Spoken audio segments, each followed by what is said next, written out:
Welcome to the Nomad Network, your first stop for complete and comprehensive Chicago Bears football coverage. Dive deep into analyses, updates, and all things Bears. Subscribe to our YouTube channel today and never miss a beat. Thank you in advance for your support. We promise to bring you the best because together we're unstoppable. Go Bears.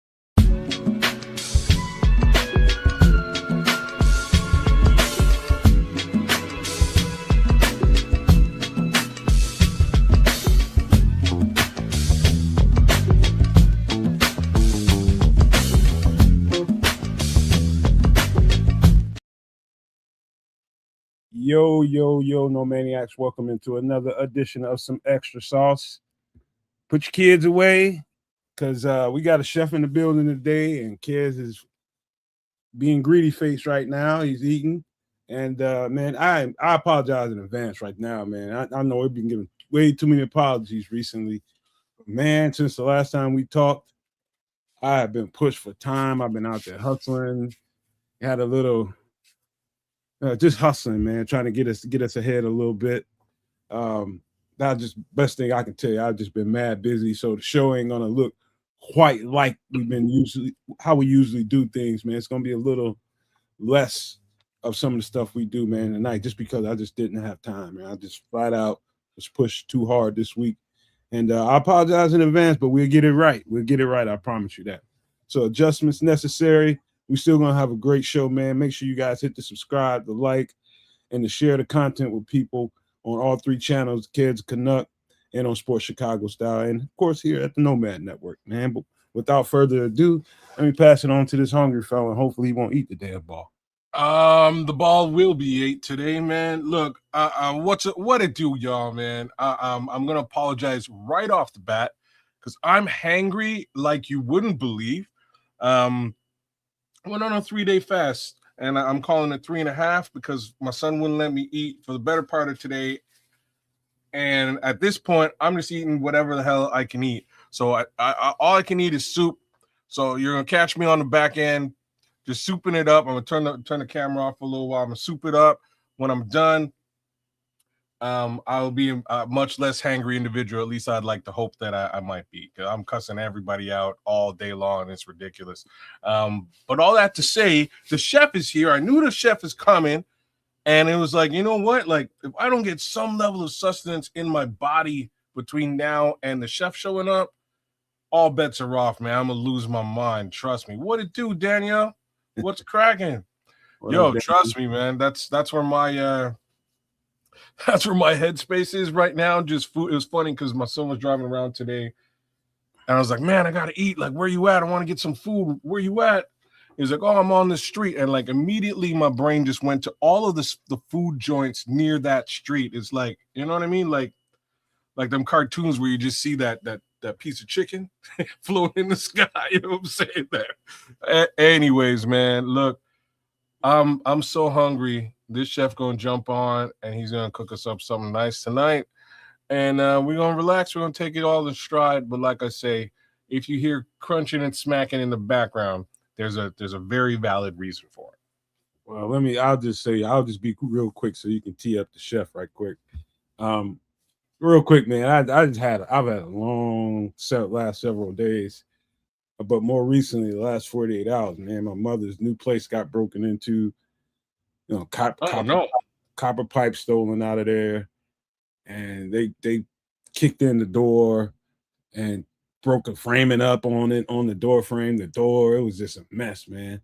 And so, you know, she don't call me first thing, and I go over there, and police there. We doing all that stuff. It's just a shame, and show you how community works, though.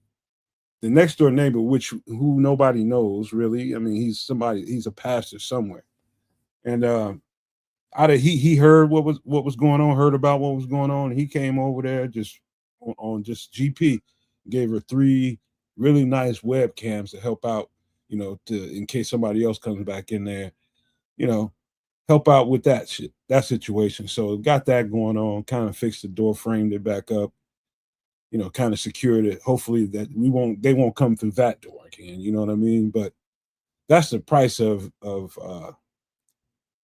in a community where it's just poverty, man. People just do anything, man, try to get $1, man. You know what I mean? It's bad. Well, shout out to your moms. Hopefully she took it all in stride. You know what I mean? That's terrible news. That's terrible that they got in there for long enough to actually get some copper out of there too, man. That's 3 or 4 in the morning, man. Was she gone? Yeah, nobody's there. I mean, Okay. she's rehabbing the house. Nobody's in there. Okay, well that's kind of a positive thing in my mind, just because you know what I mean. You never know what could go on in that case scenario if she was actually there. So good. I'm glad she's safe and sound, and unfortunate situation nonetheless. Hopefully the webcams help out. In today's world, sometimes you need to have that additional layer of security in situations like that. But man, sorry to hear that, man. That sucks. Yeah, that's all right, man. She's cool now, man. She was just very, very animated, man. She's too old for all that kind of shit. So just calming her down. She's good. Also, man, I just give some people advice. People who live in Illinois, anybody that lives in Illinois, there's a like I'm one of those people. There's a sexy car time, sexy wheels time, and then there's a functional wheels time. So I found out there's a lot of cars out there for very cheap, just because of the storm damage we had that we was talking about a month ago, kids, about that big storm that came through. Mm-hmm. A lot of hail damaged cars, really nice cars with some hail damage on them, and they going for dirt cheap out here. And so I happened to luck into one of them. I didn't buy it yet, but we're gonna probably scoop that thing up probably tomorrow sometime, just for a few $1,000, man. It's a nice vehicle, bro. Really nice vehicle. If you're not into vanity, if you ain't got to be riding around and everything got to be sexy right now, man, this is functional time in life for me. You know what I mean? Get the sexy some other time, but right now it's functional. Well, if you can get the functional on the low, maybe you can afford that sexy too, man. So that's kind of a good, always a good look. You know, in Canada we call it the winter beater. You know what I mean? You just get that thing you can afford to just leave on the side of the road. Worst come to worst, because winter's an MF and it's going to destroy your sexy whip anyways. So, what it do, Skunk, man? Good to see you, bro. I almost got one of them. I saw one of those for like a Honda Civic. It was 2012 for like $1,600, $1,400 or something. Damn, like that. That's a good deal, man. That's a good deal. My son's looking at something like that right now, but once you're in that range, sometimes you got to do special stuff to get that whip on the road. So he's kind of in the middle of all that. But that's his battle. My battle right now is soup.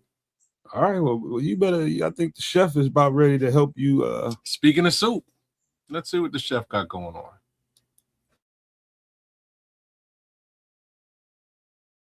Chef Trips. Chef Trips. Chef Trips. Chef Trips. A motherfucker in the kitchen. And it will be beautiful.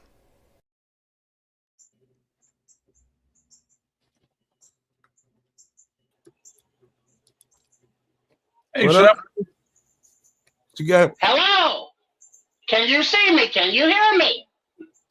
Yeah, we got you, bro. We got you. Live and direct. Welcome to the kitchen of Chef Trips. I am your owner and proprietor, Chef Trips, or as you may know me for some extra sauce on the last Wednesday of the month, a MF'er in the kitchen. For tonight's live cooking menu, I will be preparing crunch wraps inspired from the In and Out burger, and they will be beautiful. Name them again, chef. What was the name of them? These are crunch wraps, Okay, inspired from the restaurant chain of the In and Out burger. interesting. Damn. I'm real So glad. I told you. I'm real glad I got the soup going right now, because you're about to blow it up. You go, chef. He's a fool for burgers. Well, the camera, please, onto the subject of the morning, or the evening, wherever you are tuning in from. And for the meat, I will be utilizing right here the Wagyu's ground beef. It's 75% lean and 25% fat. And this was about $8-9 because I know somebody will ask. So we're gonna cut that open, and then also while we're cutting this open, we will be utilizing our induction cooktop with the skillet. So we turn that to a medium heat, and we get that to warming up. $8 Then $9. we'll, $8 or $9 for Wagyu beef, man. Someone say that's a steal. Who do you well, have to we're beat up not for going to that? ask what truck it fell off of or how many fingers the discount was for. But yes, that is a good price nowadays, as the meat prices are through the roof. But also for this recipe, you can utilize any of the ground beef that you have, or you can also utilize the ground turkey. Yeah, especially beef. Beef is kind of rich right now. Yes, it is. And so we will be breaking it up as it starts to get its sizzle on. And then as we break it up to make it more of the in and out inspired, we will be adding a layer of the yellow mustard. Hey, chef, what's Yes. like? What makes Wagyu special? Any idea? I heard that it has a passport from Japan. Okay, well, I knew it was from Japan, but like, you know, one would think a cow in North America versus a cow in Japan. You know? Well, there are the specifics, but I do not know those offhand in my memories. Okay. I had a side-by-side burger test when I was in Atlanta. I didn't really notice the difference. I'm sure somebody in the chats will be able to let us know, because I do know that the people observing on the Nomad Network and on at Kids the Canuck or at Sports Chicago Style are very educated. And if not, they know how to look shit up. It won't be Ron Winarski, because he only knows about lion meat. Well, those kitties that can be tainted meat. I keep warning them, Ron. Those kitties are very tainted over there in the toilet. But also, now that we have our layer of the yellow mustard, we will continue to break it up and let it brown from there. No other seasonings are necessary. This is getting interesting already. I have no idea what this concept is. And now also, for those paying attention, please be sure to also subscribe to my own personal channel on the YouTube at Chef Trips. And it is directly from the kitchen of the Chef Trips, as we will now be adding a new menu cooking item of the Instant Pots. And so different recipes utilizing that kitchen cooking tool. So look forward to that at Chef Trips there on the YouTubes. Thank you. All right. So now we still have our medium heat going, and we have a nice slow brown. There's no need to increase the heat, no need to rush it, as we are not trying to get it crispy. We just want it cooked with the flavor as much as possible still within the meat. You got a question from the chat. Ron Winarski wants to know, will you add grated cheese, Chef? That is a thumbs up for the Ron Winarskis. All right. There will be cheese involved, and of course, in your own kitchen, it will be whatever cheese you decide, if you so desire. Well, Chef, I know one thing that won't be in it. What is that, sir? Those chicken bones kids eating right now. You better suck that bone. And I know something else that will not be in there, Mr. Nomad, and we know what that is, do we not? You got me flat-footed. Sardines. Mm. Yeah, that might have gave it a little more flavor there right about now. Got mustard in there. It will definitely give it something. I'll give it salmonella. And that is something. And so now you see that the seasonings that are in the yellow mustard are now throughout the meat as it browns. So all of those seasonings and spices are now transferred into our beef. That's why we do not need any other of the additional spices or seasonings. Okay. That's cooking now. Okay. Because when we did add the yellow mustard, it really cooled down the skillet because that was coming directly from the refrigerator. So the browning that was taking place was paused a little bit. But that never you worry, because now you see that the simmering is now full of the mustard juice. I can't imagine what this smells like. It smells very pungent. It opens up the nostrils, so it's like a little bit of a smelling salt, but not offensively. I don't know if I've but ever. It opens you up. I bet. I don't know if I've ever used mustard outside of a grill. Oh no? No, not in a dish like this.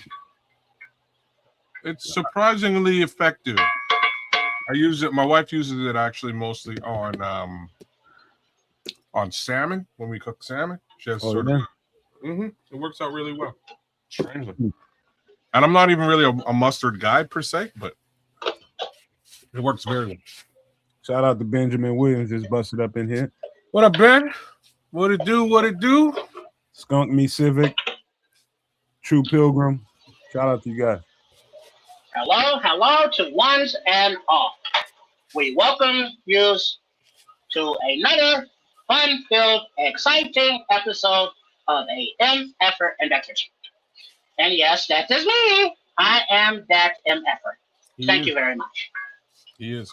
I see it's giving off a little fluid there. Now it's cooking down a little bit. What that is the 25% of the fat. Okay. So there will be a little juicy, but that is goody. Okay. Because now that we see that all of the pink is out, the meat is done. Okay. So it's nice and tender. So what we will do, we will turn off our heat, and we will remove our meat, but we are not draining the fat just yet. All righty. Where is my spoon? There it is right there. There we go. So we will drain. It does not have to be perfect, but we want to give it a little jiggle to let the grease out. But we don't need to put it on a paper towels or anything. All right. Because the next part of our crunch wrap, we will be utilizing some of this fat because of the flavor and its further usefulness. All right. This There. is interesting. Very interesting. And you can do this in one pan, one skillet. Beef. And not too long of a time. Beef and mustard. Let's do this. Has anyone offered the difference of the Waggle's beef? No, not yet. Nah, it just look like beef to me. It's a little. I'm surprised the Crimson has not known this because we know that he knows. I mean, late to the dance tonight. What did do, Smitty Q? I mean, an Asian steer is a little bit different. Some of those are different breeds, kind of the same thing, but kind of made a little different. Okay, now that we get all of our meat out, and now in the skillet here is basically nothing but the fat moving around. We want to get the most of the meat out as possible. You think them Asian steers know kung fu? I don't know. That's a panda. Mooyah! Kung Moo. Okay, now, hung low. Now we move our beef to the side for now, and we can put the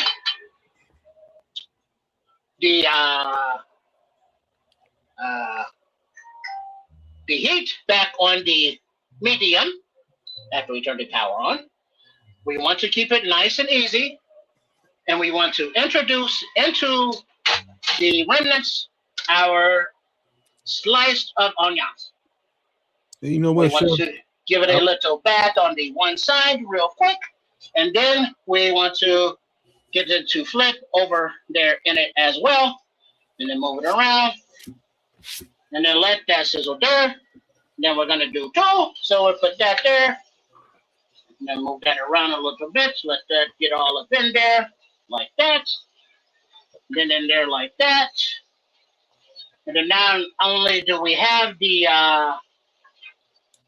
beef fat from the meat over here, we will add a splash of the Worcestershire sauce directly onto the onion. Hey, you know what, Chef? There's a Yes. a Facebook friend of mine that has a YouTube page. Can't think of his name, but he's in Winnipeg, and he made a dish like some similar to this with potatoes, pork and beans, and he squeezed mustard in it, and he swears by it. All right, that is probably very, very good. Real talk, it's probably the biggest thing going in Winnipeg. Now the right here, we got these nice slices of the onion with our nice onion slicer, and it stabs in there, and then we can cut them equally and evenly to get nice thick cuts. I thought that was an Afro pick for a second, but that's what I did. Power to the people. Oh, that was classic. Angela Davis. And we roll like Avis, rent a car, get there, y'all. The phrase of there are no white devils in this kitchen obviously has multiple meanings. It's too funny. Now that we want to leave our onions nice and still and let them soften and caramelize as a whole, because we want to keep them as a whole. We don't want to break it up. So we just let them go and just let them do their thing. And we're on a medium heat, so we're not going to do it too high or too low. Nice and slow, because that's the way, she likes it. I bet you those steel picks like that, boy, used to tear people's scalp up, boy, back in the day. Even with the hot iron. Now, while our onions are going, we also have ready our wraps. So we are utilizing whole wheat wraps, burrito wraps. You know what, Chef? Yeah. You're a very interesting guy. You know that? I do. But why do you say that? Just thinking of stuff out of the box like this. Well, we have to eat every day, so we need to enjoy our meals as much as possible, utilizing the same foods that we normally eat, like onions and ground beef and burrito wraps. But we're going to make them in a different way with a few different flavors to make them more fun. And now with our wraps, we're going to make a slit from one side toward the middle. Then we're going to stop there at the middle. And then since we're doing two, we're going to do it one more again. Yes, sir. Chef, you ever seen the movie Shaft with Samuel L. Jackson? I have. No? He said yeah. Oh, he did? Mm-hmm. Yes. Okay. Remember the guy, the Latino guy that was in the jail cell with the white guy? Peoples Hernandez. And he was looking at the white guy. He said, "You an interesting motherfucker. You know that? You an interesting motherfucker." That's kind of what I think of you right now. You an interesting motherfucker. Now these are breaking up a little bit here with it.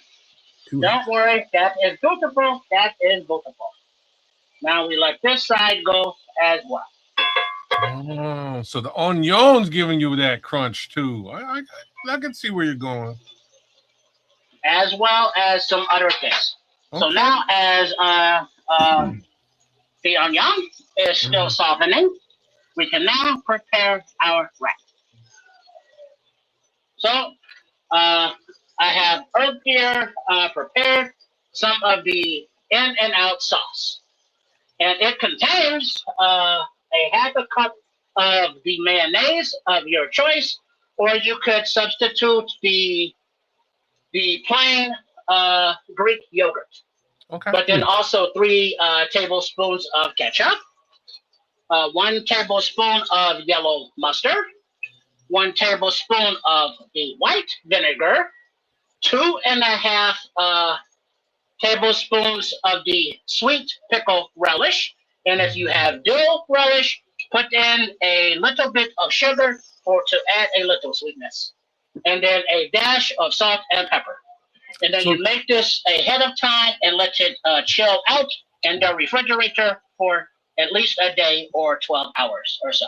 Yes. So it's close to like a tartar sauce. Correct. Yeah. Okay. Because you can use it, for your French fries or your tater chips. Yeah. Or anything you would like to, to have a little sauce on. Yeah. So we spread that out.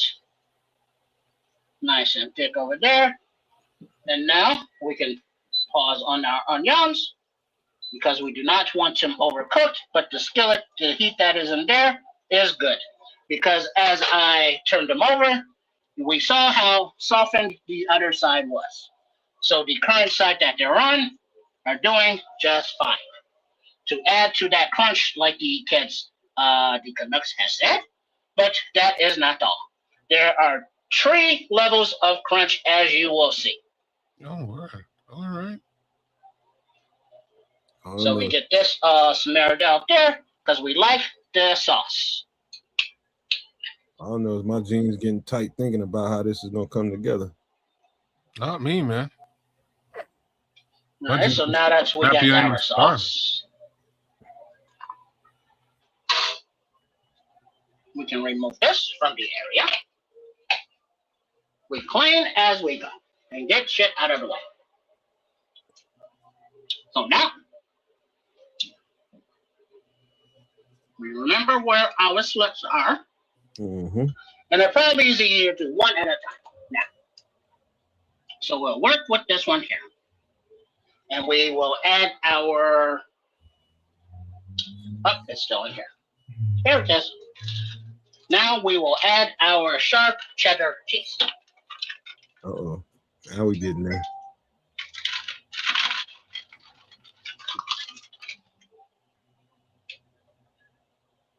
Now we getting there. Oh, he's not nice. playing. Little layer there. And smooth it out there. Little bit there. Little bit more there. Beautiful. And now we will take our onion.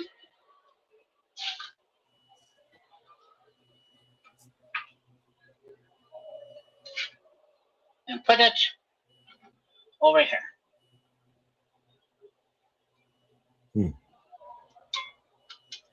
And then on top of the onion, you will add some pickles.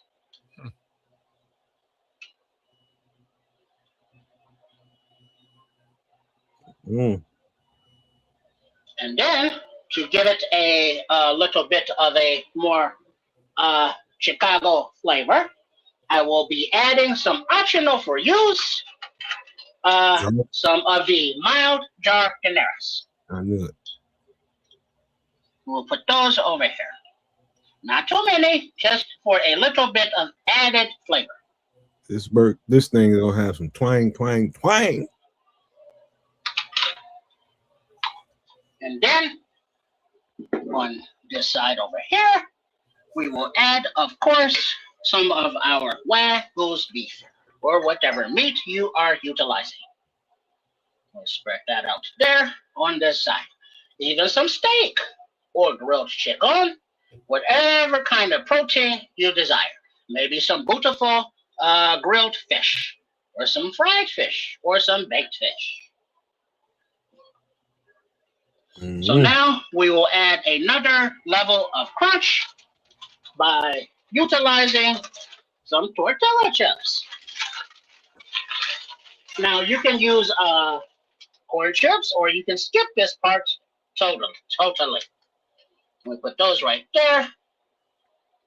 We'll lay those on top of the jardinera on that little quadrant there. And then we'll come back to this side over here for a little bit more crunch. And then we add another little bit of cheese on top to make it a little bit sticky. We like it when it's sticky, cats. See, Chef, I'm a little too lazy, man. I would probably just do all this in a Now, blender. we fold it up carefully to right there. Then we give it a little smush down. And then we give it a turn carefully. And then we fold this part up to this side like this. On top of the onion. And then we bring over all together to the last quadrant over here. And give it a little smush. Not too much smush, not too much. And now we come to our skillet. And we want to give the crunch wrap a little crunch around the wrap. So we go back to our skillet over here, and we go nice, medium, low, and then we start it there. Then we can still utilize the same grease in there, as the tortilla will absorb it up. You know, Chef, I've never had a crunch wrap. Well, it is a beautiful thing. And then we leave that in there, and we will let it crunch up. And now, since I put sauce on the other, we go ahead and make another for those that did not see it the first time. So we have our tortilla, we have our sauce. Now we add cheese after the slit is in, whatever kind of cheese you prefer. Mm-mm. And then we add our onion to this side over here. Get up there, you meats. Get up there. And then we add the pickles on top of the onion. People are quiet because they're interested. You're damn straight. Very nice, very nice. And on this one, no of the extra jardineras. So we will just go with the meat. I can't wait to show this to my Then we let that all of the drainage, and we put that on the floaty part right there. Missy, are you watching? I'm gonna get you up on this. Put that in there, and then our other layer of crunchies with a few tortilla chips. Ron says you're missing the line meat, bro. I told you, the rancid meat. The Ron is a little bit upset with the kitty meat. I do not know what it is, but sir, there are other flavors to enjoy. We will dine on the lion meat of the sweet kitties twice a season. Other than that, no. No, thank you. So now that we have our crunchy crunchies, now we add a little bit more of the binder, which is the cheese, to make it all stick together. Or help it stick together. Welcome so in. Now we have that there. And then we'll take this side here. And woohoo, hold that up there.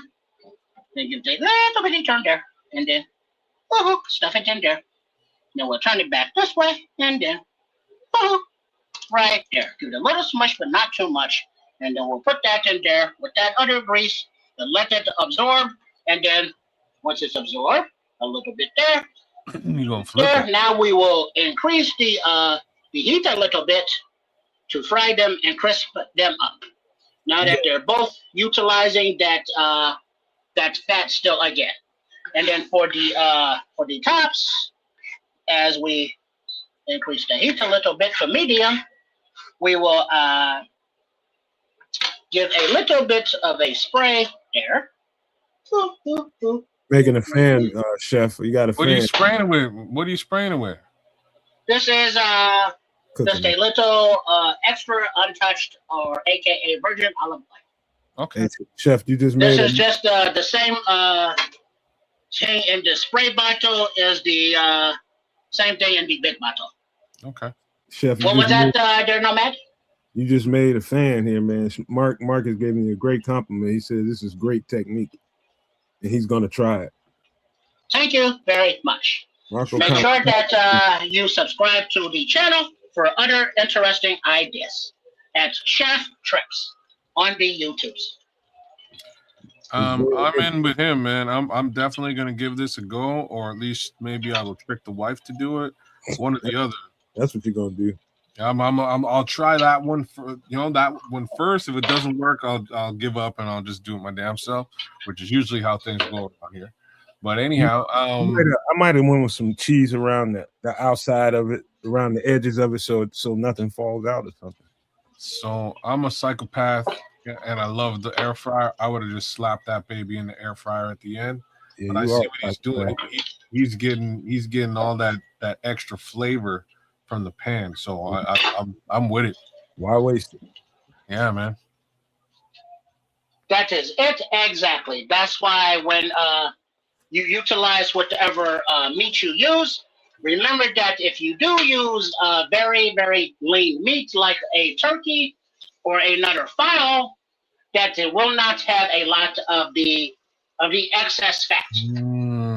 But you don't want to have a meat with too much fat either. So 25%, maybe even 15% if you're nasty.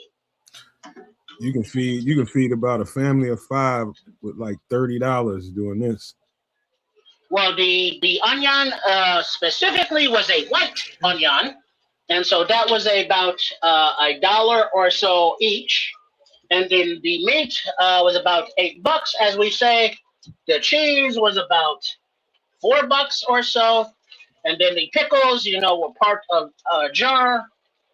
And then the sauce was the kitchen staples in there. Woo-hoo. Give that a nice little flip. Woo-hoo-hoo. That old cast iron, boy, never let you down. And then we let that crisp up there. So yes, now once this other side is done, this will also be crispy as well. The outer sides. That looks good. So there are many different ways to customize it, and many different ways to make it your own. So I do encourage everybody to try, especially something that the kids can enjoy, because you can have many of the same ingredients, but customize them for different and/or picky eaters or those with medical requirements or restrictions. Hey, Chef, Mark must have just got here. He wants to know what sauce you use. What? The sauce you used? The sauce was this was a mixture of the mayonnaise or plain Greek yogurt, And with the ketchup, yellow mustard, white vinegar, sweet pickle relish, or if you use dill relish, a sweetener, and a little bit of salt and pepper. And you mix it all up and let it, the flavors melt together for several hours at least. And so that's kind of an In-N-Out version of a burger sauce. That is correct, sir. Okay. Once again, never had an In-N-Out burger. Me neither. We don't have In-N-Out in Canada. That's why I was sort of interested in what you were going to put down here today. And I'm real glad that I saw it. You know what else I'm glad about? I'm so glad I ate before this, man. Because damn, jeez, that looks delicious, bro. I ate about 4:30. I should have waited. You're hurting now. I bet you. I'm gonna bite the shit out of one of these. Regret. Take a little look, nice and golden brown. And so now that we see that they are beautiful underneath, we can turn off our heat.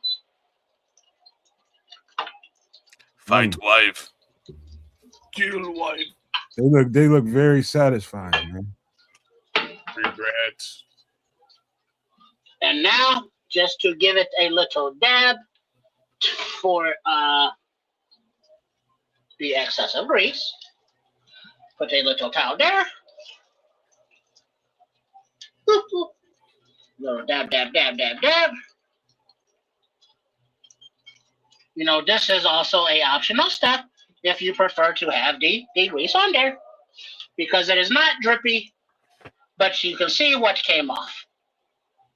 Thank you, Mark. Man, No please problem, man. do us a favor and give us a subscribe on all 3 channels, please, if you don't mind. That'd be great. On all 4 channels, please include the chef's channel, as well as the not only the sports Chicago style, but at Chef Trips as well. And so now that's the more recipes, Mark. And that's the excess grease that you can see we took off after being in the skillet. So we give those a minute. And something about hot pickles, cold pickles, they are always delicious. Just eat them.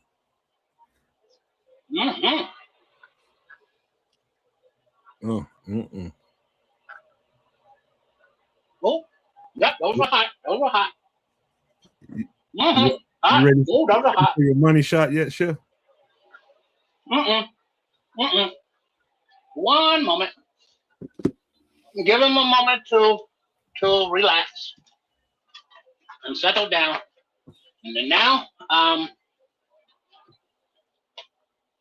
Even 2 Pilgrims bound down. He's not gonna lie, that looks good. You're damn straight. That looks delicious. Don't play around. okay, now we can do a little bit here and a little bit up there so we can see how it looks on the inside with a beautiful bite. Hello! So, we saw that. Let me bring the plate closer, as it will be a little there. So now we can point it downward, and there's a little drippy drippy.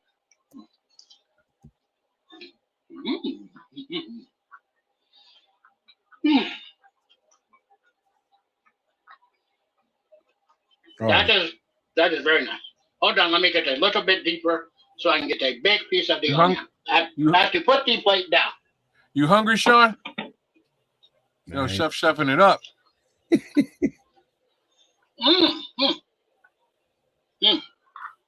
Okay. I know it's good. I know. It's good. Look at the food. Look at the food. Look at the food. All right. Wow.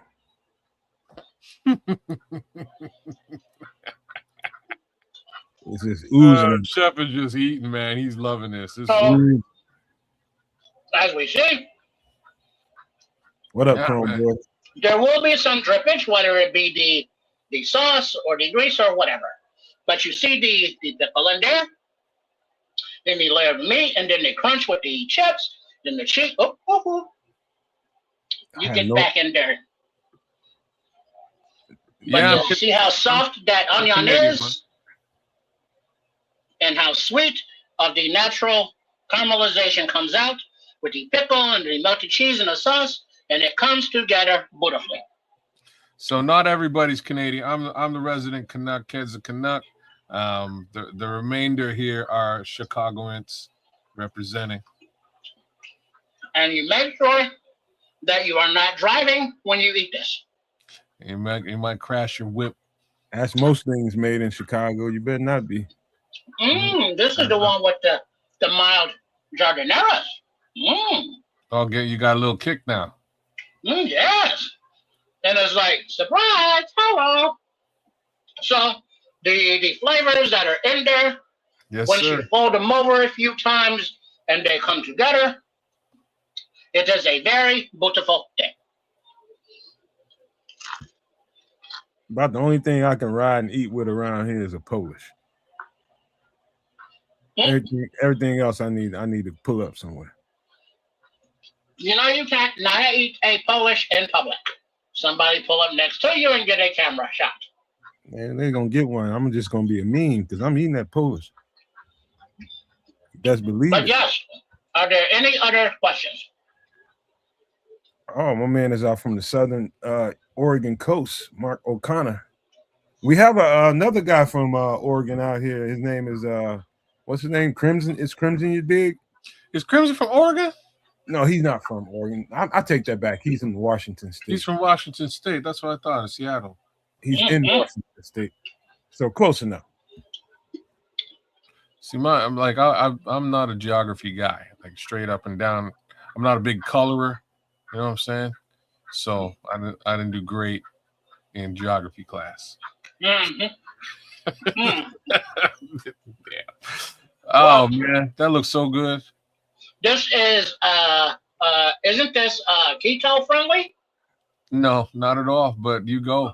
Okay. Yeah, it is. Yeah, I'm it is. lying. I'm lying to you. It actually is pretty damn close. Very to keto friendly because he has the wheat tortilla. I would have to agree. The only thing I would remove from this is simply the ketchup in the sauce. That's it. Everything else is pretty well natural, right? You're not a little bit of fat in that. Now you're being a little prickly. You gotta let some things go. No, damn it, no. You know what I mean? I'm just playing around. But either way, just there's a little bit of sugar in the ketchup, and that's like one of the things that you would probably want to keep out. But I mean, live a little is what Nomad is saying. Yeah, a little bit. Well, don't you have some kind of keto ketchup? There actually is, and it's not terrible. Yo, shout out to the people at Heinz. I have to give them a little bit of props on this one.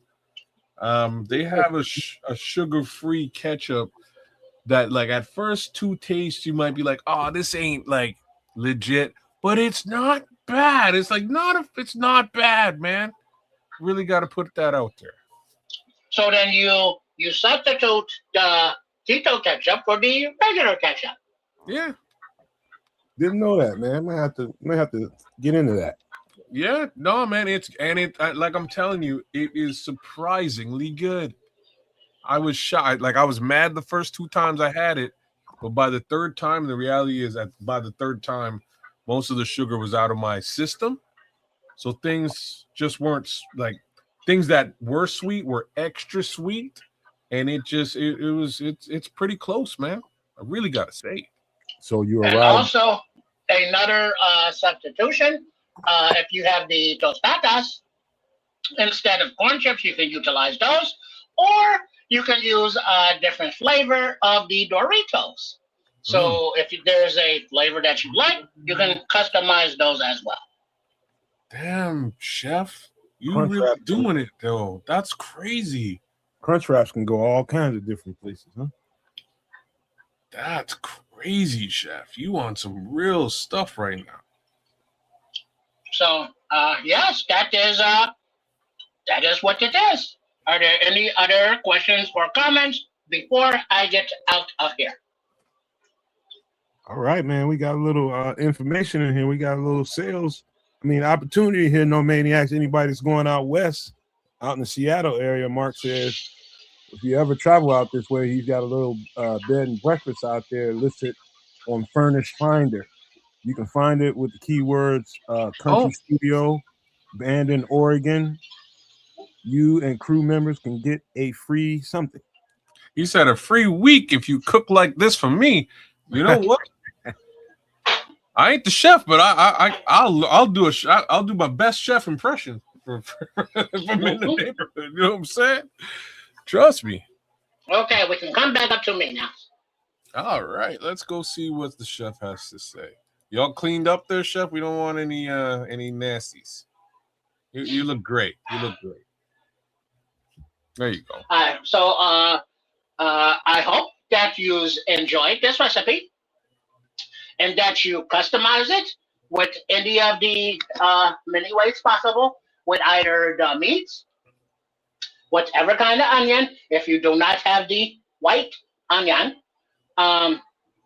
whatever kind of cheeses, and whatever kind of ingredients for the sauce, whether they be the keto or the regular or diet free, or whatever kind of sauce you choose.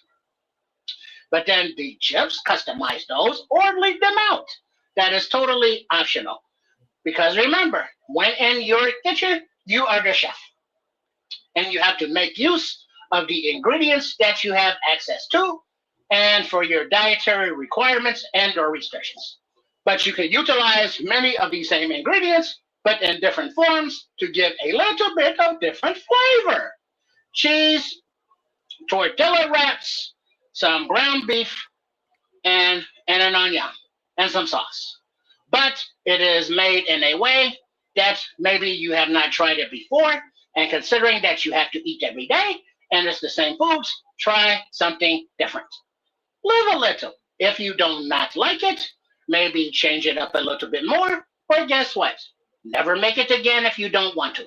But give it a shot, and it might be part of your rotation.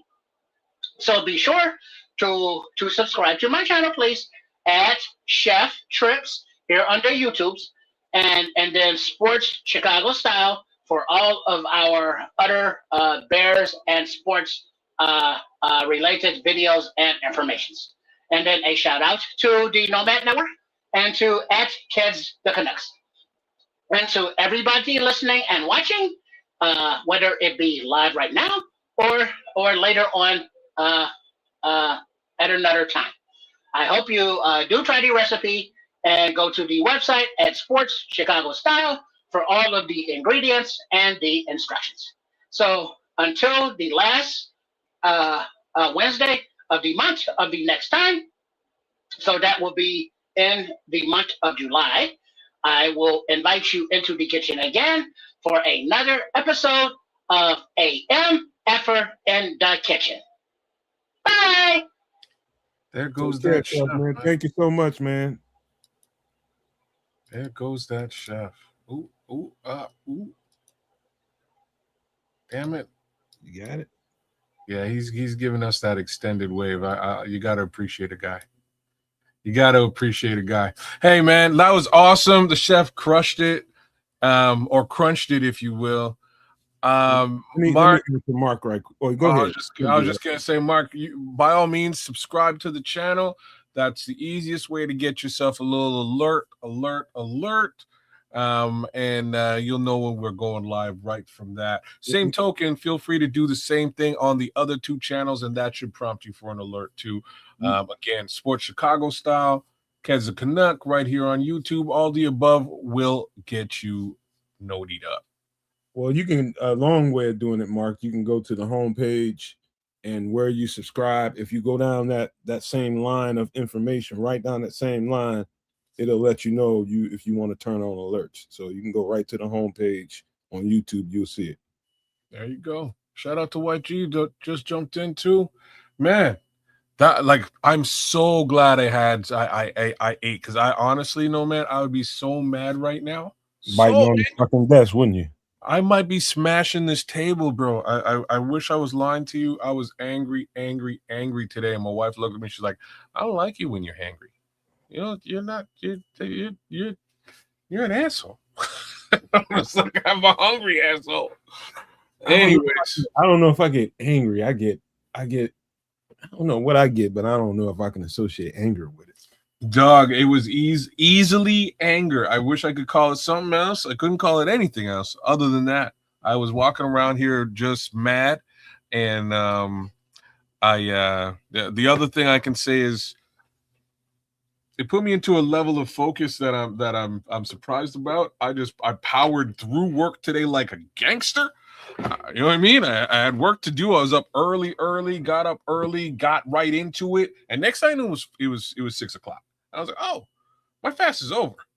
Whew. You know what I mean? I made a bunch of money today. Everything went great, except at 6, I'm expecting to eat. And my son's like, no, you can't like just fast for 3 days and just go have food. You gotta slow your roll and ease into it and have like some broth or some a smoothie. And I'm like, are you kidding me? I want a steak and shit.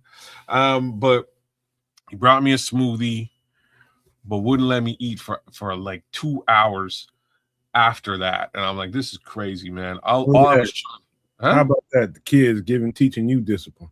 Man, I'm ready. 3 days of discipline is good discipline. On day 3, I'm trying to be like, let me get a little reward for my hard work. Nothing. You'll never be able to survive a 30-day. Oh no, I'll just do it if I have no other recourse. A 30-day? A 30-day fast. Shoot. Well, I did it once. Really? That's crazy. Once. Best I've done is a full 7 days. I did a full 7 days, but that's when I was like full keto, been keto for about 2 or 3 months, and I just wasn't hungry. So all it was water.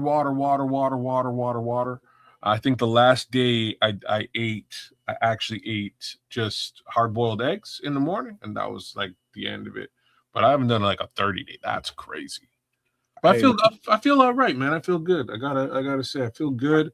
It's just that my brain would just want to punch people in the face is all, I remember one time I did like a 7-day, and so you do it, and so you eat nothing until I forget what time, and then you eat. And man, dude, like you never know how much food can be a shock to the system until you're deprived of it and you eat a lot of it. Like one time, like right after the fast, me and my boy Frankie went to Arby's. I don't even fucking like Arby's. Man, all that food was so good, man. I ate just about everything they had on the menu, it seemed like. It's a shame how much food I ate, and I felt terrible. He's just like, man, you're doing it the wrong way. You gotta, even when you get to eat the food, you gotta be disciplined about it. And that's what he was trying to impart to me. So the upside is like I was in agreement, and I was like, look, let me eat something light, because that's what he'd suggested originally. You get some light food, some light. I'm like, okay, so like soup is pretty light. Let me get some soup. It'll just have vegetables in it, and we're good.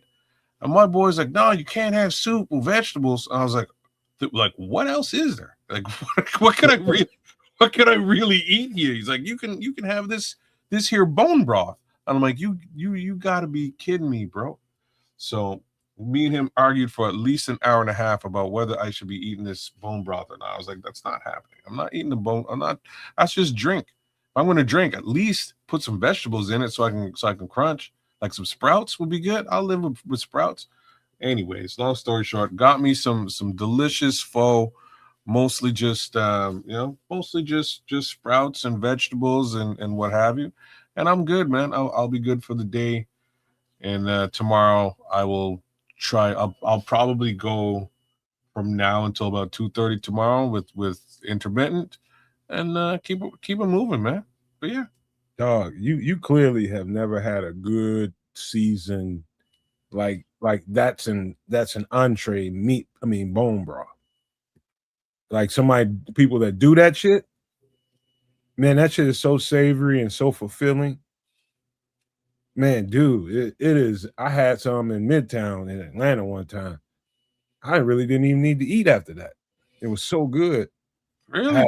I had one of those little crusty breads to go with. I forget what they call them things, French bread, Italian bread, whatever it was, crusty as hell. You dipping in it.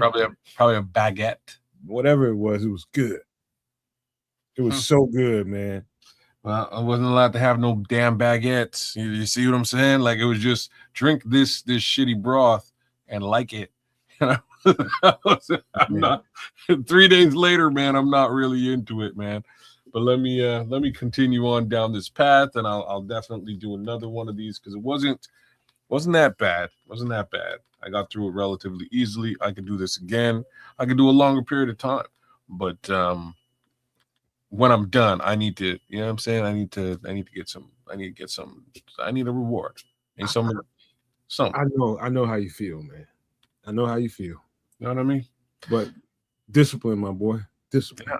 Yeah. It's a thing. About that rap though, man. About that rap.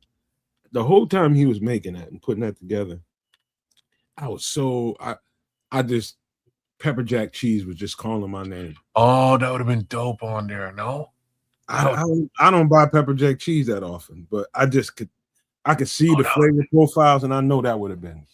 Well, when he said the Doritos thing, I was like, real talk, that would be nuts. You know what I mean? You put some Cool Ranch on there, you got a whole different flavor you could make 4 or 5 of these and have them be real, like, completely different, but bomb each way around. Like, wow, you know what I'm saying? Cool Ranch, a little I'd have probably went with some chili corn chips. Mm-hmm. Yeah, you could do the chili corn chips. You could do the hot Takis even. Yeah. Give it a real kick. Yeah. Takis, the flaming hot Doritos. I mean Cheetos. Man.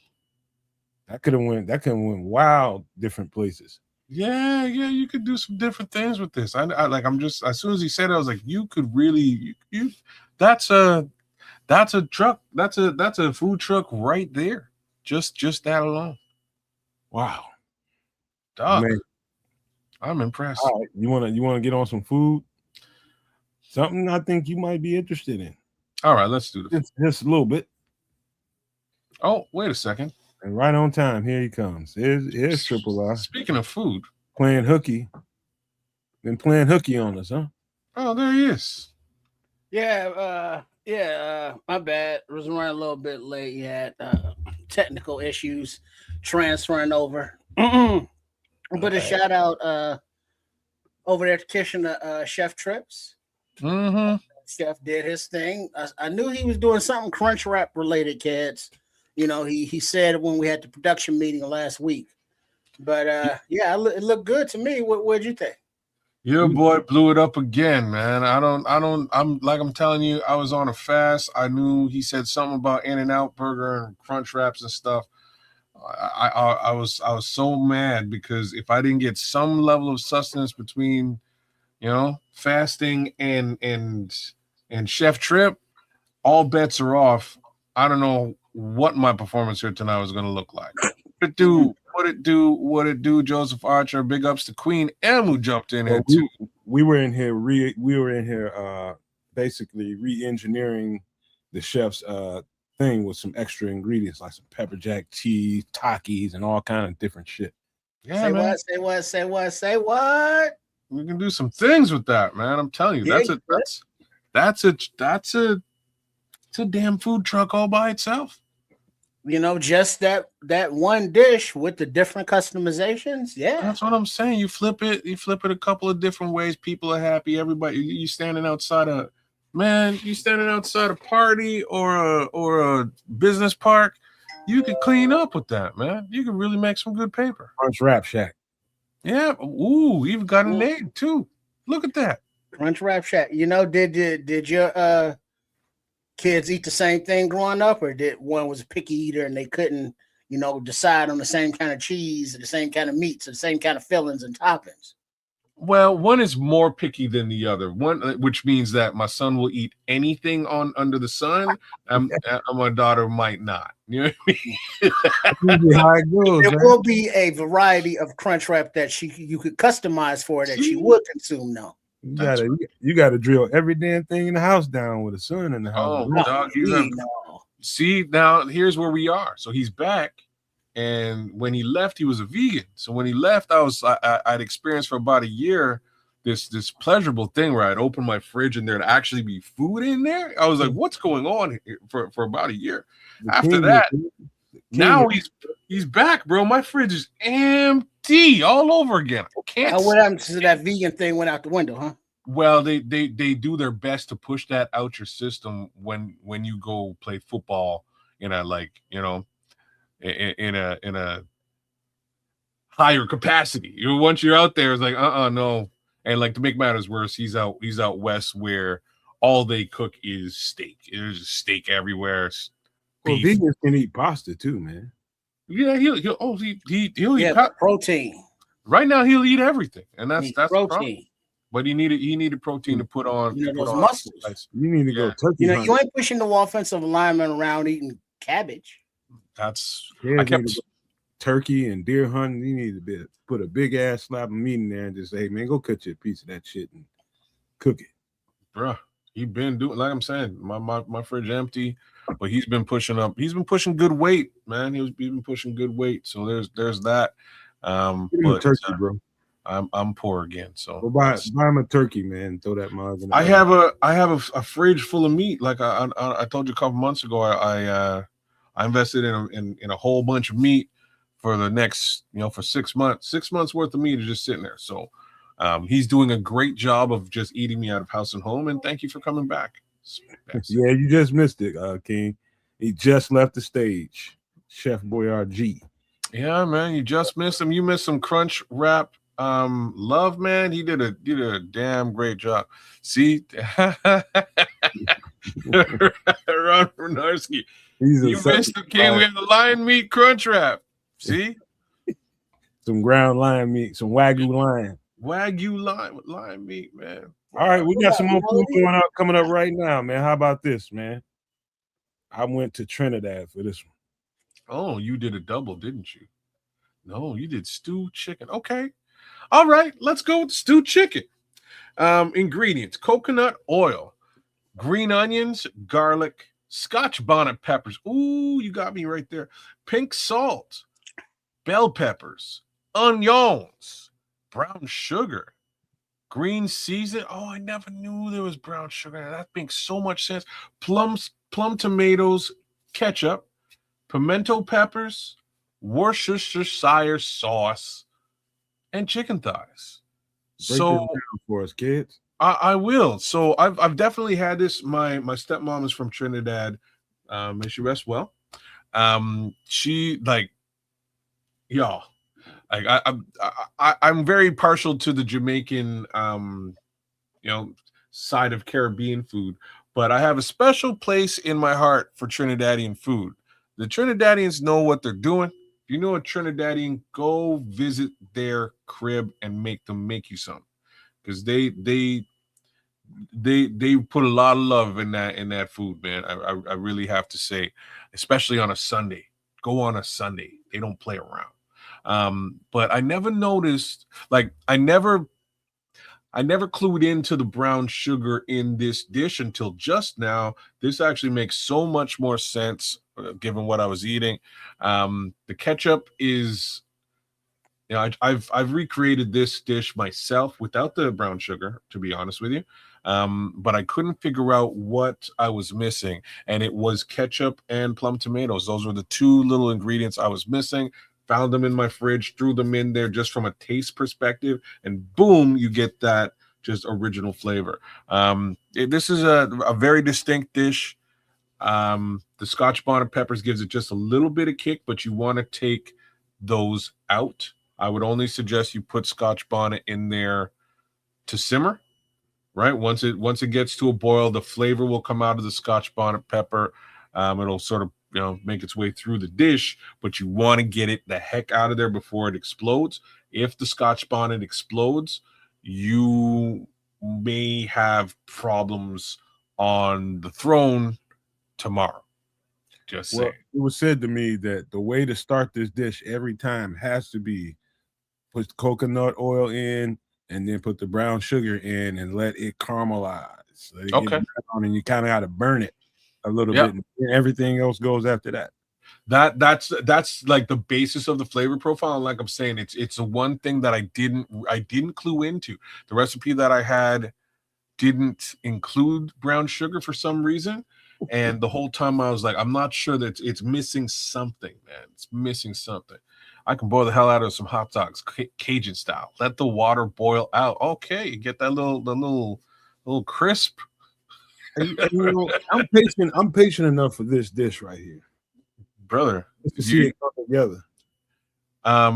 With patience comes a fantastic meal, because this, you got to marinate the chicken first in those green seasoning and that some coconut oil and all that stuff. You got to marinate that thing. They say overnight is the best thing to do, but you get it for a few hours. Good. You don't have to. You could, like, you best thing to do for a dish like this.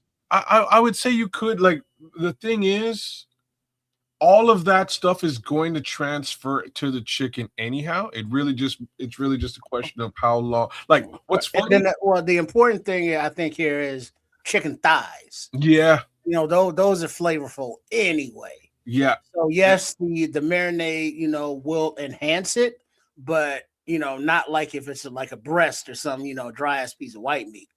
What's funny is, like, this particular dish is twice as good the day after.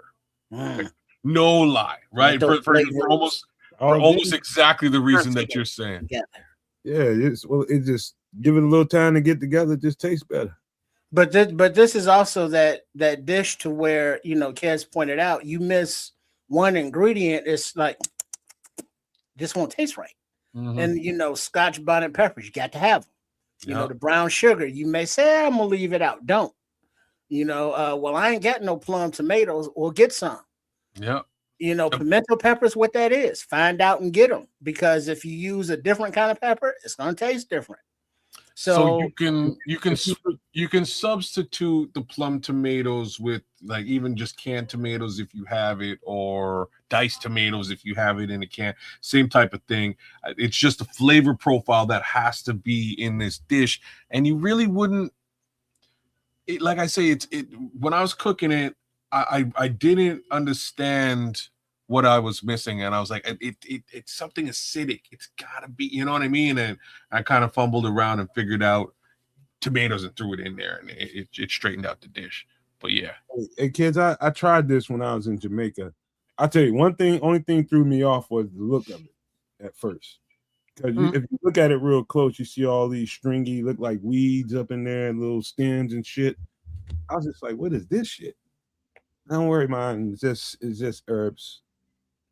There's herbs and friggin', the chicken itself just falls off the bone, so it's gonna be sort of, riddled through the pot, and like, there's bones in there too. You know what I mean? So, like, there's that other thing. If you're afraid of bones, I'm fine. I'm fine in those, so I can get every morsel off of them. Yeah. People don't like bones, man. I'm just saying, some folks are, some folks only like that, That's what the flavor is. Deboned meat, but get all that gristle, get all that meat off them bones. Shit, you paid for it. Shit.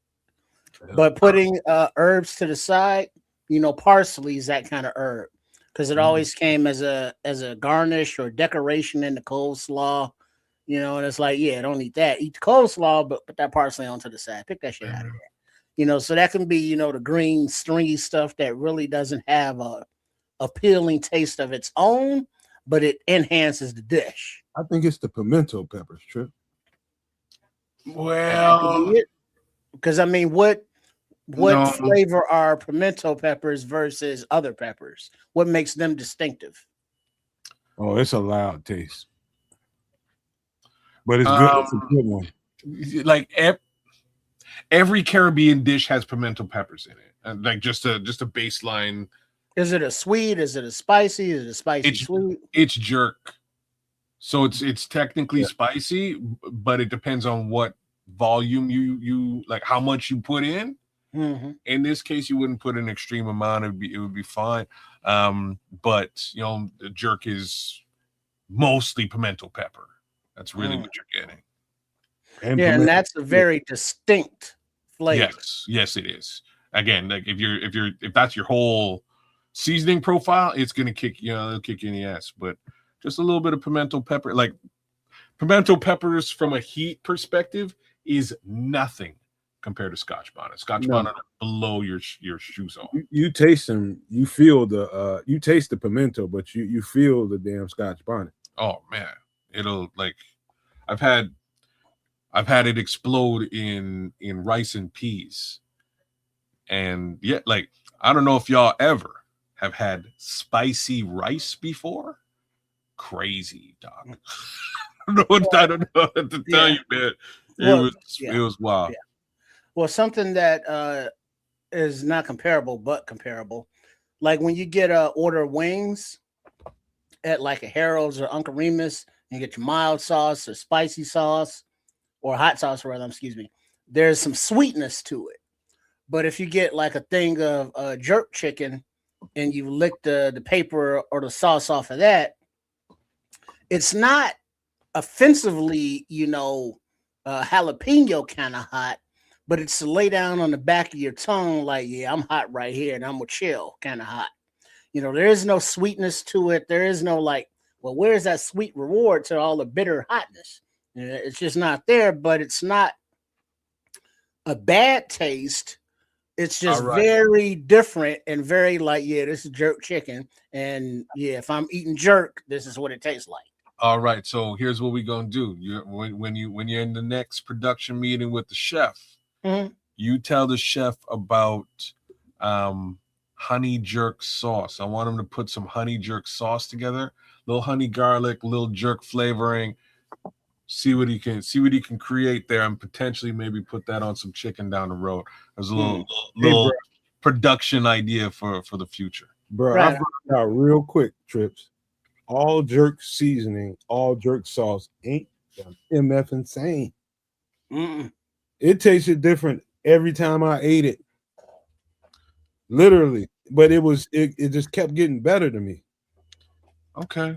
The further I got, especially the further I got away from the resort. Yeah. Yeah, you're like it really depends on who's cooking it. There's about 3 different ways to cook it, just in general. The first is a dry rub, right? You might get a dry rub. Chafe, careful. Hey. But yeah, you may get a dry rub, and personally, I don't like the dry rub quite as much because it's just dead heat. There's no, it's just heat. It's hot. It's spicy. You want the wet sauce too. I think I heavily suggest the wet sauce, man. You want actual sauce. That takes just a little bit of the heat off of the palate, and you can sort of add other things in there to add some additional flavor. So that's my preference. I've definitely had them both, and will always lean towards the sauce. Plus, like if you have like a rice and peas, you get a little sauce in your rice, and it tastes good with your rice. Yeah, that jerk. The further you get, now I ain't gonna lie, the further you get from the resort, the hotter it got too. For sure, you get off the beaten path, that shit got hotter. But it was better though. Same thing with something like this. Like you can get this relatively hot as well. But all of these, anything like this, you want to serve on either just some white rice or some rice and peas, and enjoy it. I don't see any kidney beans in this dish, so absolutely a rice and peas would be my suggestion, and you'll enjoy it. If you're walking past a Caribbean restaurant, jump in the building, ask them if they have stew chicken. Let's be factual here. They never have what's on the menu anyways, but feel free to ask. All right. We're going to get out of stewed chicken for a minute. I think this is probably one of the more interesting dishes I put up on the show and that I have to try. But this is interesting. Let me see if anybody tried this yet. Oh no, you doubled down on the Caribbean this week. Jeez. Well, never. This ain't Caribbean, buddy. What are you talking about? This ain't Caribbean. What do you think? Oxtail is just strictly Caribbean? Yes. No, it ain't. It is. No, it ain't. Okay. Oxtail's been in the South and in the North for centuries, bro. There's oxes. They have tails. People might cook them. I'm just saying, always been here. Oxtail's been a delicacy in the Caribbean forever.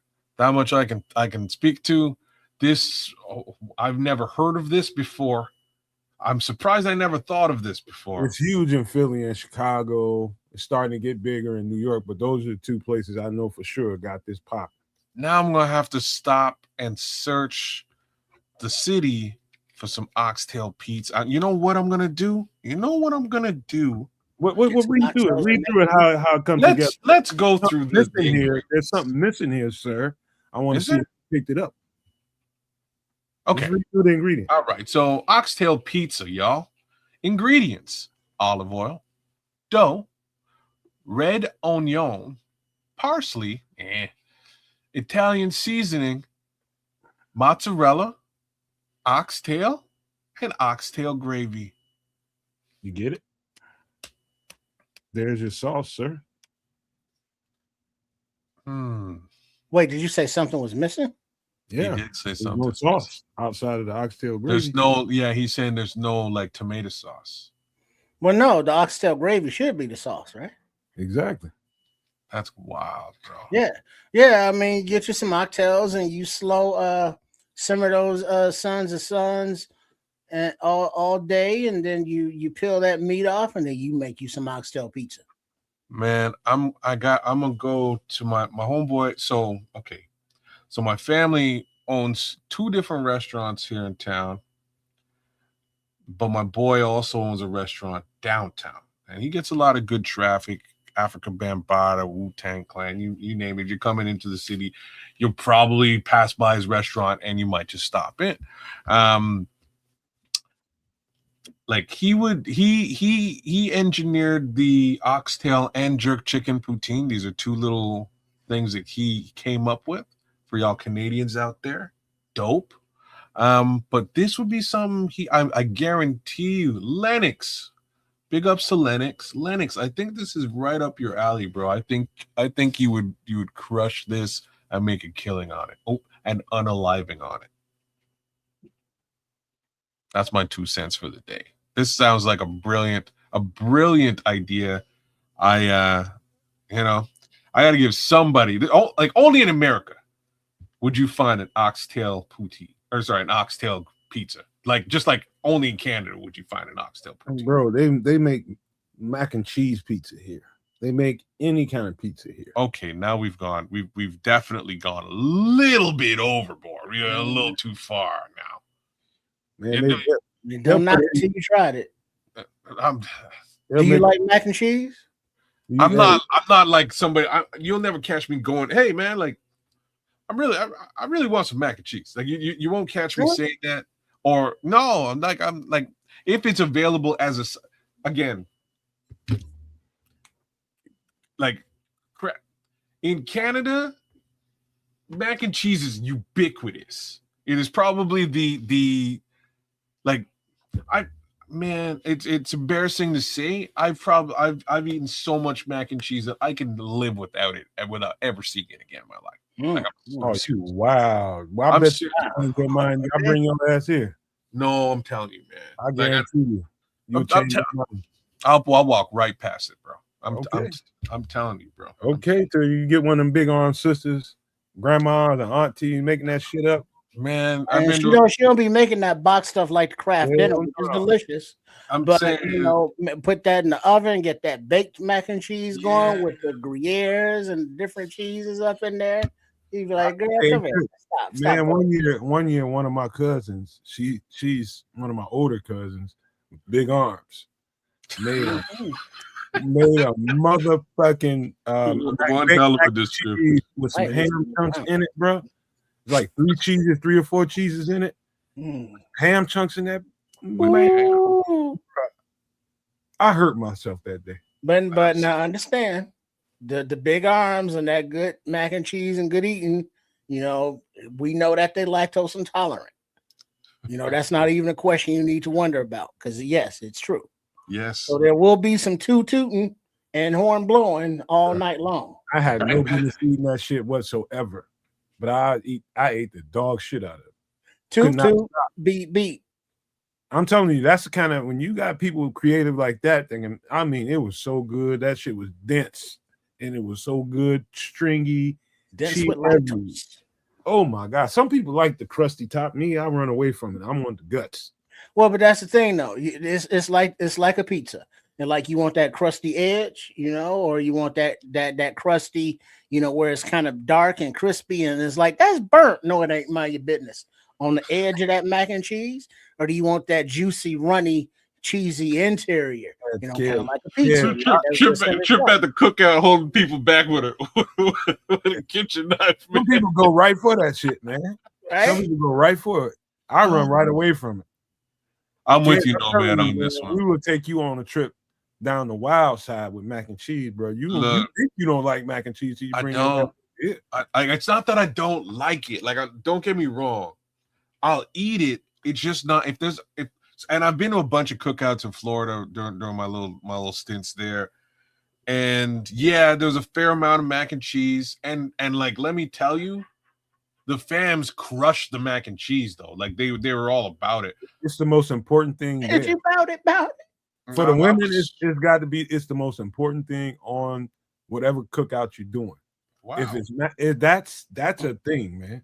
Wow. Yeah, because one of the main questions is who making the mac and cheese?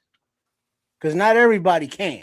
And it's not just that everybody can. It's like somebody might mess it up. But I'm with the potato salad like that though. Yeah, true. As a female, you come through with some bogus mac and cheese, you get your ass hit by a whole bunch of women. But the same thing happened with whispering and shit. The same thing happened with the potato salad. Who made this? Lil Ray right friend. See, I don't mind going for the potato salad because you get different things going on with that. Like I never had potato salad with like marshmallows in it until I went to Florida. I never seen that before in my life. Marshmallows, raisins. What? It's like who invited the suburban girls? I'm just saying, I never seen that before. I mean, what diabolical motherfucker even thought of that? I don't know. I'm not sure. I can't even tell if it was good, but I definitely had it and questioned the world afterwards. That's diabolical, bro. I was very confused, man. I was very confused. I mean, the only marshmallows I like to mess with in my salad is ambrosia. Whoever did that is a fucking psychopath. And that's salad. Let me tell you, man, there was a full-on fight about the whole thing. I'm just letting you know there was a full-on fight. I wasn't with it. I was just happy that I skipped over the mac and cheese because I could taste like 6 different versions of potato salad. But that one threw me for a loop, man. I don't know what to do. Hey, if you go through a cookout, a black people cookout in the kitchen, and it's a full thing of mac and cheese, ain't nobody messing with. Don't you mess with it either. Because that's that one that ain't nobody eating because it's nasty, or because everybody know that she got a lot of cats that be up on the counter when she be cooking. Okay, that's good advice, man. That is sound advice, both of you. You don't mess with it. It's the reason why it's a full container of it. Everything else been dipped through and ran through. You see that one pan or something over there, ain't nobody fucking with. Don't fuck with it. Okay. This is sound advice, sir. I will heed. And then somebody gets some people at the cookout be looking around like, look at them, elbowing each other and shit. Who's eating it? Like, look at him. I don't fucking eat anything. Should we tell him? No, fuck him. He still owe me $5. Let him eat that shit. Let your ass eat it. There might be somebody, grandma, get up. Come here, boy. Give me that. No, you ain't eating that. 15 minutes later, where'd he go? Oh, he in the bathroom. Damn straight he is. Oxtail pizza, man. I don't even have to. I know this is good. I know it's good, even though I had no taste reference to be able to place it. But I know that mozzarella cheese, that gravy underneath all of this. Oh, that's gonna slap every mother effing time. Every time. That's just crazy. I applaud the man who came up with this brilliant idea. I don't know if this will work. What makes you think the man? Because the one I know about is a female run restaurant in Midtown, in Chicago. what I know about this busting.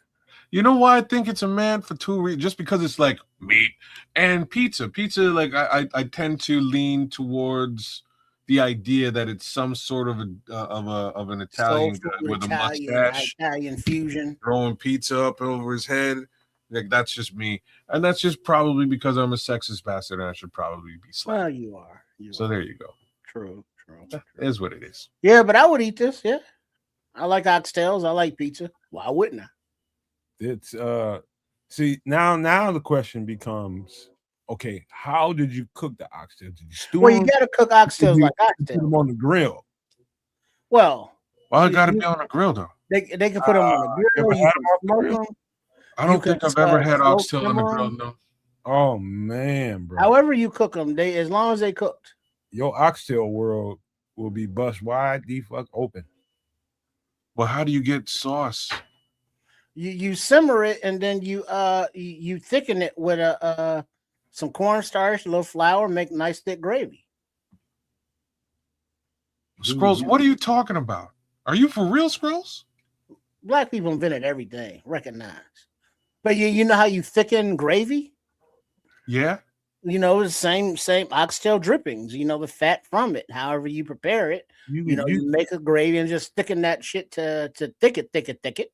And then you spread that out. There you go. Oxtail gravy. Look up a dude named Lex Barbecue.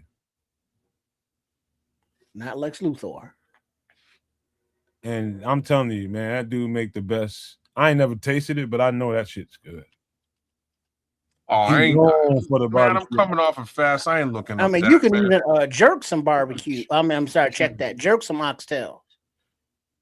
Yeah, I don't know, man. I love Caribbean oxtail is one of the greatest things I've ever experienced in life. I love it. It is a delicacy. I try to get at it like once every couple of months. Like kind of have to get me some. Man. Kids, actually, the first time I had barbecue oxtails was a Jamaican in Atlanta. I'm not surprised. Yeah, I'm on. Les Barbecue, there it is. Thank you, Scroll. It's LES Barbecue. LES. In Utah. Look that shit up, bro. And when you find the pictures, we're gonna put it on the screen too. That shit is I know it's fire. Fire. Scrolls know what's happening. What's going on, Red Baron? It's in Utah? Exactly what's happening. Oh no, I didn't want to do this. There you go. Killing me, man. What's wrong with you? Hold on, let me pull this down. You ain't got that in the fridge though. You be all right. Go ahead. Oh man.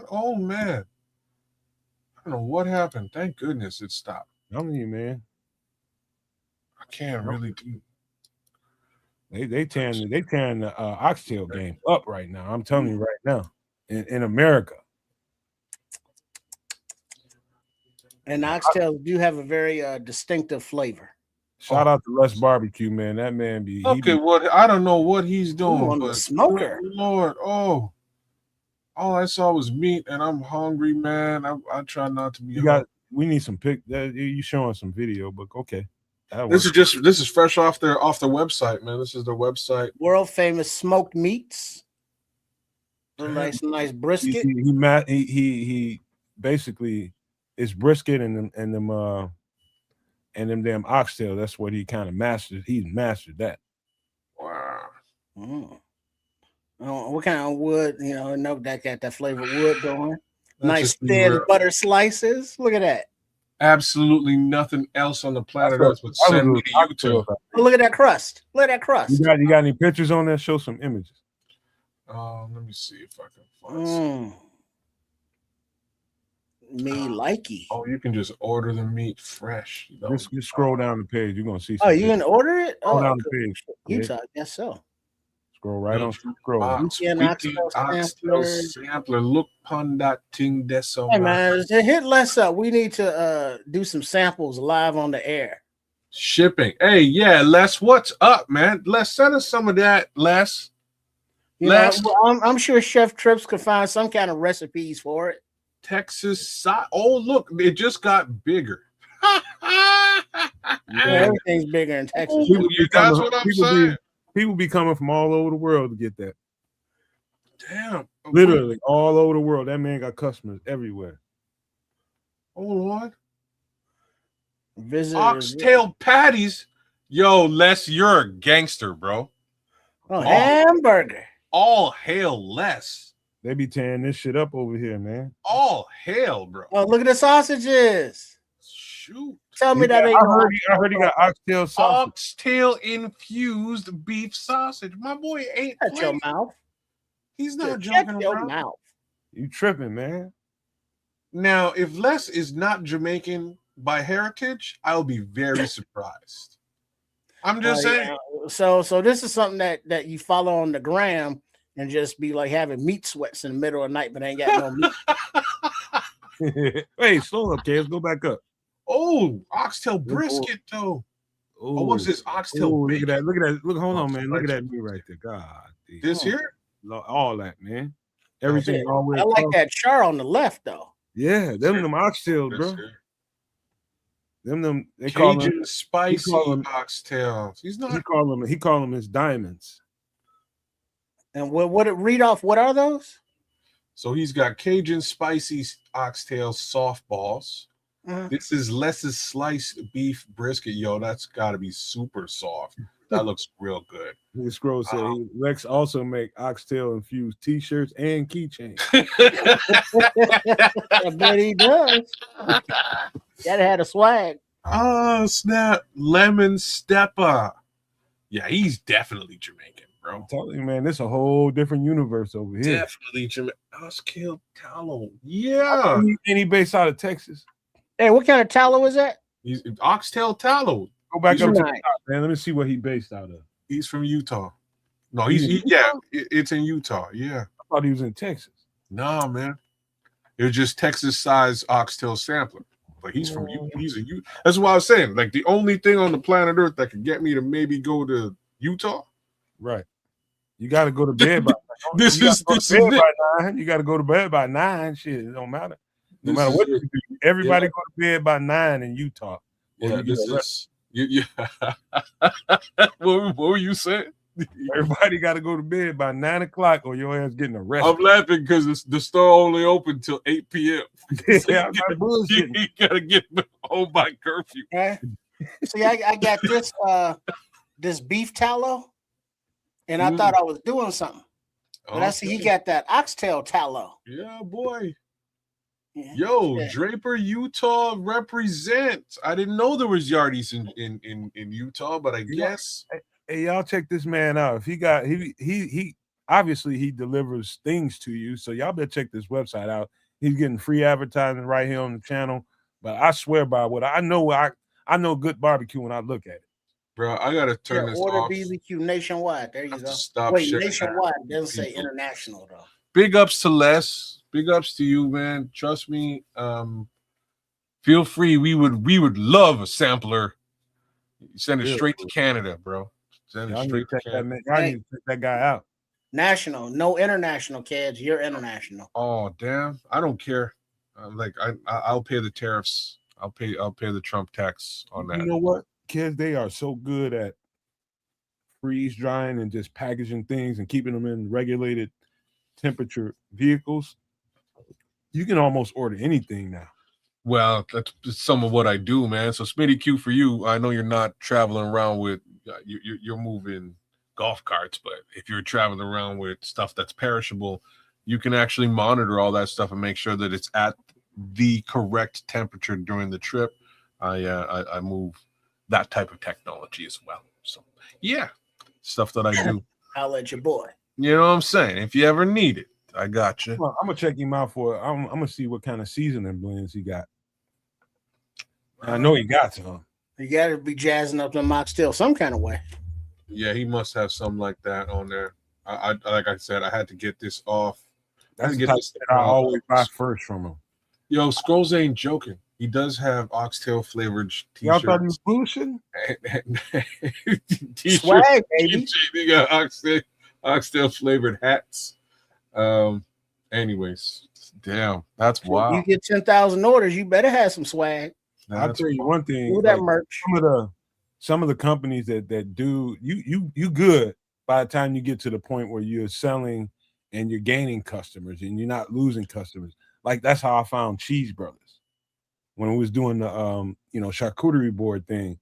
And they right there in Wisconsin. I ain't like the fact that they right up there by Green Bay, but they do cheese well up there. To be honest with you, and if you're gonna get some really good cheese, That's what they do. one of the places you might want to look. They make hats out of it. Shit. Yeah, they do toilet seats and all kind of shit. And we make cheese graters. People with FGB. pine glasses. What you say, kid? I said, and we make cheese graters. Hey, man. FGB. FGB. All right. I tell you what, man, we need to get into a Bears conversation. A good segue, as good a segue as ever there could be, man. Professionals we are. Yes. Watching the show sometimes reveals some things not as good as others, but sometimes some really general conversations pop out some really good, interesting thoughts. And I thought about this for a minute because Kid said this at least a week or two ago. And we need to address it, man, because I can't tell exactly what show it was, but I know it's no longer than 2 weeks ago. But he's really concerned about the fact that we're missing this guy and he don't feel like we have a viable replacement for him. So let's talk about it. Do you remember having a conversation about that? I actually don't, but I do feel that way. You know what I mean? Like I don't remember the conversation, but like just considering what some of the stuff I said even last week, when I was talking about Ford last week, right? And Ford is technically the backup to this guy. So yeah, it all comes back to Big Bill to a certain degree. We don't have him on the team any longer. We don't have Ford to back him up either. So those are two big men in the middle that really helped us stuff the run. And let's be factual here now. Straight to you there, Nomad. When you and I were calling a couple of games, and it wasn't last year, I believe it was maybe even 2 years ago, and Big Bill got hurt for the first time, and he was out. And there was nobody to replace him. Ford was not on the team yet. You stop and you're like, damn, we need to get a big boy in the middle because teams are just running us down. And it was facts. Teams were running us down and they continue to do so. We turned around. We put Chris Williams in the middle. We put Javon Dexter in the middle. We did some things that we hoped would slow, fill the sieve, if you will. It didn't.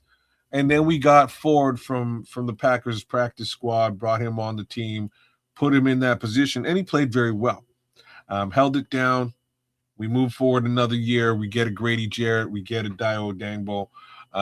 And facts is, in my opinion, and it might just be injury related or what have you, they didn't really fit that bill either. Big Bill fit the bill because he was on the team. Lo and behold, we lose Ford at some point during last season. Such is life. At this point, we have no Ford. We have no Big Bill. My question is, can we stop the run?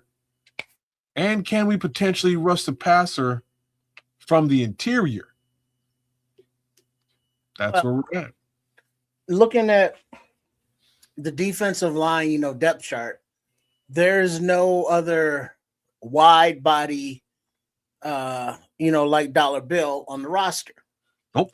Other than you look at the Jordan Vandenberg, who's different. He's more of a penetrator, just from the film. Obviously, he's not played it down in the NFL.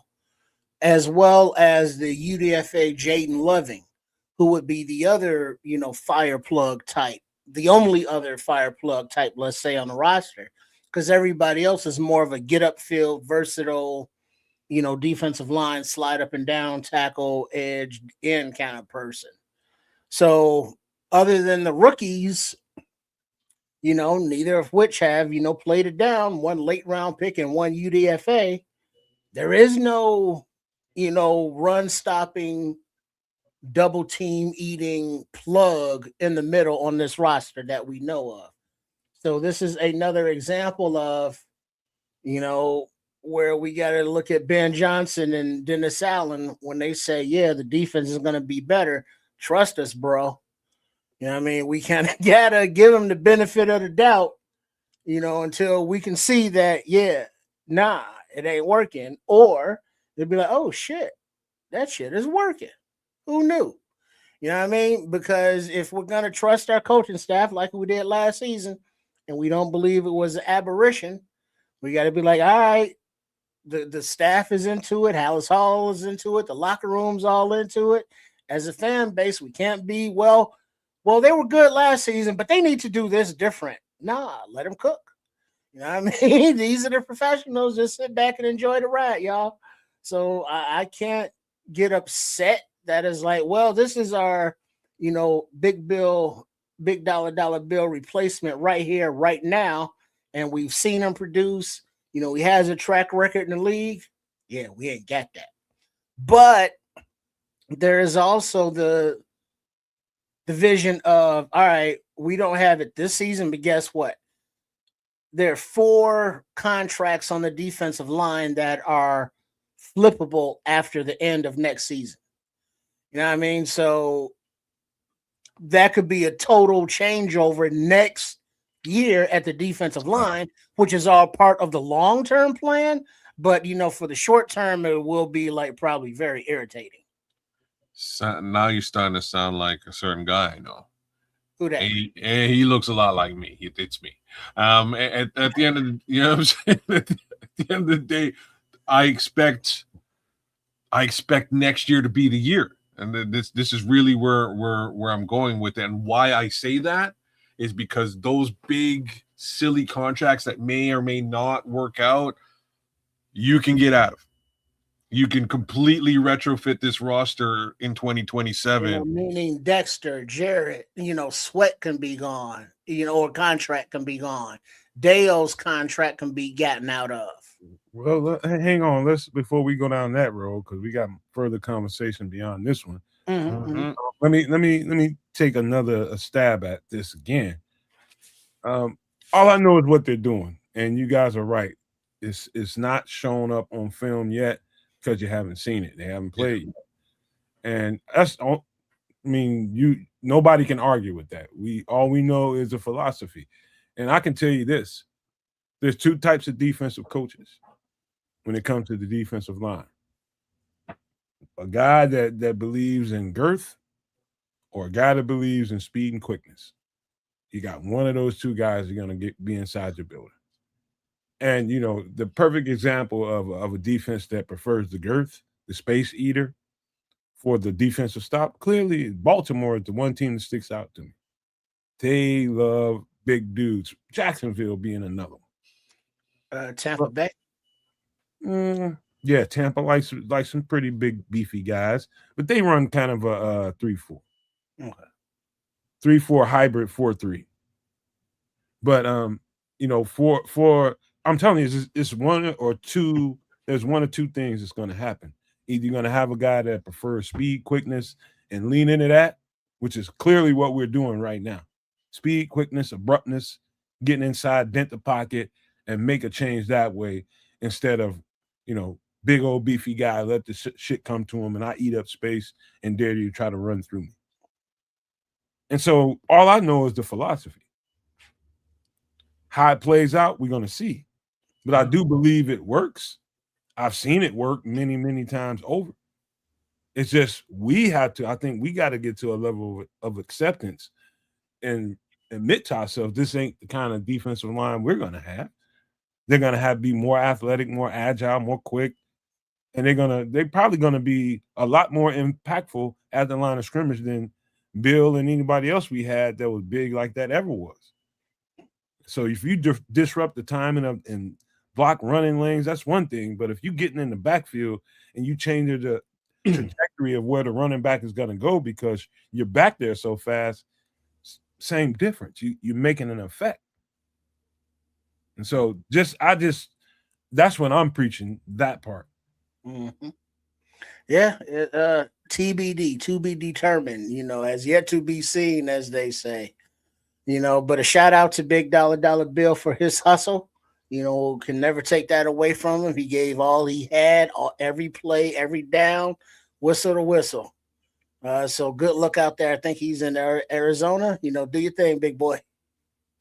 Yeah, shout out to Big Bill. Shout out to KB, man. Always good to have KB on the show, giving us them Big Bill takes.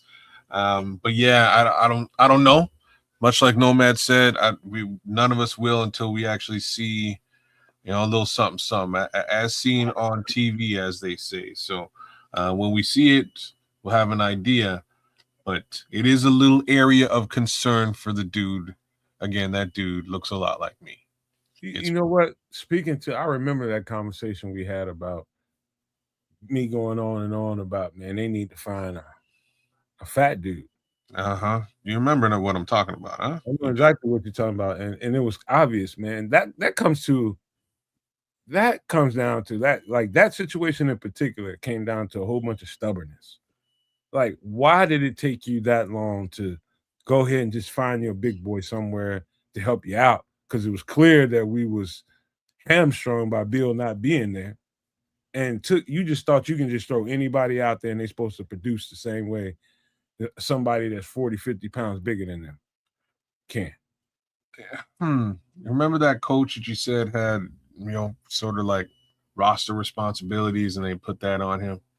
I think he's an idiot. And I said it before, I'll say it again. I don't think he really knew what the hell he was doing. I think he knows what he's doing. He's just stubborn in that regard. Perhaps that is a great way of looking at idiocy. Sometimes stubbornness gets in front of, success. But in that scenario, yeah, he also, and one of, like, I hate to say this or bring this up, but one of the first things he did coming here was let go of Kyrie's Tonga. Kyrie's Tonga has at least won a Super Bowl. He might have won two, or been to two, which is pretty crazy to me. Wasn't he coming into a contract year though? No, he was drafted the year before. Oh yeah. Yeah, he was 1 year in with us. He played well. Flus came in and got rid of him, and I was like, "What?" He's a real good run stuffer. He does the job very well, and he's youthful. We don't even have to pay this guy. Why would you count? Still doing it very well. Right, and then he was productive in Minnesota when he left here, right? Went to Minnesota, was productive. Went to Kansas City, I believe. Went to a Super Bowl with Kansas City. And I think he was on the Patriots this past season. So I think he's been to 2 Super Bowls over the course of the last little while. And I'll never understand. Flus hasn't. Anyways, I was more pissed off about Mario Edwards, and really, I was pissed off about the other one. Names about James Daniels. James Daniels pissed me off. That was kind of something. But what was his name with the 3 names on the defensive line? They're not. Roy Robertson. Yeah, Roy Robertson Harris. I can see them. They were on the rise, bro. And Roy Rob had a good career after us too. Like he was really starting to come into his own, and he had a great career moving forward afterwards. You're right. What was a defensive end that left here and went to Texas? Not Don Rob, before him. Defensive end when we needed. I think it is Mario Edwards, isn't it? Was that Edwards? I think it's Edwards. No, it was somebody that we liked in training camp, of course. Oh, he didn't work out. You're talking Gibson. Gibson, Tyrese Gibson, not Tyrese. I think it's Tashawn. I think it's Tashawn Gibson. Tashawn Gibson. He didn't work out over there, man. He played a couple games. No, edge rusher. That's Travis Gibson. Travis Gibson. There we go. You got it. Yeah, he didn't work out there. So that's all I can tell you. It didn't work out for Travis in Houston. Right on, JoJo. Man. Oh yeah. It's actually Gibson with a P. But anyways, right, But yeah, I just back to the big man thing. Flus came in, looked at the situation, and thought, you know what? I don't want to have a big guy in the nose position. I don't want to have that. It doesn't fit my scheme. I'm getting rid of this guy, and got rid of Tonga. And Tonga's had a fantastic career, down to the level that we had to eventually go out and spend big money on Big Bill. Find somebody that Like we we paid for that mistake, to be honest with you. I don't know if y'all noticed, but the year that what Flus had Bill looked good. Bro, yeah. When the year that Dennis Allen had him, man, he just like blow up. Wow. He looked like a damn blew up fucking river inner tube. But dog, like you remember KB being on the show, man. KB came on and we weren't even sure. He wasn't even sure. He's like, look, I talked to my cousin. My cousin is kind of like, maybe I'll show up. He ready to have a baby too, man. That's what I'm trying to say. Like, I don't think he was really in it to win it Right. like that. But he at wasn't least as he was motivated. At least he was healthy, right? The year before he got hurt. This year, at least he was healthy. He was on the field. So I can't even take anything. Yo, man, there was a couple of that man didn't look right. There was a couple of snaps. Like goddamn Michelin man, doesn't it? You know what? There's a couple of snaps where he was hustling. He chased a couple of dudes down, and I was very impressed. I have to say that too. But yes, you know, season was up and down for the guy. He was limited. Yeah, season was up and down for the guy. Remember when he was talking about that motherfucker ate all the pancakes? Yeah, you can cover them with fruit and boysenberries and stuff. Ate all of them jellies. Oh man, look, like I think we need to do something about this. But we're gonna Pillsbury Doughboy. You just mean. Damn true, Pilgrim. That's cold blooded, man. Look, and I think they need to do something about this. I think they're gonna find out whether they do or not in camp. But man, I'd like to think that we had some opportunity in this area that we've really flushed down the toilet in Tonga.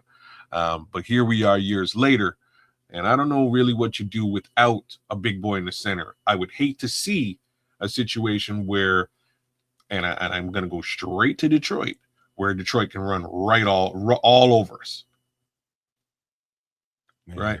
They're gonna be running the ball, man. They're gonna be running the ball with Jameer, and they're gonna be trying to push that Pacheco dealie. And Pacheco's more of a north-south back than he is anything else. So I don't know. We know you just bullshitting. It's funny. Yeah, it's gonna be reliance on that quick get off and and gap responsibility and everybody maintaining theirs, as opposed to a big boy plugging it up. But Vandenberg and Loving, the only two pluggers are, unproven rookies. So it's gonna be what is it, another month and a half they put on pads? Shit. I think that's it's a valid quandary here, man, because you don't know. Like Kez, I can't tell you guys that I know what's gonna happen, but I do know what's gonna happen. Because y'all won't believe me, man. I've seen. It's funny, man, because part of my aversion here has something to do with what you said last week. What? And you were talking. We were talking about Javon very briefly. It was just in conversation about something else, and you'd mentioned that they kind of threw Javon in the nose, and he's not really a nose. He should be a 3 tech, but you can't. What else are you going to do with Grady, et cetera, et cetera.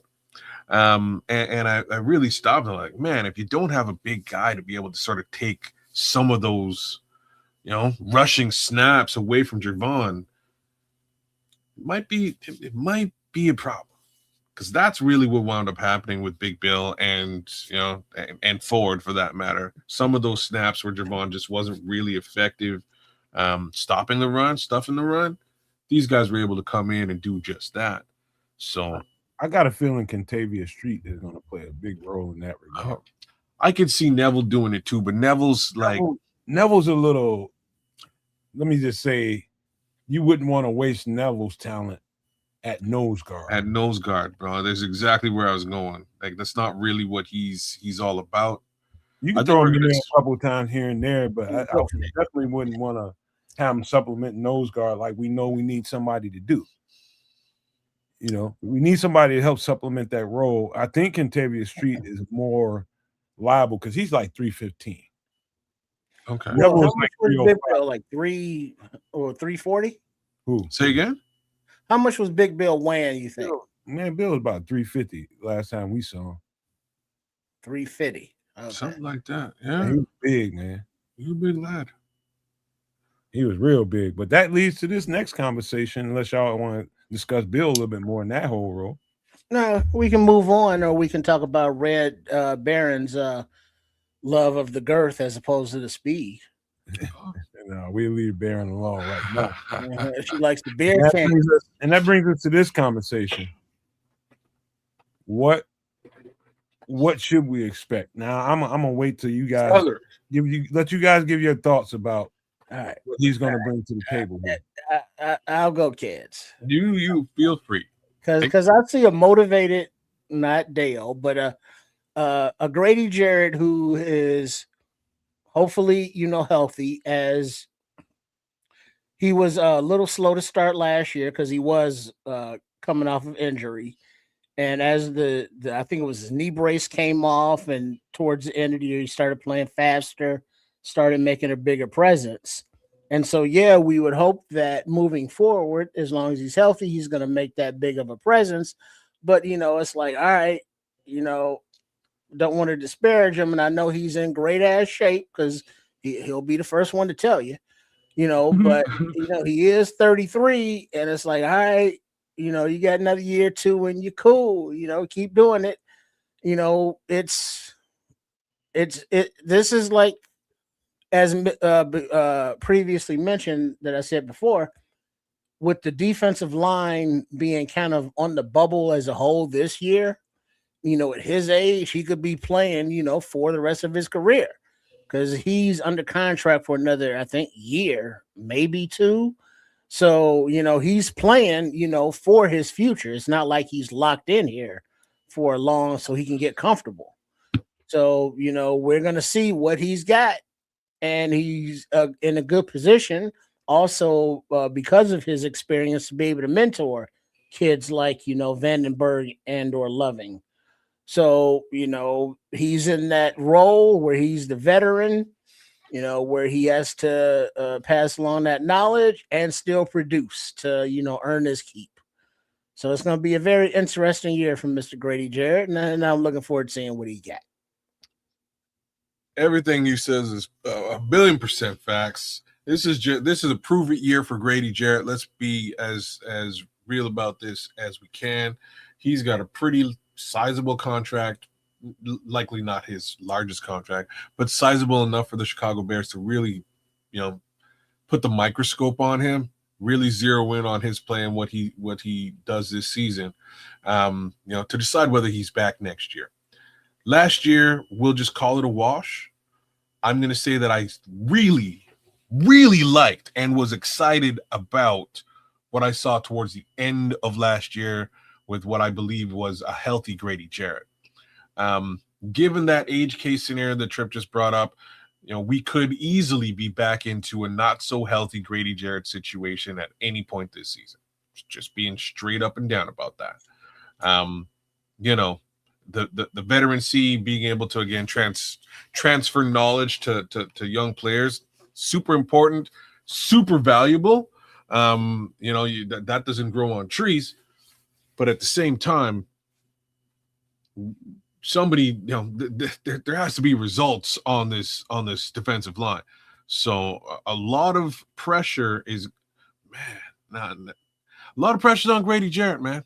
A whole lot of pressure. I'm not going to step away from the Grady conversation. It just made me think about another guy who generally stands next to him, and the fact that he's probably also in a prove-it year too. But back to Grady. I'm confident that we're going to see an actual uplift from him in this position, in this role this season. I know he can do it. He can be a very disruptive force on that line, and we really need him to be exactly that. One more time, until we see it, I can't say that it's law. So it's truly a prove-it year for this older statesman. Here's my thoughts about this whole entire scenario with Grady contract, what he brought to the team the first year. I'm gonna put it in a nutshell, the way I see it. You can't really fault the front office for, remember, Ben Johnson was here when this happened. Just remember that. Are you sure? Yeah. They saw this opportunity in free agency, and they was like, "Fuck, Grady Jarrett, what?" You know, I thought that was right before they came in as staff. No. They grabbed him. You muted, kids. They grabbed him. I swear this was like a week or two before, but I'll verify. You keep going. I'm pretty sure they got him afterwards. But let me just break down what happened here. What I think they're thinking is like, oh, this is Grady Jarrett. We got to get him. He's available. Instantly, one of those things that was off cuff, where they didn't plan for, and all of a sudden he's available. We need to move as fast as possible, knowing, okay, he's coming off a knee injury. They knew that, and they just believed in Grady Jarrett and his pedigree. And you can't blame them for that, in my opinion, because you just believe, okay, this guy, yeah, he had a knee injury, but he's still Grady Jarrett. He needed a year, and they know that.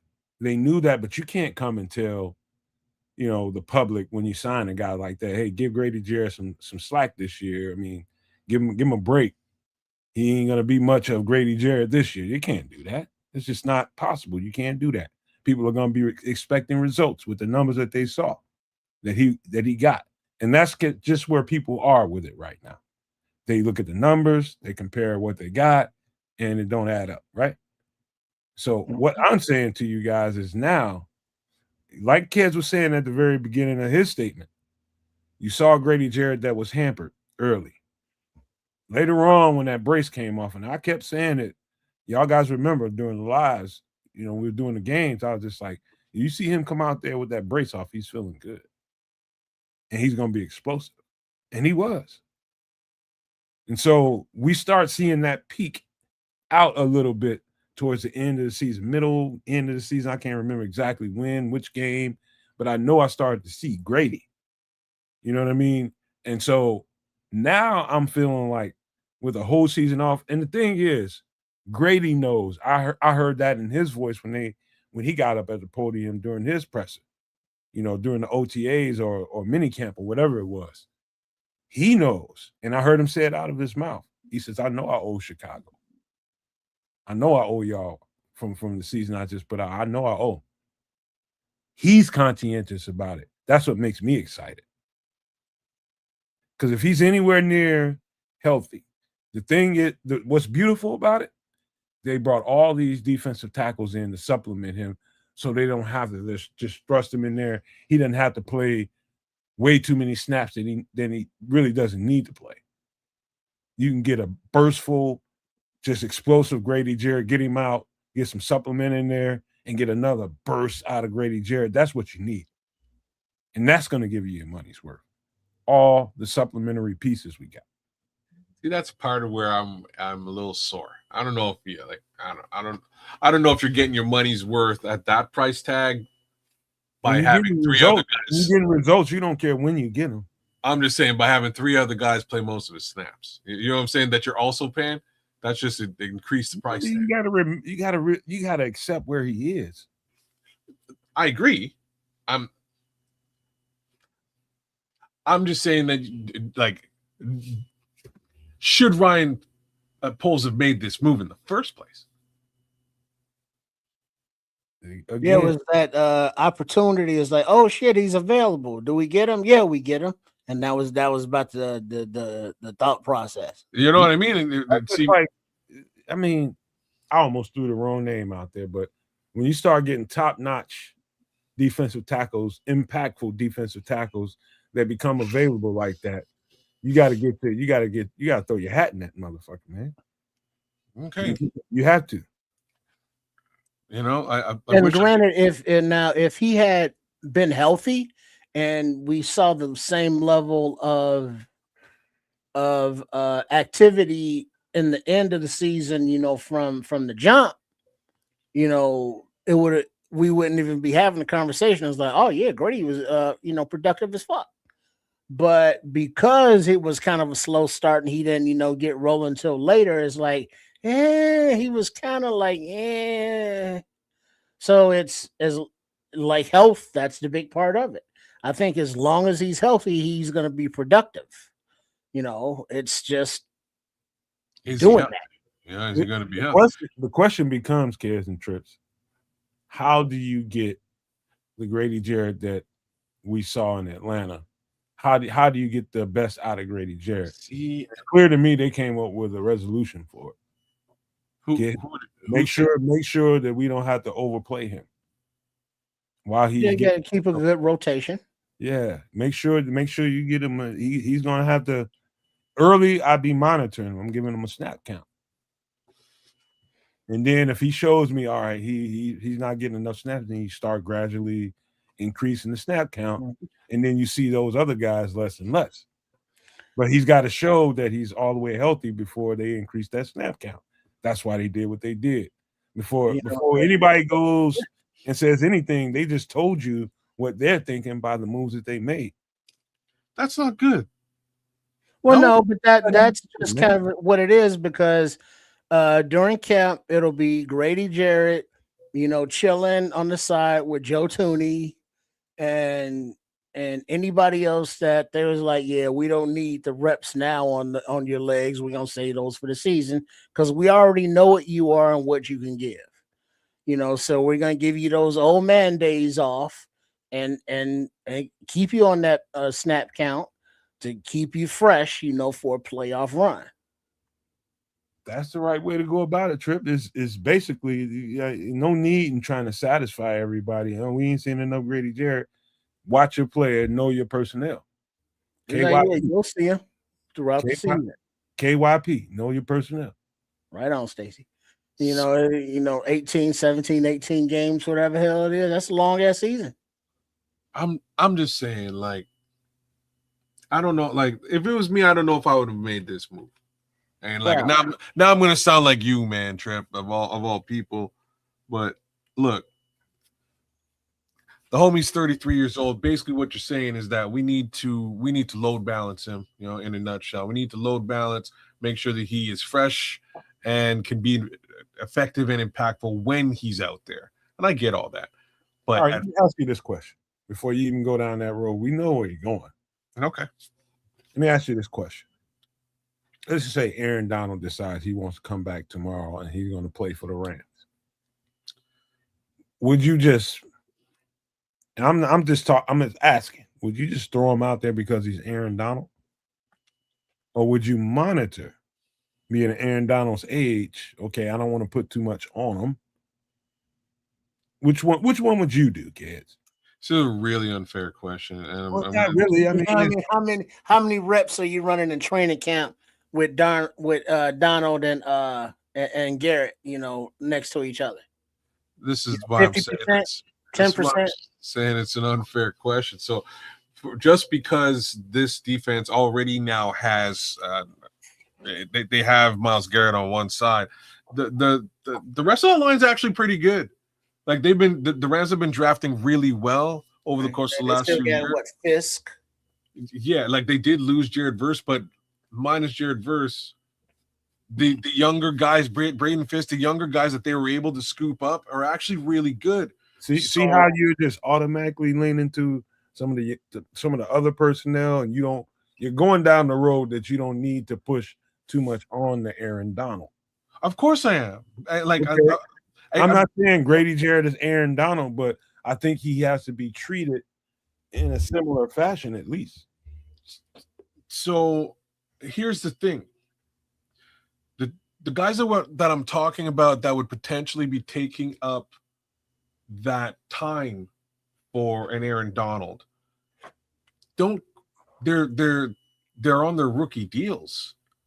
They didn't have to go out and pay an additional, and this is where I was going. They didn't have to go out and pay an additional, let's just call it $12 million total for those additional guys. You see what I'm saying? So not only did Ryan Poles sign up for an older statesman at $48 million, he also signed up for two backups for another. I don't know what their contracts are, but I can imagine maybe they're making about $6 million apiece. So that's probably $60 million for this Grady Jarrett situation, if you follow me. And I think that's wild.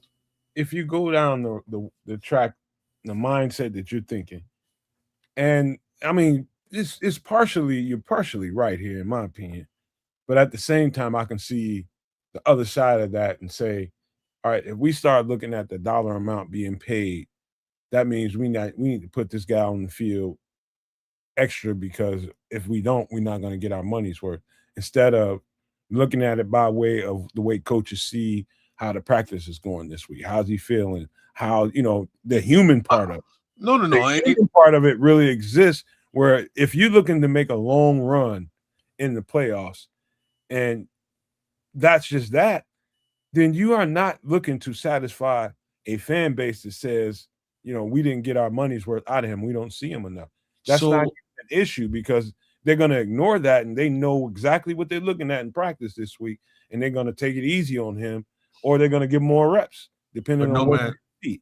Now you're really speaking to it. So you're right. It's forget appeasing the fans. If we are talking about what the coaches are seeing, like you really spoke to it, and I'm not even sure if you meant to. You know what I mean? Like if this is what the coaches are seeing, they're like, hey man, like he gonna need some load balancing. That's not a good thing for the coaches to be saying. It's not an uber positive thing for them to be saying. You want the coaches. Reality, but we all know it is reality. It's not a lie. You know what I mean? It is the truth. And if they're telling the truth and they're saying, hey, yeah, he's 33, he needs a little help. Ryan Poles should have really thought about that before. Oh man, no way he knows that. It's just his age. Like Tripp knows it. Well, but I mean, isn't he the same age as Joe Thuney? I guess to each his own, right? Right. We got results out of Thuney because he wasn't. That's a good way of looking. Imagine you are the one who's backing up the age thing right now. Thuney's older. Well, I mean, I'm not saying, but the first thing I said is, yeah, he's 33, and it's like normally you don't get better, with age like that. You stay solid. But it's like, all right, you're gonna need to take some laps off. You don't need that many laps around the track, and we want to, see what you got in the tank still, because it's closer to the E than it is the F. Mm-hmm. Got to play this shit smart. That's just the only way to go about it if you want to get any kind of results that you're really gonna need when it counts. If you want to get the right results, you got to play this smart. And I think the way they've gone about it so far are making sure they kept a few supplementary pieces here to make sure that we don't put too much on them, and the young fella Vandenberg. And so we've got pieces around so that Grady doesn't have to be overwhelmed, and put too much on his body. And to me, that's exactly what you want. I think that'll out of this guy. I think that will allow him to be the most effective Grady Jarrett that we've had the opportunity to see thus far. I'm not, not against it. Obviously, if this is what the coaches are seeing, and this is what the GM has sort of put in place to supplement Grady, I'm not mad at it. I'm just a little, Well, I'll go further, kids. I think this is a strike window for the Bears. This is a window. This is a window for us to strike. I mean, when I say strike, I mean exactly what you think. I mean, I think a trophy is at stake here, and I think you have to play this smart. And that's I brother. I 1,000,000,000% agree with you right now. I'm in full agreement, and I'm not sure if they've really played these things super smart to go for a chip in 2026. If we get to the big dance in 2026, I'm going to tell you what it is. I think it'll be on the back of a 4,000+ yard passer. I think it'll be on the back of a wide receiver who broke out, being Luther Burden. I think it'll be on the back of another hybrid wide receiver turned superstar Xavier Thomas. I think it'll be on the back of a tight end trio that's taken the league by storm.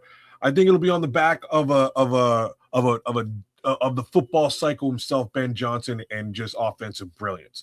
That's what I think it's going to be. It would take us to the big dance. I think you clearly see there's a ceiling for this season, and it ain't Super Bowl. I think the ceiling is the defense. is the way the defense performs this season is the ceiling to me. I mean, that's just a nuanced part of the season.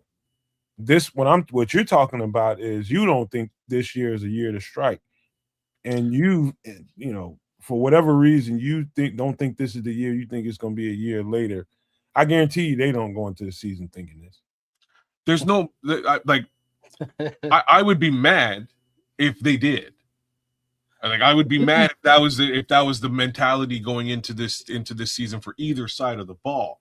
I'm just saying, from an outsider view looking in, I'm well aware that next year they can completely retrofit this defense to Dennis Allen's liking. Everything on the defense can be chopped and screwed and replaced and upgraded.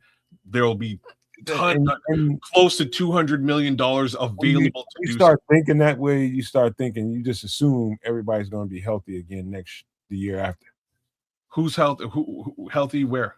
I'm knocking on wood right now. That kind of thinking, you just assume automatically everybody's going to be healthy. Everybody's going to be have the same energy in the same position. You mean on the offense?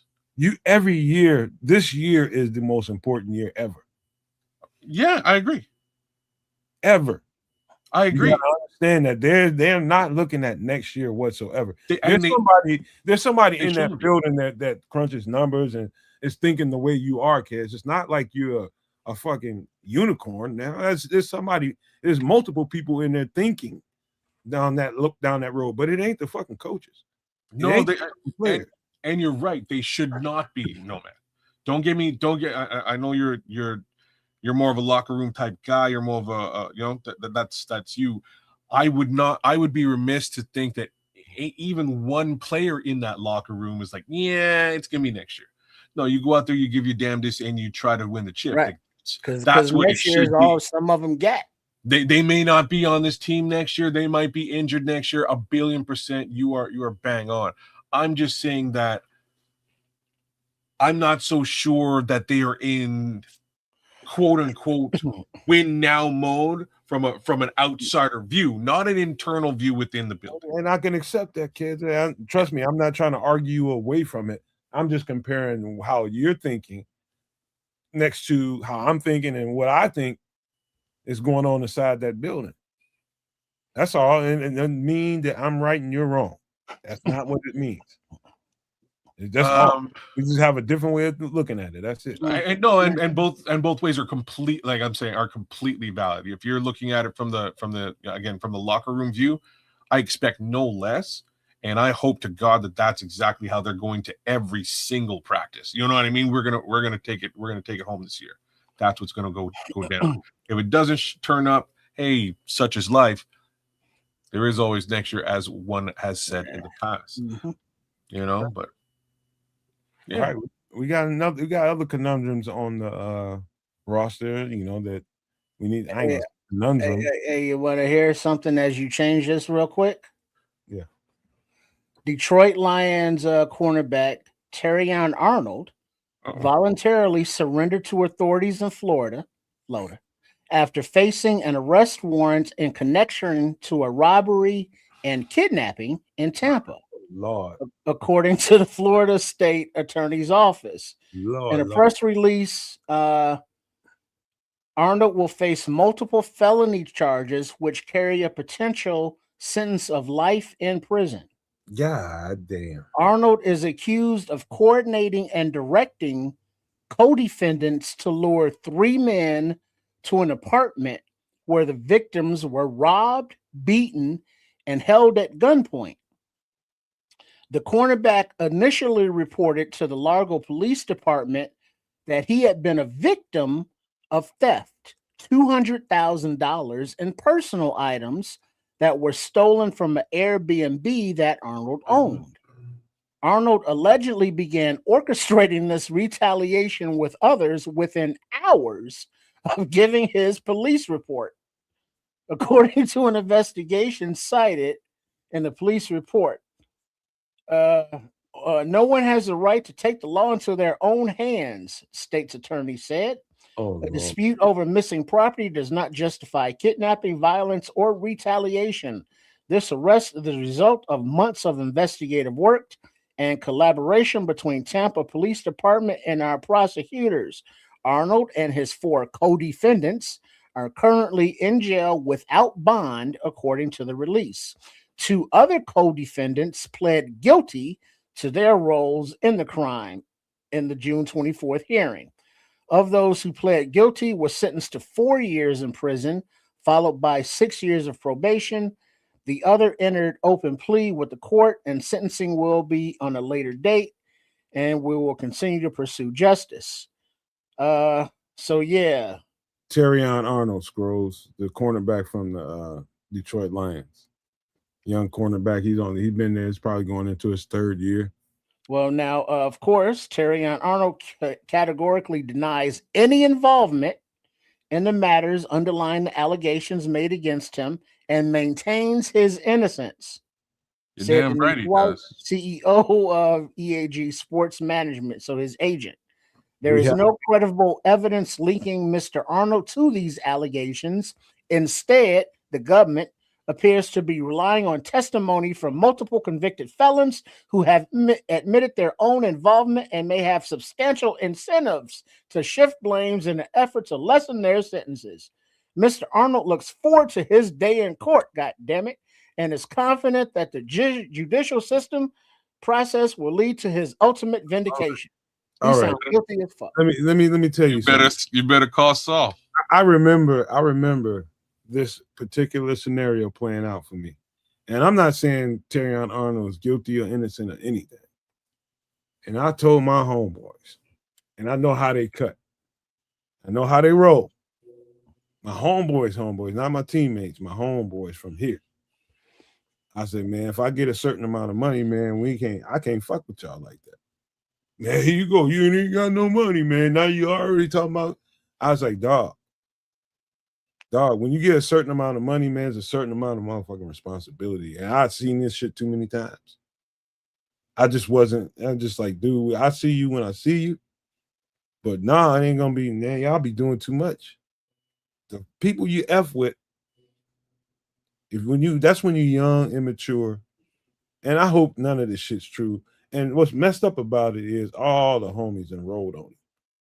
This is what I'm about to say. You know it's true, man. This is what I'm saying. So, like, they enrolled on him and play it out. What's messed? One of them. This is the worst thing. This is a terrible story. First of all, I really thought I thought he would be a real talent in the NFL. He is a real talent. I'm not saying he isn't. I'm saying, like, when we looked at him, he looked amazing at what he did. I was really impressed. I was really mad that he wound up in Detroit. I'll be straight up and down about this. But apparently he didn't have a great inaugural season, and then this situation kind of pops off. But when I'll never really these are situations where when you have that kind of money, I'm gonna give you the quasi view of this. Like, when you have that kind of money, why wouldn't you just pay somebody to do this effectively? Why would you be in any way directly connected to this if you wanted something? You gotta have a guy that knows a guy. You can't be even the guy who knows that guy. It needs to be a guy. Yeah, you got another guy. You got $200K missing, and immediately you want your motherfucking money back. And you're not thinking right. Police report is like, now your street mind is dominant, and not my ninjas. Holla at your boy. I know exactly how we can find these old fuck ninjas. I know exactly where his brain is, but then things go sideways, and you're inside. You're in jail. You're like, damn, like what's Terrion really can't come in here and bless me with commissary. Like, he can't really, you know what I mean? That's gonna make him look he's gonna be here next to me. He's gonna look real guilty if he's in here hooking me up and stuff. How does that even go down?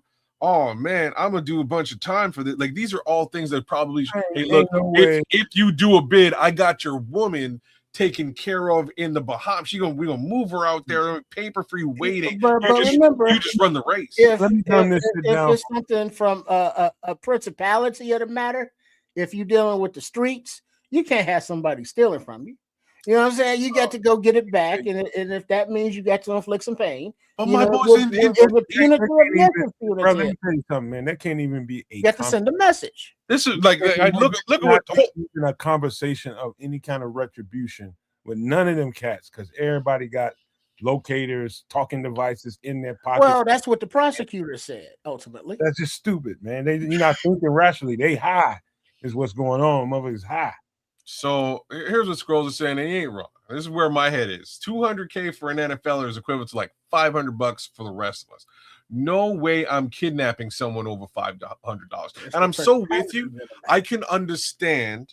That's grown ass people talk. 100%. I can understand you being, fresh from the streets and pissed off about a situation. Like I get it. You can't let him get away with $5. Mind you, your $5 just jeopardized potentially millions of dollars for you, bro. Like this is how you got to look at that. Generational wealth. Sometimes you just need to shut the fuck up and take it. This is one of them times. You got insurance? Write that off. Call your agent. They got lawyers. They got accountants. Shut your mouth. You got pictures. You got what you do. This is something that Pac-Man told me when we was doing his camp. We was just sitting over there having a little lunch and shit while the kids was doing their thing. They was over there eating and we was eating. He was just like, man, the shit I do different. And old boy was just like, here you go again, man. He's like, man, for real, I do a whole lot of shit different. And he started talking. He was like, man, when it started coming to some of that money and some of the stuff that was, people was playing with his money and all that kind of stuff. He said, if I had to do it all over again, I'd have hired the best private investigator I can find and see what he can find out and keep my hand out of it. Because when you from the streets, naturally, your street mentality is dominant when it comes to your motherfucking. There's a guy who knows a guy. That's actually a brilliant way to move. You hire that dude, you send him to go and figure out what happened with your stuff, and he'll be on that case. He gets paid. You wash your hands in the situation. You get your stuff back. Saul. Yeah, man. Because that, like, real talk, that's what Saul would do. Saul would call Mike. You know what I'm saying? Right. You call Saul, and Saul handle it. Saul call Mike, man. Mike will go and sneak up. He's an ex-cop. He'll figure things out. He'll know what's up. He'll let Saul know, and then y'all take care of it. That's how you deal with a situation like that. You can't go. You can't be calling Mike yourself. Don't play with no street kid money. No. I mean, right now he gonna react. His money ain't never had nothing in his life. Yeah. Some people get generational wealth. We get generational poverty, and so when he gets something. You take something from them, expect the worst. Yeah, but you got to move different. That's the lesson to be learned, Trip. That's exactly the lesson. When you're at that plateau, you have to at some point stop and go, you know what? I'm gonna make another $200K in about a month or two. Fuck it. But then that's always where you need a mentor or a consigliere or a trusted someone that's like, hey, you're fucking up, youngin'. It's like, hey, I understand this is a loss, but we're going to go to the legal, legit route. We got pictures, we got insurance, we'll write that shit off and you go on and you get ready for the season. As opposed to now, it's like, yo, we got to find the best criminal attorney we can. You know what I'm saying? To try to get the charges dropped if we can. Otherwise, you're looking at life. You make too much sense. You make too much fucking sense because you grown. Yeah. So you got to have somebody who's got some sense. And I wish that all young athletes, not just athletes, but young people had some mentor who is not trying to, manipulate them or take advantage of them or lead them down the wrong path. Or not answer questions for them, but give them alternatives, give them different perspectives, and let them make their own decisions from there. Because it sounds like Mr. Arnold's just coming from his street bag and was like, here's how we going to do this. Yo, for $1,500 a month, I will do that for any player in the NFL. I just like to say that. I know from the bottom of my heart. You say keep them on contract. I can tell you guys, like by legislation in the United States, you are an adult the minute you turn 18. At 21, you can drink and be out doing different things that you could never do because you wasn't old enough, right? But let me tell you something. Either one of those, you cross either one of those thresholds, it doesn't make you a man, and it doesn't make you an adult. Young people, there's no fucking manual. There's no manual known to mankind to help people at that point in their lives. Either you are a little bit more mature beyond your years, or you are basically a victim to your emotions, and you have to learn. You are either one of those two people. And I'll be honest with you, I was both of those people at different times. And I don't point my finger at none of those young kids. And Trip is right. I wish a lot more of them would accept some mentorship and some guidance, but it's hard to tell somebody who think they got the world figured out because they got money how to go about some shit.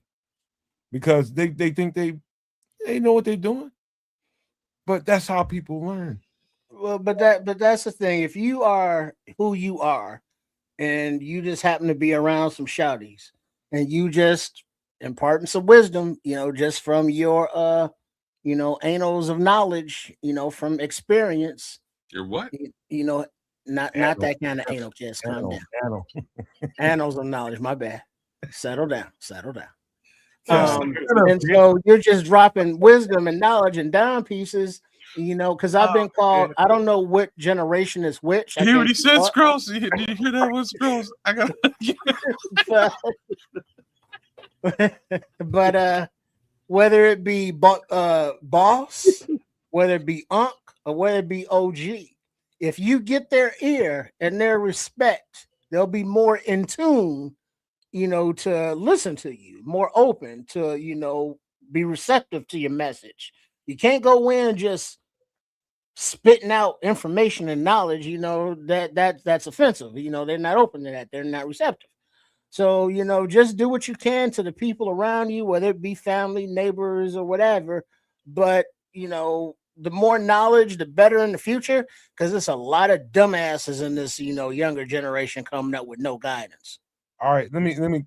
Trip just blew up the whole show with that conversation, but it's interesting and worth talking about. I'm gonna tell you guys exactly the point where I knew I crossed the threshold of being a grown ass man. It was somewhere in between 28 and 32. 28 and 32. I knew I was a full grown ass man. When you matured. Yeah. That's balls drop. Is that emotionally that emotional maturity where I was more in control of my emotions than they were in control of me. Emotional maturity is adulthood to me. So when you actually learn how to bite your tongue. I move different. You learn how to, you start to feel like that was the first time in my life, as wild as I was, and I was just gone and doing whatever the hell I wanted to do. I didn't realize how much stress I was putting on my mother because she's a parent and she I don't know my son. It'd be weeks, sometimes a month or so before I even call home, go by there, and I just be out there. You know what I mean? Just doing me. And it dawned on me man, one day she stopped me when I was going through her house. She's like, hey man, stop for a minute, man. You need to, I know you grown and you want to do your thing. You having a good time out there, and I know you got all these girls, and stop. Let me know what you're doing. You ain't no telling where you probably all in other countries and other parts of the United States and ain't told me nothing. You need to call me, man. Holler at me once a week or something. But I'm not, you're unaliving me by me not knowing. I need to make sure my son is okay. That realization and understanding that you have to be accountable for you in another kind of way because people care about you. You know what I mean? That was a growth spurt for me. I don't know about you two, but that was a big growth spurt for me. I started to be more conscientious. And how old were you when that happened? Probably about 26, 27. Wow. So that hit me at 16 years old, man, because I was in and out. I was I was like in and out of like bad shit. You know what I mean? I'm getting arrested on a weekly basis. You know what I mean? Like it was You things. had kids. That's different, kid. I mean, At 16, no, man. Not at 16, but No, you I'm talking you about. didn't live the life we had to live over here. Well, I'm telling you, my life was semi-similar. And the realization that I came to really early with my mom, similar situation again, single family home deal, was I was gone for about a month and I came back and she was like, I don't even know what to do with you. Like, I can't ground you. With like, you're just going to pick up and open the door and leave. I can't stop you from leaving. You can do whatever you want. But, what am I going to do? And she was clearly lost. And I stopped. I looked at my mom. I was like, you know what, mama? Here's how we're going to work this. Because I felt terrible. I was real wilding. And basically my answer to her was, what we're going to do is this. If I call you, I'm in trouble. Okay? You just know that I can handle myself out there in the world. I'll be fine. If I'm calling you, it's either I'm just calling you to say, hey, and I love you, or I'm in big trouble. All right? If you don't hear from me, don't worry. I'm fine out there in the world. And she's like, I hate this idea. This is the worst idea, but I'm going to ride with it. And it worked. It worked very well for us. I'll be honest with you. Because like when you know what hit the fan and I called her, she was able to make move mountains for me when the need was there. Other than that, she's like, all right, I know you can handle yourself out in the world. And sort of the longer that you go out and you do your thing, that I don't have to see, I don't have to question what you're doing. So like out of sight, out of mind, she got a little bit of peace of mind. It's a very weird dynamic, but that's how we approach the very same situation. My mother used to hide my jewelry. You want to know why? Why? Just imagine why a mother would hide a young. Just because she probably didn't want to get you to get, for it to get snatched and be cause an altercation. That's partially true. What up, Bear Ski? What up, dog? What up, Paul Ski? And did you see White Ghost's comment there? Yeah. White Ghost? Yeah, I just put it up on the screen. Yeah, you practicing being grown until you 28 and then you grown. Exactly. Can't argue with that. So she would hide that stuff from me. I get mad, and I done paid mad money for this shit. And she was just like, she didn't tell me this directly. Now she knows how I grew up and being aggressive and always fighting and all that kind of stuff. And she made the mistake of thinking that if somebody rolled up on me with a pistol or something and wanted to rob me or take it from me, that I would try to fight them. I was like, Mama, my aunt told me about it, not my mother. And so when I found out, I was like, she thought I'm nuts. She think I'm nuts. What do you think? I'm stupid? There's no chance. I told her, ain't no chance. They gonna take that jewelry and that's just it. I ain't gonna have that jewelry no more. But it ain't gonna be no me trying to fight no gun because they taking something I paid money for. Nah, she's just like, you know what, you always fighting and you always aggressive. You don't mind, you'll fight in a minute. I'm just like, that's one thing. If somebody just pushing up and you think you can big dog me, no, I'm gonna whoop your ass. But if you got a gun, you the big dog. Serious. That's just how it's gonna be.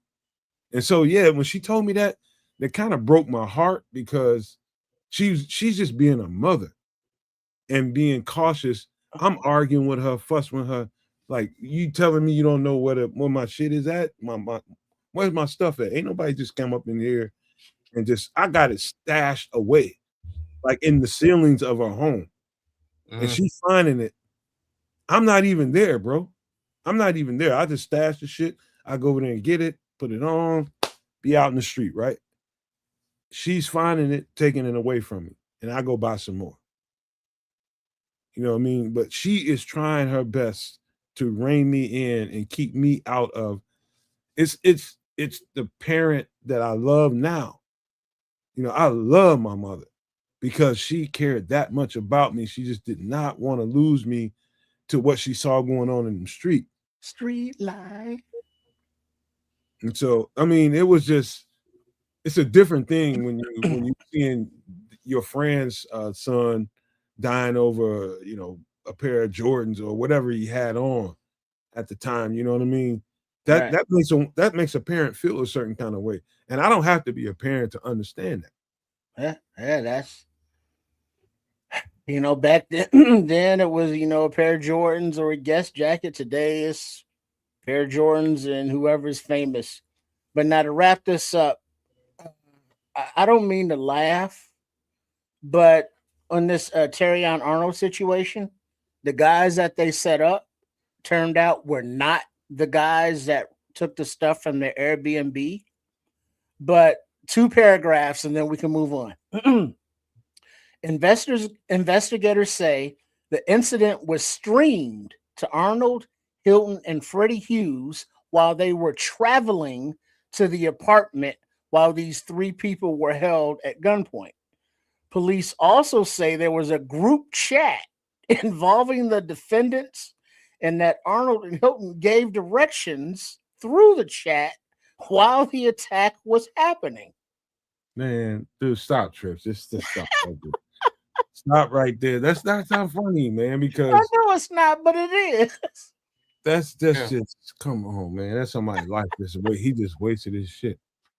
I mean, so is it like their paper trail? No. Is it an electronic trail? Yes. Trail. It's a goddamn. Oh my god. That's a confession, basically. You better call Saul, bro. You're so comfortable. Even Saul can't roll his eyes. Saul can't even save your ass, man. What up, White Ghost, Bear Ski, What and up, Hawkeye just busted up in here, man. Y'all, man. We got to turn the corner, man. Because let's go, because that's just that's that stupid funny. Oh man, dog. That slapstick. I mean, young people doing stupid shit. It's not funny to me, man, because you just don't realize how much the worst part of your brain is taking over, and you don't know that until you grow up. Well, but then when you see how many levels and depths of stupid there is, it's stupid. Like, come on now. The stupid, immature shit that I did as an immature person is limitless, man. Well, eventually you knew when to cut bait. Eventually. I'm still here and I'm still free. Right. Where them on the other hand was like, yo, hit me on FaceTime when you got these fools hammed up. Man, I'll never. You see, this generation. Stop, kids, because it's gonna go too far. All right, I'm not sure we got to keep going. Tristan already blew it through a monkey wrench in this shit. It is low down. We got a production schedule we got to adhere to. Okay, all right. Let's do this, man. Let's talk about this guy and he's motivated. Realities, man. Realities are. We hope for the best, and I think we're in a Grady situation. I think we're in the same Grady situation we just got through talking about, where he's going to need that year and some time they're going to put some pieces around him to help him not look so bad, because they put too much on him, he's going to re-injure himself. Oh man, why you go down that path? It's just reality, man. That's a real last thing to say, man. It really is. Look, yeah, these 2 selections are like were a little bit baffling to me at the time. They're just as baffling to me now. I really hope motivated Dio Dengbo is a monster. That's all I can really say about this. I hope he enters the 2026 season like the Incredible Hulk and leaves like World Breaker Hulk. You know what I mean? Like that's all I can really put my hands together and pray for. The odds of that happening are from a historical perspective are non-existent. Right? Never before has he gotten into double-digit sacks in his career. Yeah, but let's throw him $48+ million.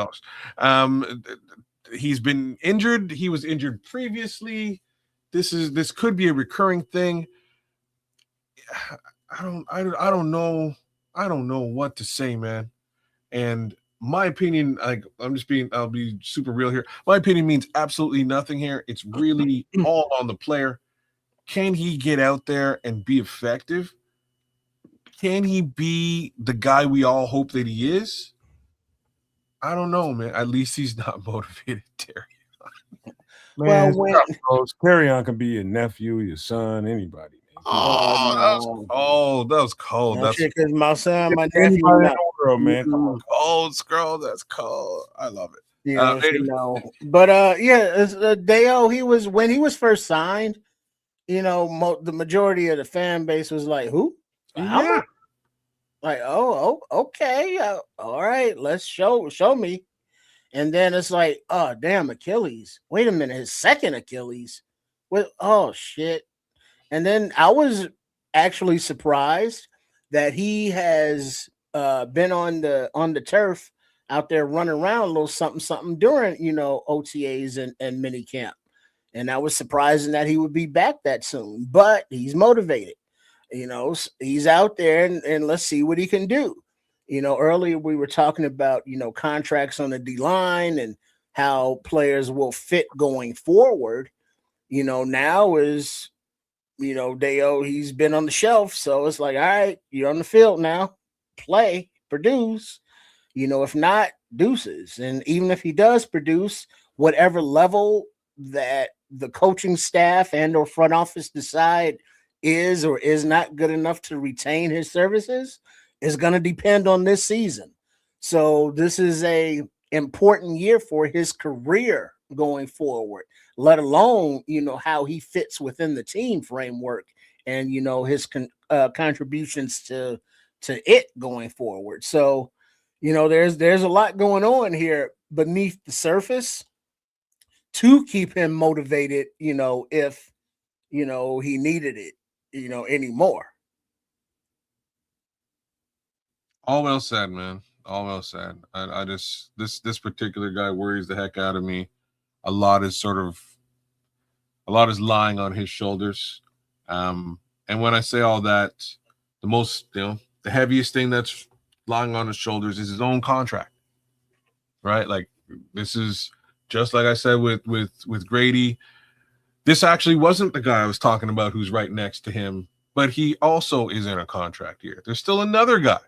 But this guy's contract is big. It's in question. And both of these players have to step up to the plate and hit home runs, period. There's no bottom of the ninth. Bases are loaded. It's a tie game. You know what I mean? Like, they need to come out there swinging for the fences. And all I can say is I hope we see home run after home run this season, because we really haven't seen very much from this particular talent who is, putting a real dent in the salary cap for this team. Like, they could have potentially went and got somebody else who, really could be effective. And that's where we are. I think it all is speculative, number one. And even what I got to say is that I'm going to say this, man. Nobody can control whether or not they get injured. Nobody. Nope. It's going to happen if it's going to happen. Now, coming back from that injury, I don't care how much you're getting paid. I don't care how much you was getting paid before you got injured. You're getting paid that amount because you're getting paid that amount, period. There's nothing nobody can do about that. The thing is to understand that we expect something out of him that maybe he's not prepared physically to be able to produce. And to me, that requires a little bit of grace and understanding. That's just me and how I'm wired. I know either he's going to be okay or he's not going to be ready at all. And he's just going to be out there and they're going to push it when they don't need to push it. And so hopefully the people inside that building just have some kind of compassion and are not, basing whatever they decide they want to put on Dio this year based on money. The fact is he got injured playing for us. Remember that. He got injured giving his best he had for us. And so I'd rather see 100% Dio than somebody that's out there 50, 60, 70%. Because he's not going to give a good showing.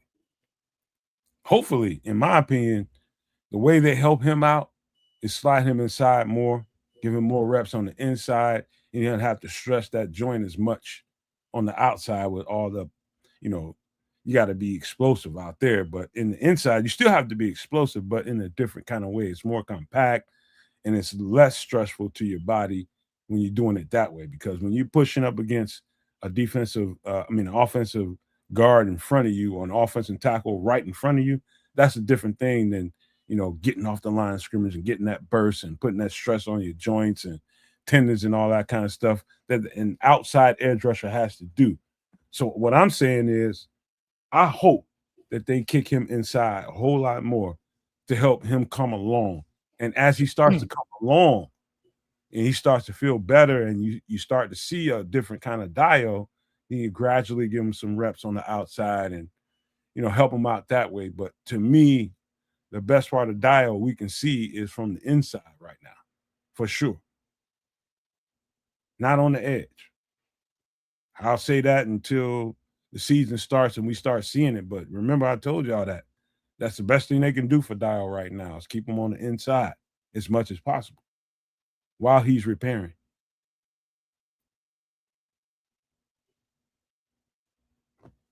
Right on. So much for those edge rusher reps, which really puts a lot of pressure, at least on somebody who isn't in a contract year, Give us some of these healthier guys. And there's the name I was talking about. I think Booker will step up, but Dexter needs to step up. Give it to some of these healthier guys, man. You don't have to put that on Dio if it's not necessary, All right. You know what? We'll do one more guy. I had a couple to talk about, but we'll do one more so we can move to something else. How would y'all feel if Braxton Jones ends up as your starting left tackle? Honestly. I'm sick of talking about left tackle, period. Like I really am. I don't care if he's a left tackle. I don't want him to be the left tackle because I really thought that, they'd made significant strides to get away from this particular player in one capacity or the next. If we're sort of full circle 360 degrees back to rocking with Braxton Jones, in my opinion, it's because he's the best guy in camp and he's proven that he is. And I hope to God, I hope that's actually what's going on. If he is the best guy in camp, then I don't care. Whoever wins the job wins the job. Yeah, I'm there too. Between Jedrick Wells, Braxton, Theo, Haran Amagaji, whoever wins, cool. When the pads go on, now the coaches will be able to make, better determinations. And whoever wins, let's just stay healthy. And whoever does not healthy, be prepared to come in and just in case. Until, next season when, or end of the season, whatever they decide, if and when, Ozzy comes back. And then, we'll be right back at this spot all over again. So, the left tackle is going to be a position that is in flux, unless Braxton or one of the aforementioned guys just comes in this season, takes it and says, yeah, this is mine's now, and locks it down and doesn't look back. That's a possibility as well. So, yeah, that's all I got. I don't think, I'm gonna be honest with you. I don't think I can remember a time. Let's just say I don't remember a time at all where we were this talented at left tackle.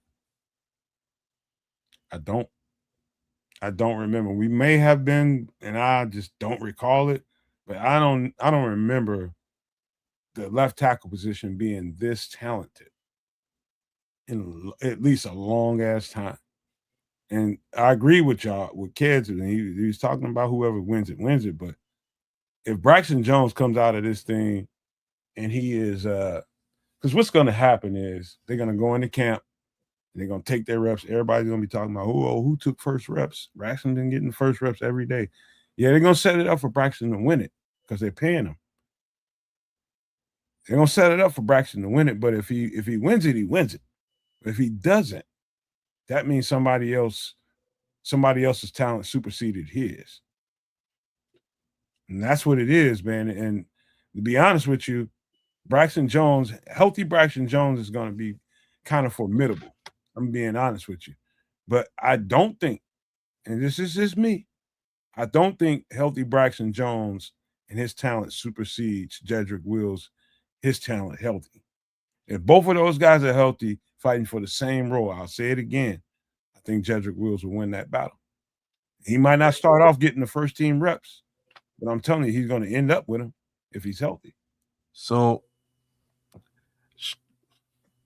I think a little bit of the opposite is true with respect to who they are sort of going to give the reps to. I don't know if they want to give the reps to the guy that they're paying low money, or do they want to give the reps to the guy that they're not paying at all? They're going to give them to Braxton because he's getting paid to get him. Hold on. They can easily get out of this contract with Braxton in a year's time regardless. And they want to have their left tackle, right? So if you're not paying a guy, yes, 1 year deal. It's you know what I'm saying? You have the ability to now strike a deal with that guy and lock him down for a period of time if he's the guy, which might be better than what you're dealing with Braxton, right?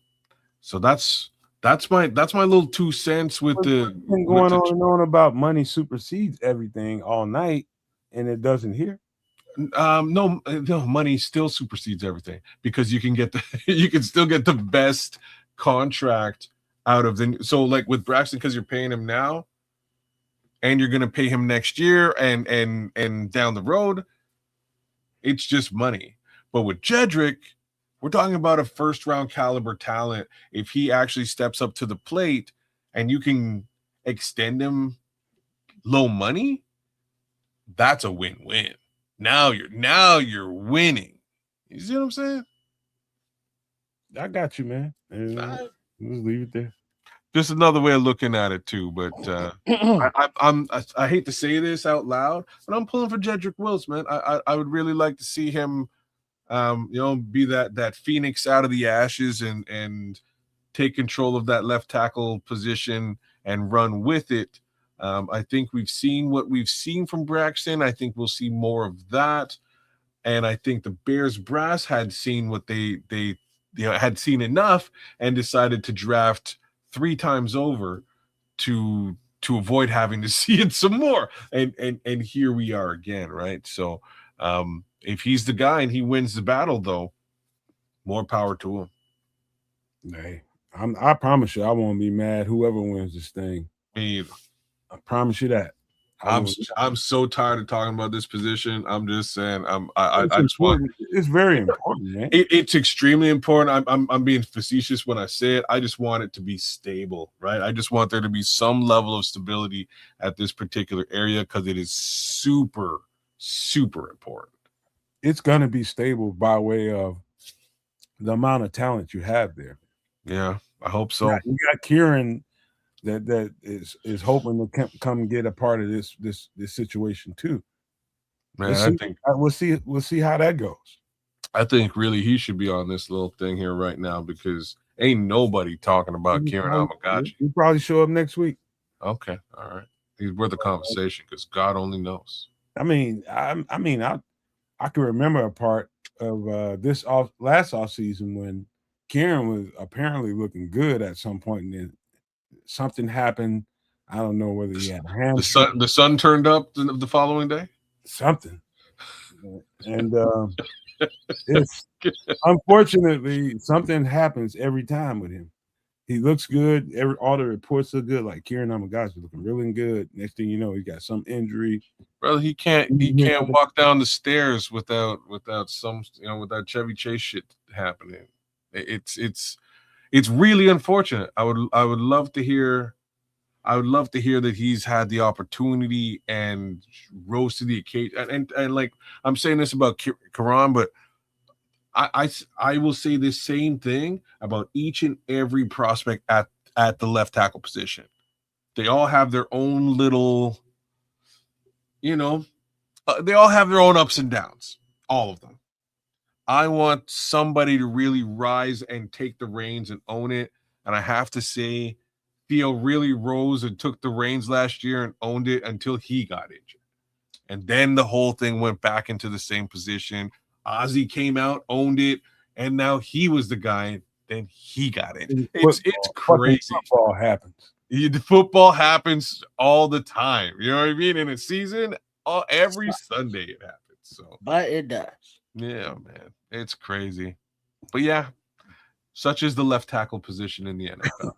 Yeah, we have one more guy to talk about, but we'll save that just because for time's sake, so we can get some other stuff in, man. And that will complete the Bears conversation for this week. I'm just gonna pull a card here, man, and go somewhere. And me and kids at least will be able to talk about it. We hope Trip will get a word or two in here. This is gonna be interesting, man. Let me pull this to the side for a second and go here.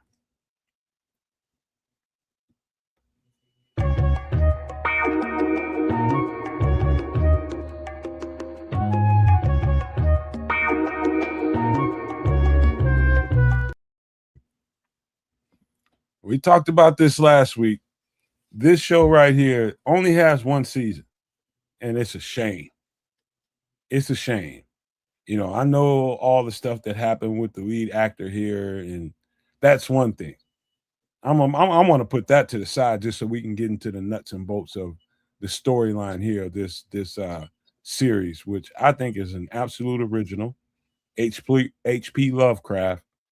I've heard some things about him, but I'll put that to the side as well. You have to, but continue.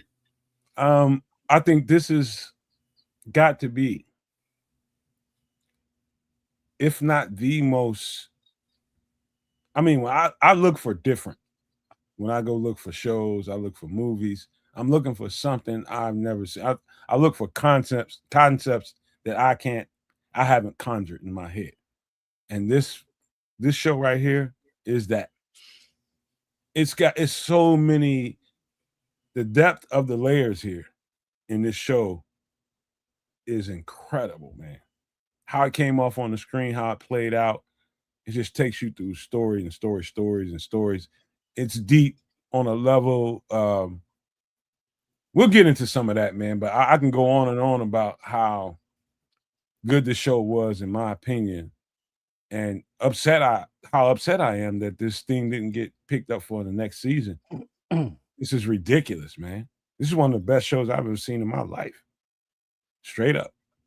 But go ahead, kids. Tell me your thoughts about this. I haven't seen this one. I thought I told you I didn't see this one. I thought you told me you did. No, I haven't seen this. What I did say was a little bit about Jonathan Majors and his you digs.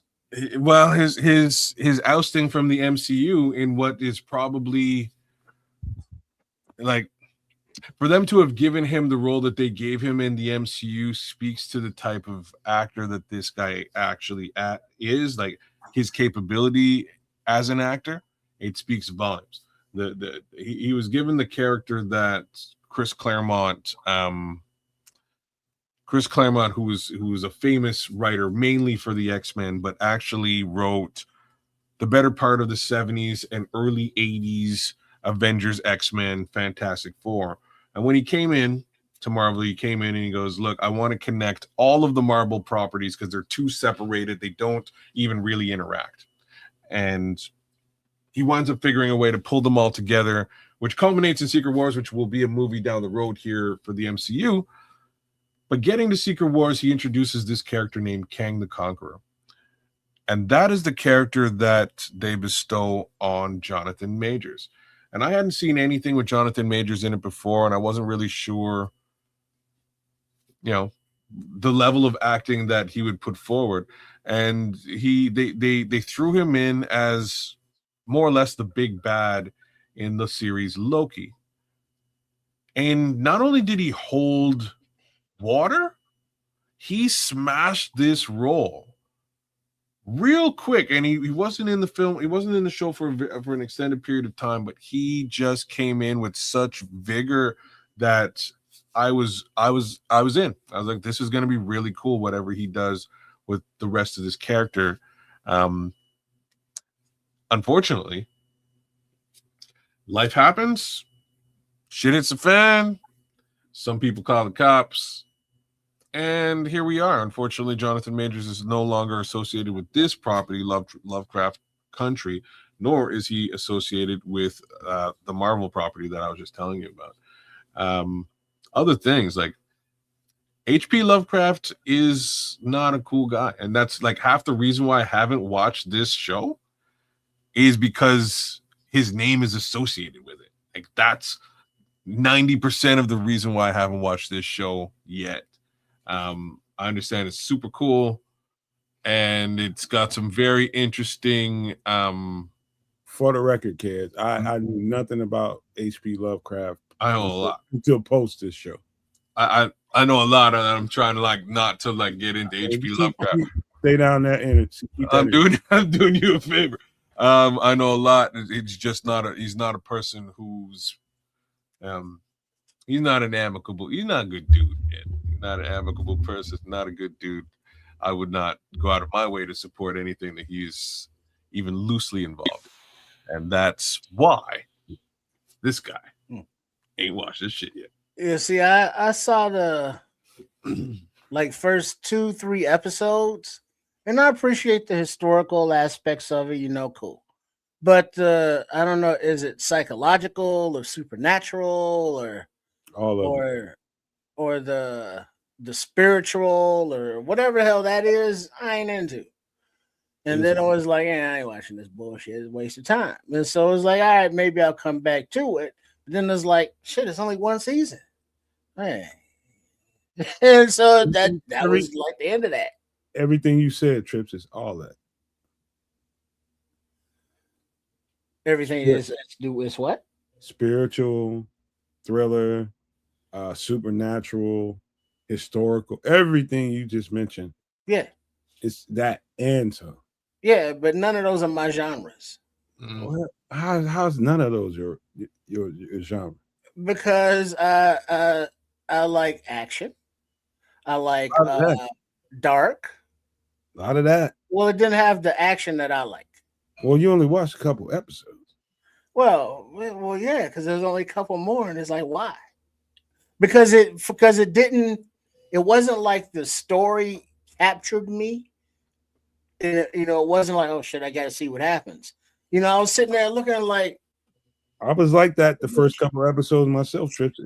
So yeah, I couldn't get past what the F is this S, and then I was like, yeah, this is not doing anything. I was the same way the first couple episodes. It took, like, to me, a good series.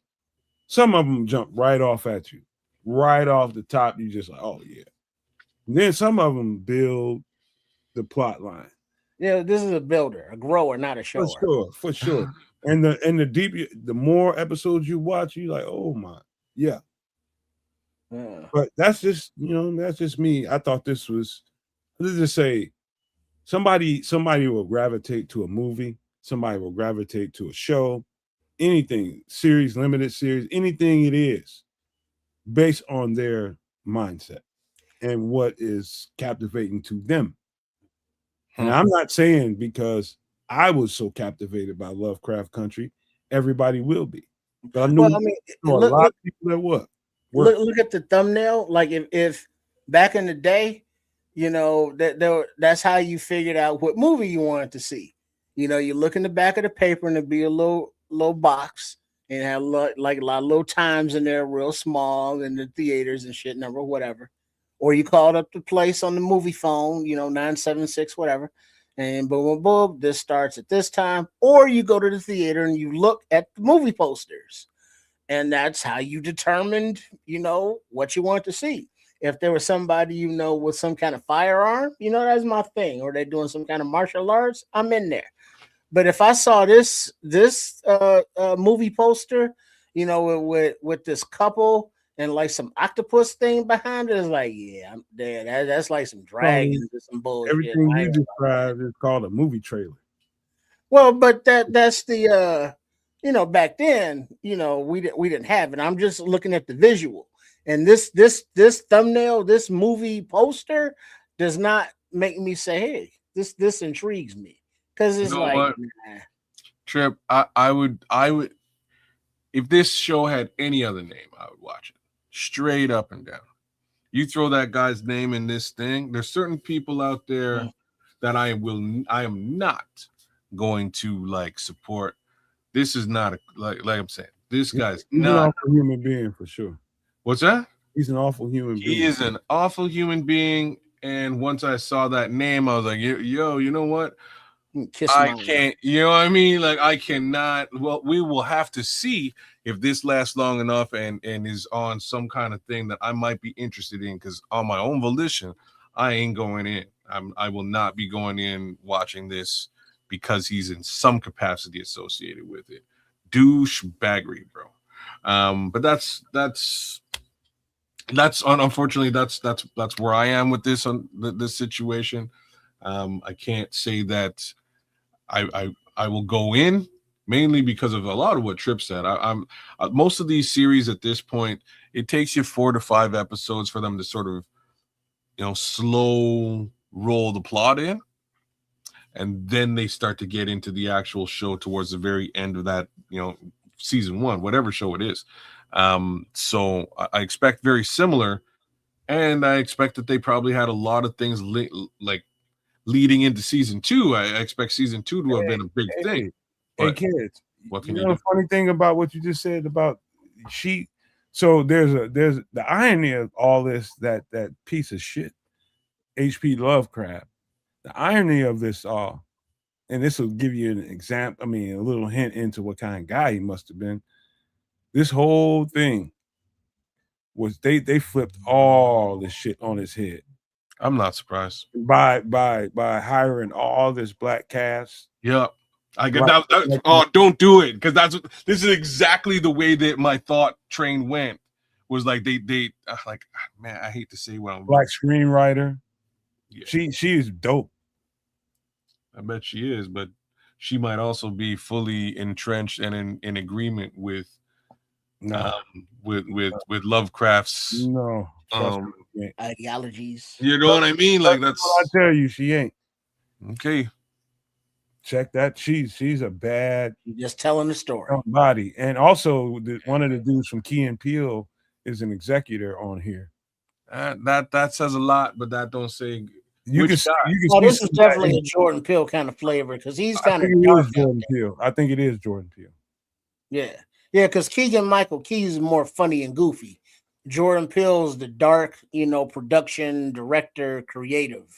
You'll definitely see his fingerprints in there if you like his screenplays. Yeah, like Get Out and I was like, what am I watching? I didn't even finish that movie. It was like, this is too stupid for me, and I went on and not gave it a second thought. And then like his other movie with the football one. I haven't seen that one. I haven't seen that. I didn't care as much for. You know what I mean? I watched it and it was like, yeah, what am I watching? I think Marlon Wayans was the wrong actor for that. That would have came off different with another lead. But that's his kind of his flavor. He's that dark, kind of occultish. You're talking about him. That movie. Jordan. Well, his vision of works, of the things that he does, the kind of movies that he puts out, are more of that spiritual, occultish kind of, edge of reality kind of thing. That's his lane. And this fits that lane perfectly. I can't argue with that. And I'm just saying it would take exactly this to make black people give a fuck about H.P. Lovecraft. You know what I mean? Like exactly that level of over and above. They took it from him and turned it on his ass. Yeah. I mean, they turned it on. They put a all black cast, all black. This is how you do it. Executives. Let's introduce black people to X. And when you find out what his story is, you know why they did it like that. Bro. It's dope, but that's that's Lovecraft Country. It's on HBO Max. You should check it out. If I can't tell you if you should or not, because if you find out about H.P. Lovecraft before you go and watch something like this, you probably won't. You know did you know about HP before you watched it? I did not. Okay, all right. I had no idea who the guy was. I fully accept it. I had no idea who the guy. I probably would be just like you. When did you? After the fact, probably 2 years, 3 years after. Okay, all right. And more recently than not. All right. Totally cool, man. Totally. I had no idea who the guy was, man. Yeah, man. He's not good, folks. No. All right, but let's get into something more general that I think I know we all saw this. Maybe a couple, 2-3 times, but this is a very good movie. And the storyline here, I just want people to think where these people were, what kind of mindset these people were in because of the situation. Oh, nice. Anybody wants to go and give a thought on what you want to go ahead, kids, or you want me to go? Man, I'm gonna let you go, Trip, because I've definitely seen this movie one time, but good Lord, it's been a minute. This is You Can't Handle the Truth, right? Yeah, that's that. This is A Few Good Men, Tom Cruise, Jack Nicholson, Hollywood icons for show. But the story of Tom Cruise plays a Marine lawyer, JAG officer, judge, advocate general. So he is defending 2 Marines who were accused of unaliving another Marine in training. And Jack Nicholson is the company commander. And it comes down to a big court case. Is it your fault? Is it not your fault? Did you order the code red? You want me on that wall? You can't handle the truth. A lot of quotables throughout the movie.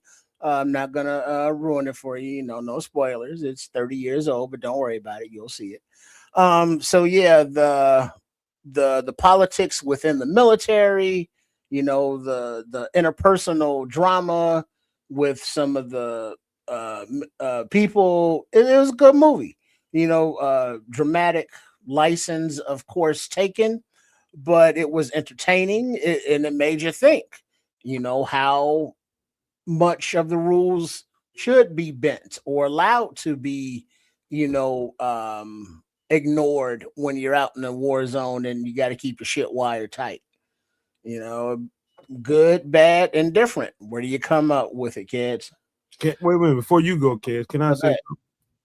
If you don't mind? Yeah, man.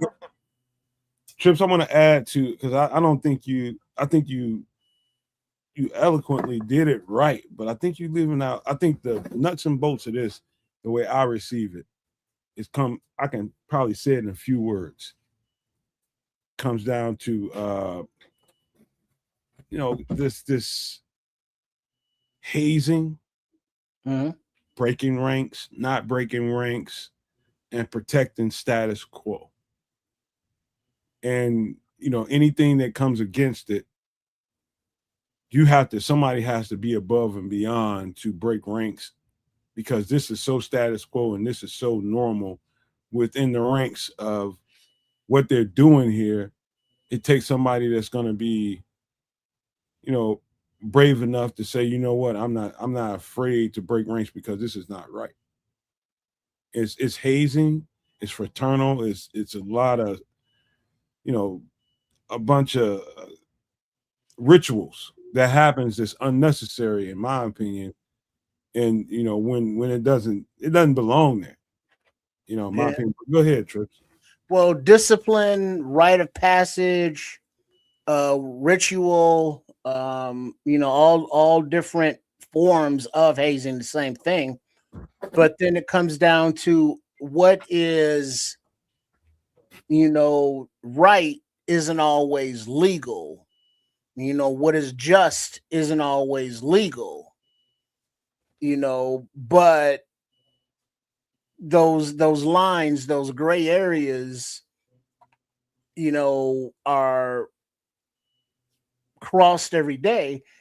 But it's also different when you're crossing it because you're ordered to. If you are in a hierarchy where you got to do what other people tell you to do, and they tell you to do some shit that might be illegal, and it's like, well, I couldn't say no, or well, you're not supposed to do illegal orders, and it's like, but then I'll be the one on the receiving end of the hazing. So it's a very complex situation for many parties involved. Trips, would you agree that military is a people business, right? It is a lot of people. Okay. What I've done a lot of the times in my life is in the people business.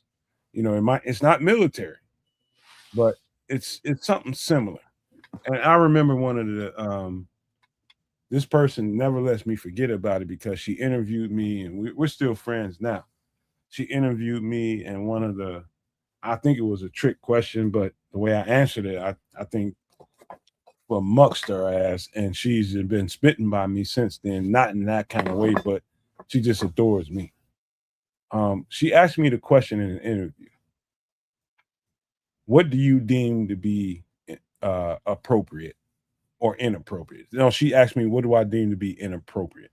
I'm doing a job. I'm getting ready to go mentor some kids or something. Or no, it was developmentally disabled people. So they were adults. And she says, what do you deem to be inappropriate? And I answered her by telling her, it depends on whose eyes you're looking through. And she was just over the moon. She got up and walked out of there and went and got like 3 more people, came back in the office and came back and re-asked me that question. And she asked me again and I said it. She said, how did you come up with that answer? That's brilliant, brilliant. I'm just like, because you have a protocol and a set of standards that we are all supposed to go by. And I'll take that as my baseline. But if you ask me what's appropriate and what's inappropriate, I think it depends on the situation. You have to use good judgment. They were blown away. Mm. They were blown away, and the same can be applied here in this movie. To be frank, that general statement you made should be applied to a lot more than just this movie or that situation, right? Like you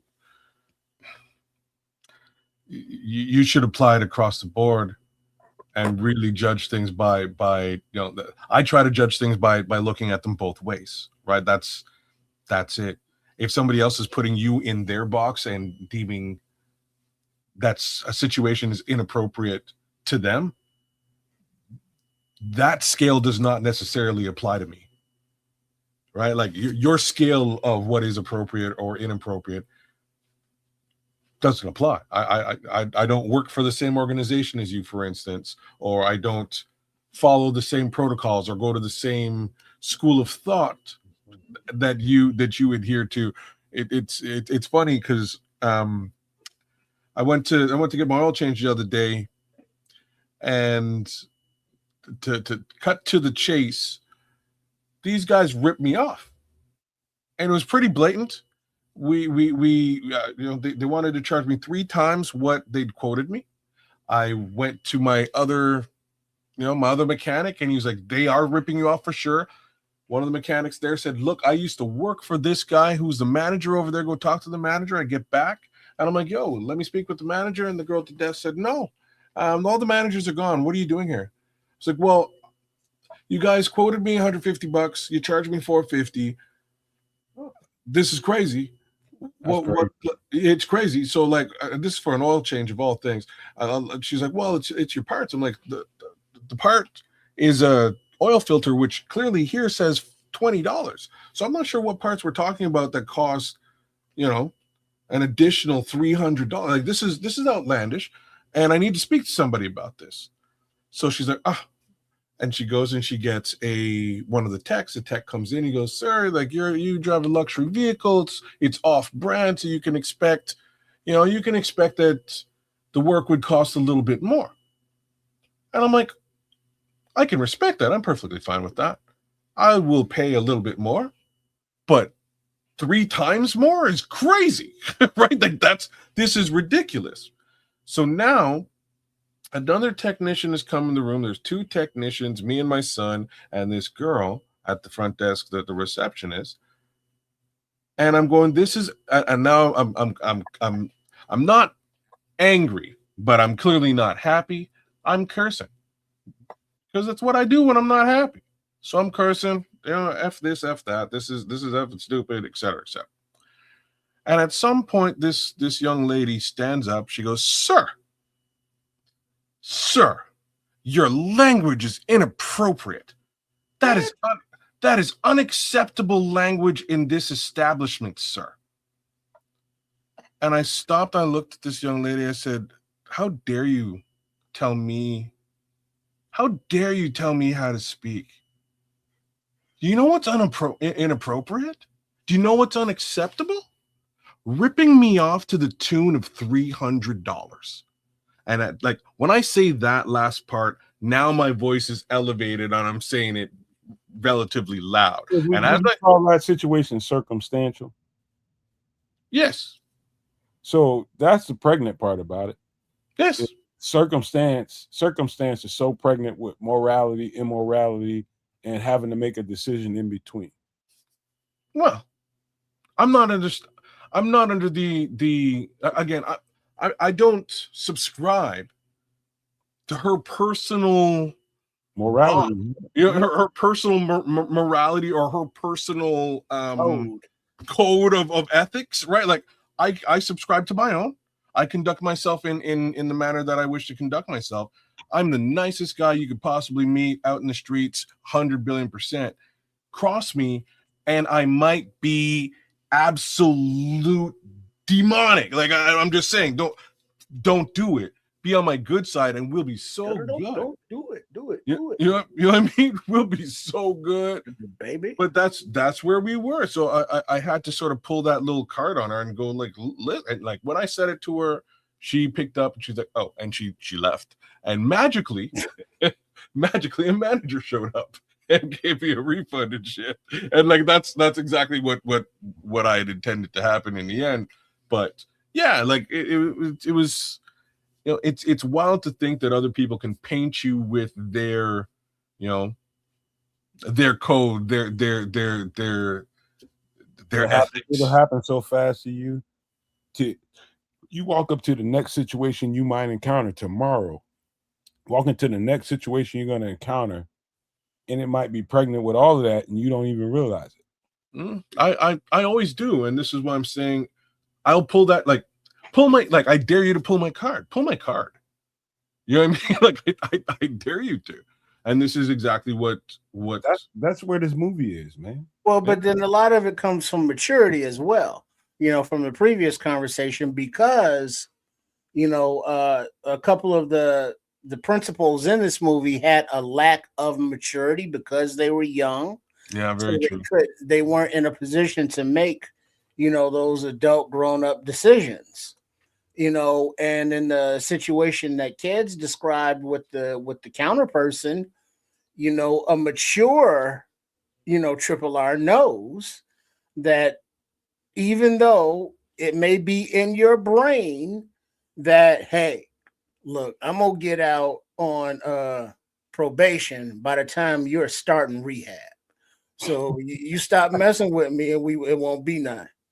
And if you can just think it but not do it, but you can portray that with your eyes, they can pick up on that, and then you get beautiful customer service, kids. Oh, brother, I raised my voice just a little bit, just a measured amount, and the entire altercation changed. Like, hey, over here, look at me. changed. Where's the manager? Manager magically shows up. Because this movie was all circumstantial. Number one. Number two, it was not so much in a way that you had tradition, you had rituals that come with tradition, you had the hazing that came with tradition, and people that made decisions based on it. And you had to have somebody that in this movie would stand up and be, the hero who was the hero. And he was. It's hard to imagine somebody actually doing that today. You know what I mean? But remember, both of these guys think they are the hero. Mm-hmm. Yeah, of course. In different capacity. That's why I said it's pregnant with all kinds of morality and immorality because of that. And codes of ethics. You're so bang on with that. This is a really good. It's a good way to frame this particular film, because that's really what it's about. It's about a code of ethics versus another code of ethics, and whose morality is correct, I suppose. Is really not only correct but legal. Is legal. You're well said. It's a big fat loaded ass question. Yeah. On what side of this? Because not all the answers are the same. No, and they're not the same for everybody, right? Right. Yeah, crazy. I know some people that might have sided with the general here. Well, from a chain of command perspective, you're damn straight. Like they could have sided with Jack Nicholson. You're so right. Because unfortunately, there's a dead body somewhere. The chain of command and the reasons that it exists. He's not wrong. No. This is what they. I think to really sum it up to me, what I took from it was there needs to be change, and somebody stood up and said, "Okay, this is wrong. We got to stop doing this." And then there's another one that said, "Okay, if you want me to stop doing this, you're not safe, because we need to do it. There's got to be a certain level of this for you to be safe." Mm-hmm. Well, it is on a different level, a bit of an expose of just institution, and sort of showing you that, institution can be manipulated through a code of ethics, which is crazy to really expose in a film. So I have to give Rob Reiner a little bit of props on this one, who I like come to understand that he's the director of this. I'm very surprised that he directed this movie. Didn't know that. Very talented he was. He was indeed. Rest in peace, Rob. He's done all kinds of different things. But like, now that I think about it again, he was always very politically polarizing in a comedic way throughout his entire career. And this movie is no different, except you can probably remove the comedic part. Well, no, there's a lot of Tom Cruise one-liners, levity, if you will. Fair. But yeah, no, well directed, well produced, expose again into just military as an institution, and how that chain of command can be manipulated or used to manipulate people lower in command, right? So I would also say, kids, the trips, if you want to take it down to a bare bones level of perception of how you could see this movie, it could be seen in this particular way simply. Too much bullying going on in the U.S. military. That's another great expose piece again for to bring this story to fruition. It might have been the whole story and concept might have been brought from that. You're right, and not even to take that into question. It probably was right. It's hard to say that Rob Reiner was really trying to attack that chain of command / code of ethics thing more so than he was really trying to say, hey, there's too much hazing in military. Maybe I can expose that, right? It might have been both, knowing this guy, right? Yeah. Like, so the other thing I did want to sort of bring to light, clearly you can see Tom Cruise and Jack Nicholson here, but this cast is pretty stellar. You've got Demi Moore, Kevin Bacon, Kevin Pollak from Usual Suspects, one of my favorite movies, by the way. Kiefer Sutherland is in this movie as well. It's pretty. He's the opposing counsel. There you have it. Like pretty decent ensemble cast put together to really bring this movie to fruition. So, and then the judge is an older black dude with a mustache that you don't know his name, but he's been in everything. Okay. Yeah, he was a military every role he played in, to me. Even when he wasn't. Like he was in what is it, Living Single or some shit. He's probably somebody's daddy. He was something I saw. Another thing to add to this, man, is I'm having a brain fart right now, but come to me. This whole movie is wrapped around a bunch of young people that are supposedly trained to make a choice between who lives and who dies. Very young people. We just got through having a whole conversation about young football players and shit like that make bad decisions, right? All of this shit in this movie is tied to youth, exuberance, and the ritualistic hazing that comes with that. And they have to make decisions. They're going out in the world, and I ain't talking about the United States. I'm talking about out there in the world and making decisions. Young ass people, whether who lives or who dies. So the military is really diabolical on who they choose to go out there and make those decisions. They get the young, strong back, weak mind type of people, and they go out there and have them make decisions that represent and reflect all of us. And I don't know how smart that is. Well, people that are logical thinkers are not just going to follow orders like that, and so that kind of goes adverse to their mission goals and how to achieve them. So they need people that will say, "Hey, jump over that wall," even though bullets are flying or bombs are dropping. They go, "Sir, yes, sir." And whereas other people be like, "Wait, nah, there's bullets flying and bombs dropping. I ain't going out there." It's like, well, that's the job. It's like, I don't want to do that. So you need a certain, not only standard physically, but mentally.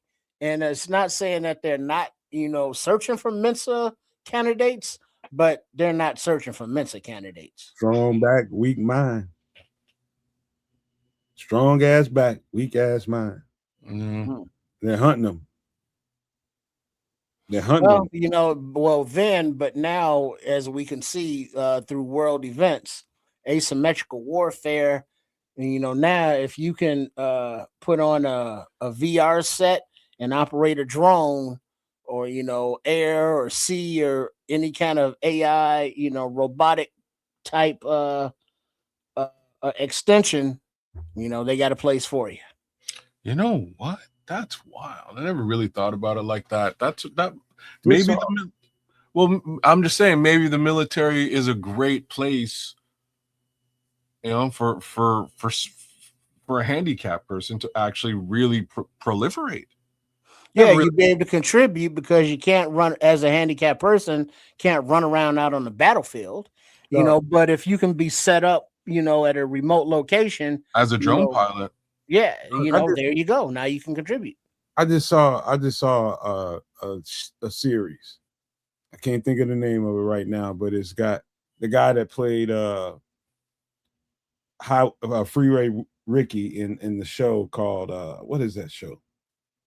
Freeway Ricky Ross. What is that show? It was a good show on AMC or something. You got me. Anyway, man, I think his name is Damson something.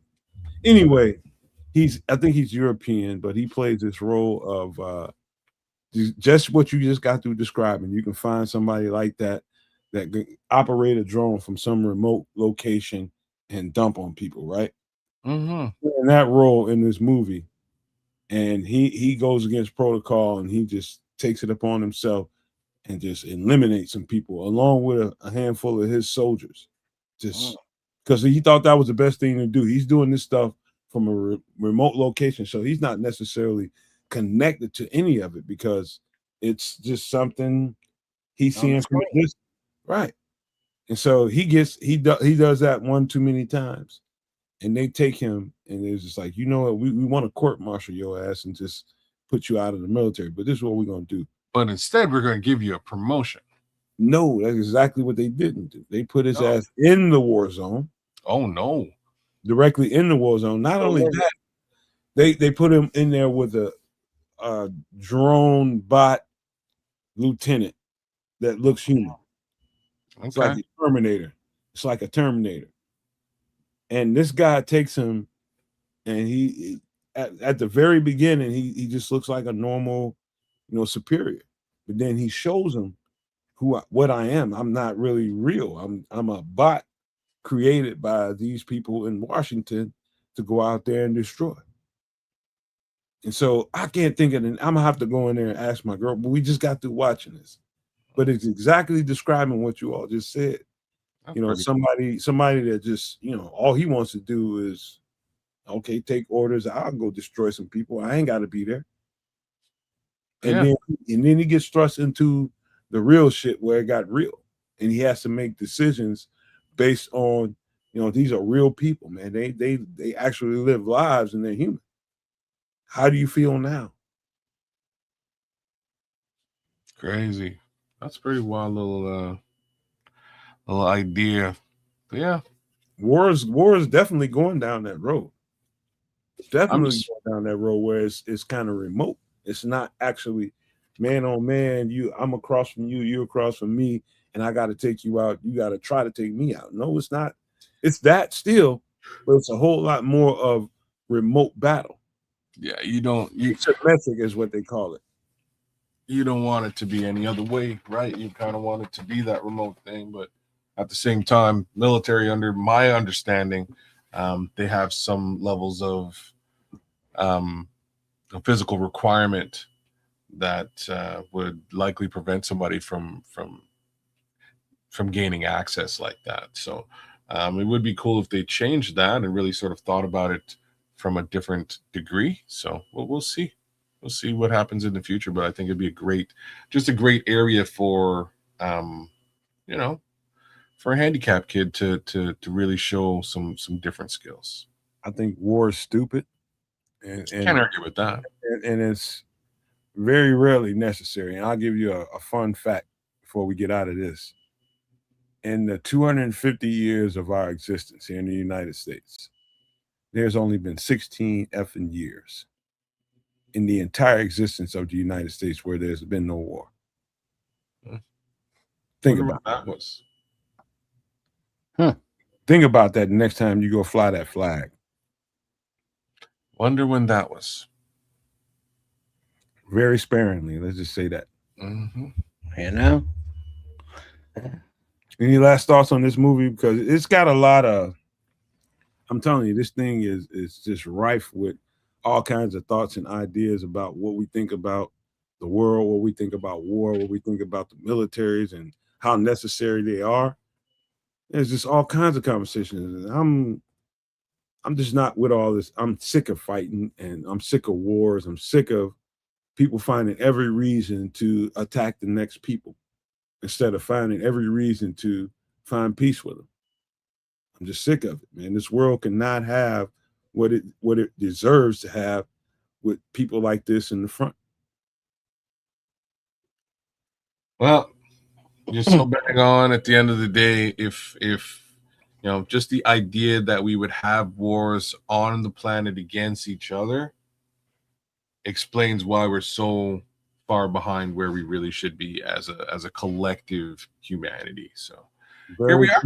Very, very primitive on its face. On its face, super primitive.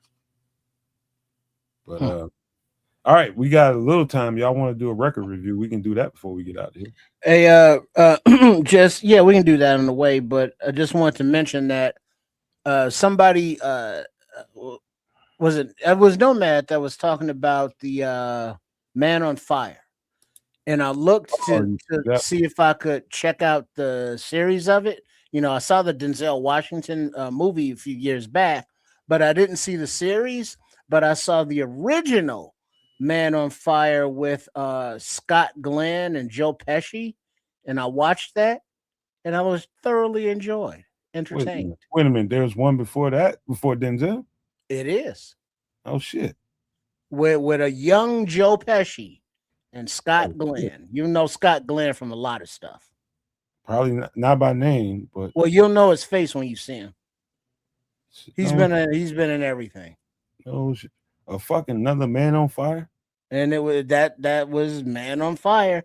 And then you look at it and you see the similarities, but you also see the differences, as the Denzel movie was set in like Colombia or South America, and this one was in Italy. Mm. Yeah, look It's at Ice pretty Cold good. Efficiency. He saw that Man on Fire. I'm telling you, it's a good watch, especially for you, Trips. You like that kind of action. Yeah, but usually I'm gonna wait till a few seasons is in the box, in the can, if you will. Man, you go, man. You a weirdo on that. Because then I'll watch it all at one time. It's not that weird, man. And why I'm saying that is because of a little bit of what we discussed with Lovecraft Country. Like a lot of the stuff that comes out, like Game of Thrones, as for instance, super slow roll for at least the first 6 episodes. So you're just kind of, you're building to a what the French would call a denouement, right? Like a climax, and then you can go to a different direction. And if it reaches the climax and people are interested, it generally goes on for a few more seasons and people continue their interest and the interest builds. If people aren't interested, it ends in 1 season. I guarantee you, Trips, you get to the end of that season, you know for a fact there will be another season. Yeah, I'll just leave that there. And this other the other Man on Fire was 1987. Scott Glenn, Joe Pesci, Danny Aiello. I think this question here is posed to you, Trips, by Ice Cold Magician. Is Scott Glenn the one like? Is the Scott Glenn one good like the Denzel version? Oh, it's similar to where he's has a tortured military past and is suckered into bodyguarding this kid, develops relationship, kid gets kidnapped, non-hilarity ensues on his rampage to find his friend. So it's the same premise, but different. Mm-hmm. The same thing, from a 1987, Italy to a 1990, whatever that was, Denzel, South America. Those differences in language and customs and the way the police, work and act. How the conspiracies work with the kidnapping rings and such. The funniest part about what you're describing right now is just that, like, it really screams to the fact that Hollywood is almost completely devoid of new ideas. Bro. They went back to a 1950s. Dude, that is such a kid. You don't realize how profound that is. You don't know that there's a whole little army of people that's enthusiasts of Hollywood and movies and genres and shows and all this kind of stuff. They're screaming to the top of their lungs like, these dudes is not right, man. They can't come up with any original. It's flooded with a whole bunch of. It's like reused tires, man. It's like, God, leave, man. Where's the people? They're blocking out the real talent. Yeah. People like ourselves that can come up with original thought and can apply that to a storyline and give new concepts to the industry. They're so pregnant with themselves, bro. 100 billion%. Nobody else can break into that.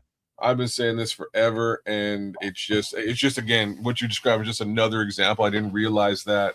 Like Equalizer is another example. These are both titles that had existed in multiple phases before they became what they sort of became. The Office, as a for instance, existed in England, tried true, tested in England before it came to the US. The list of stuff like this is it's actually rampant, and it's kind of wild to really realize that again.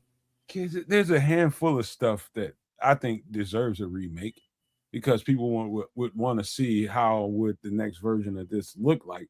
And then there's other stuff was just obvious, like you can't think of nothing else better but to remake this. High School Magician is not buying Queen Latifah's judo. Yeah,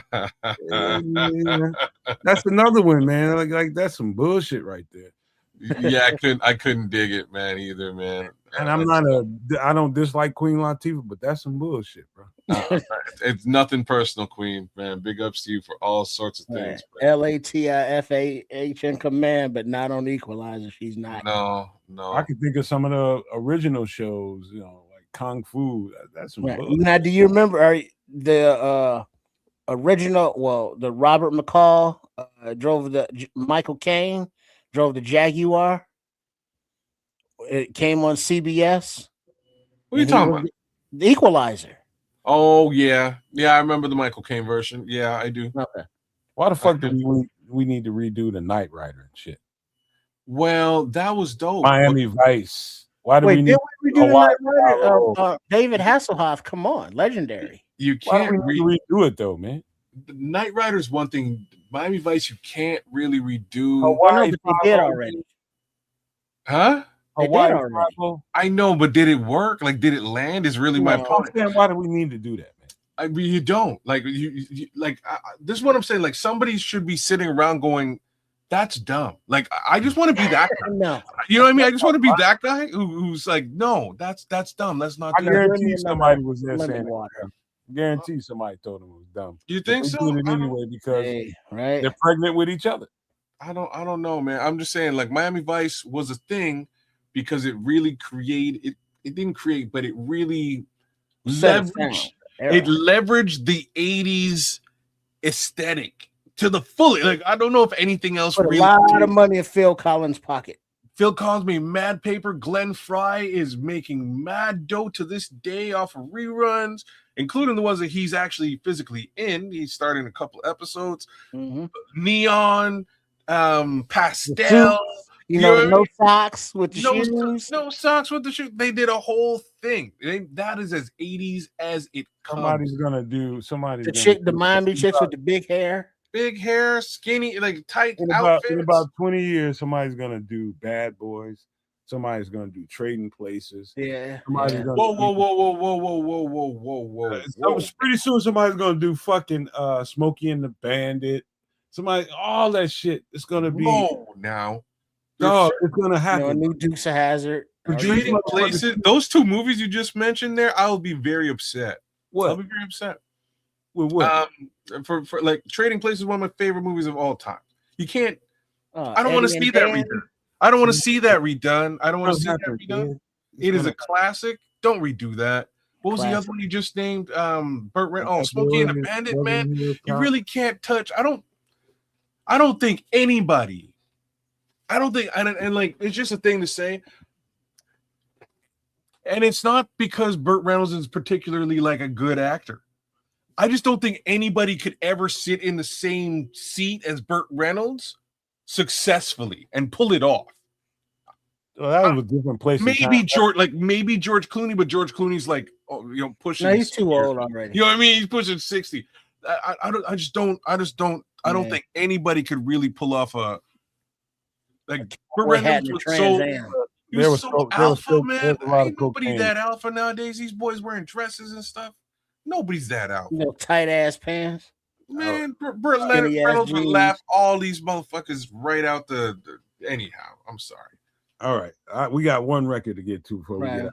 Hey, shout out to the people over in the aforementioned France, the 101 degrees over there. They ain't got no air conditioning, so y'all be safe. Then also a shout out to the people in Venezuela, who 7+ on the Richter scale earthquake going on down there. So y'all be safe. Wow. We need to. Oh wow. Yo, somebody in the U.S. is Somebody in the U.S. is laughing because I bet you just let me just leave just that made alone. drilling for oil a hell of a lot easier. All right. Let me just say this. I'll start this conversation off like this. Oh, classic. This one record probably changed hip hop culture forever.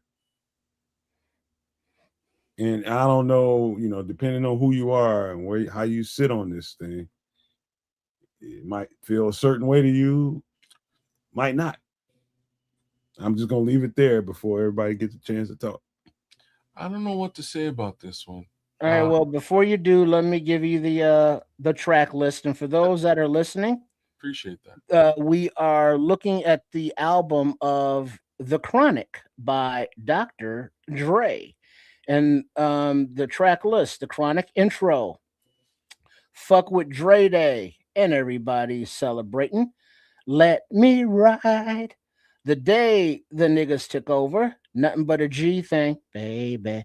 These Nuts, Lil Ghetto Boy, A Nigga with a Gun, You gotta say the N-word, bro. It's the name of the record. Okay. You got to say it. Yeah, come on, man. All right. Use a good job. $20 Sack Pyramid. Lyrical Gangbang. High Powered. The Doctor's Office. Strander on Death Row. The Roach. Chronic Outro. And Bees Ain't S. Go ahead, kids. But and tricks. Okay, so this is a classic album for multiple different reasons.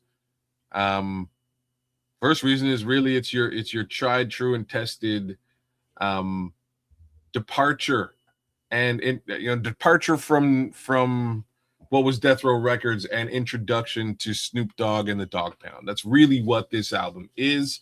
Dr. Dre, you're a brilliant man for sort of standing in front of this and being the figurehead in front of it to really make a larger and grander name for yourself. That was well played, sir.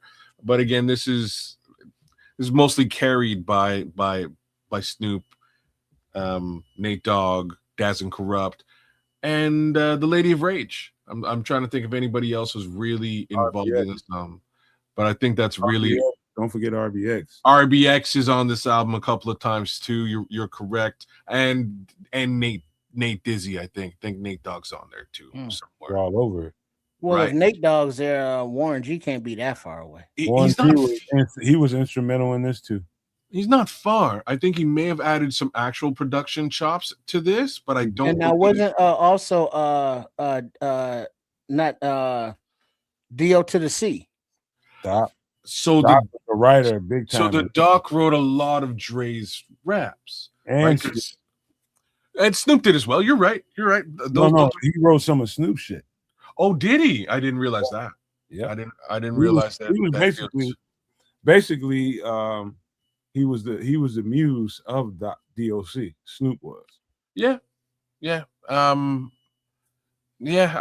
hear what you're saying. DOC was just to give a little bit of legend to him. His album as a one-off was an amazing album as well. Again, being a young Jamaican kid, I immediately resonate with that on the West. Loved that album, loved his style. It's the Diggy Doc, y'all. Brilliant album, man. Just the way that he conducted business was awesome. But it's unfortunate that he had an accident that I believe was a boating accident that wound up crushing his larynx. It really fucked up. It was a car accident. Yeah. It was a car accident, not boating? No, it was a car accident. It was a car accident? It was an accident, but all his vocals was done.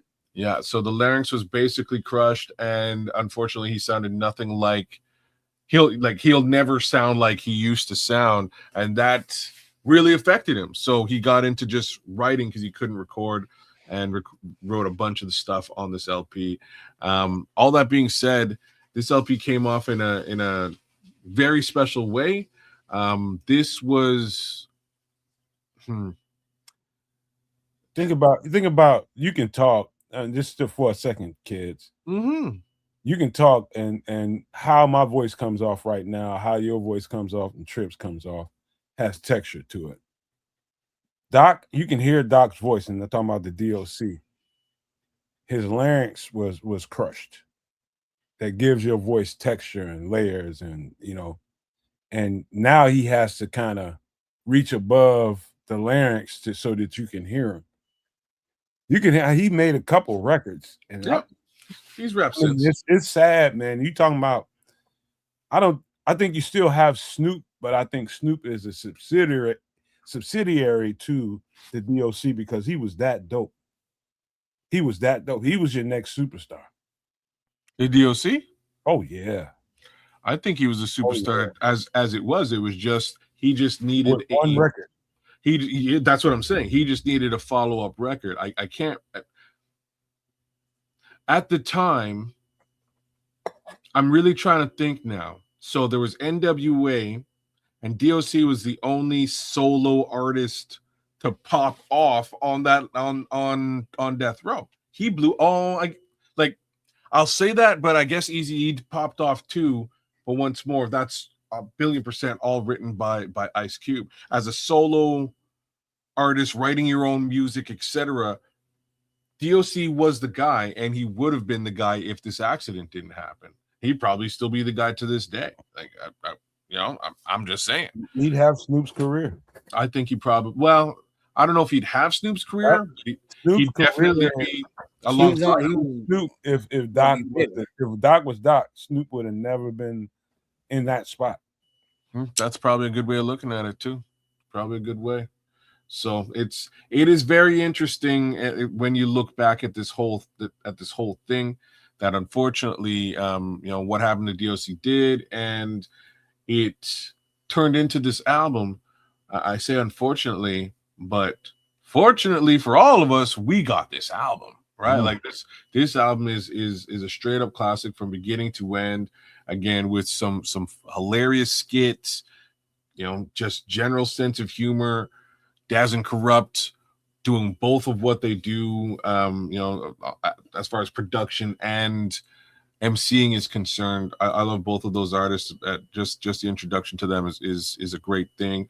And Rage just being Rage, man. Rage was kind of a wild card, just freestyle bombing all over this album, right? My Afro puff. Rage, rock on with your bad self. You know what? Even though the second Chronic album, Chronic 2, was a smash, it was a success. People will still tell you it was a dope ass record, but it wasn't like the first one. The nostalgia of a moment in time, a space in time. It's like the last time you got with your homeboys or your family, and it was that space and time, and it was so fucking funny. We had such a good time, and this is what came out of it. That moment, right? Everybody wants them to recreate that moment, and you can't. It's right. Impossible. You're right. Like people are different at this point. Yes, it's been done. I love that second album for completely different reasons than I love this album. Again, this album really truly created something, right? It created a sound. It created a group of artists and introduced them to the world, and that's really what this was, much more so than anything else to me.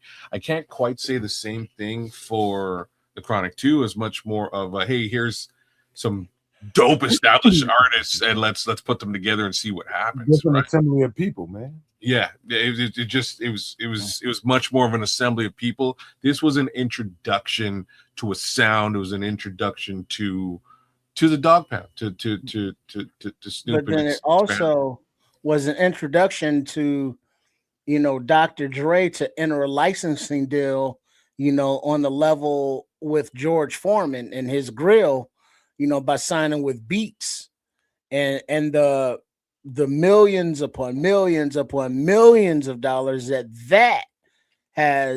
partnership has, paid him, which was based on, just the sound of the Chronic, because it's like, oh shit, Dr. Dre, that was his sound, that G-Funk, kind of, West Coast with his sound, and that's right when Beats is coming out, and the rest, as they say, is history.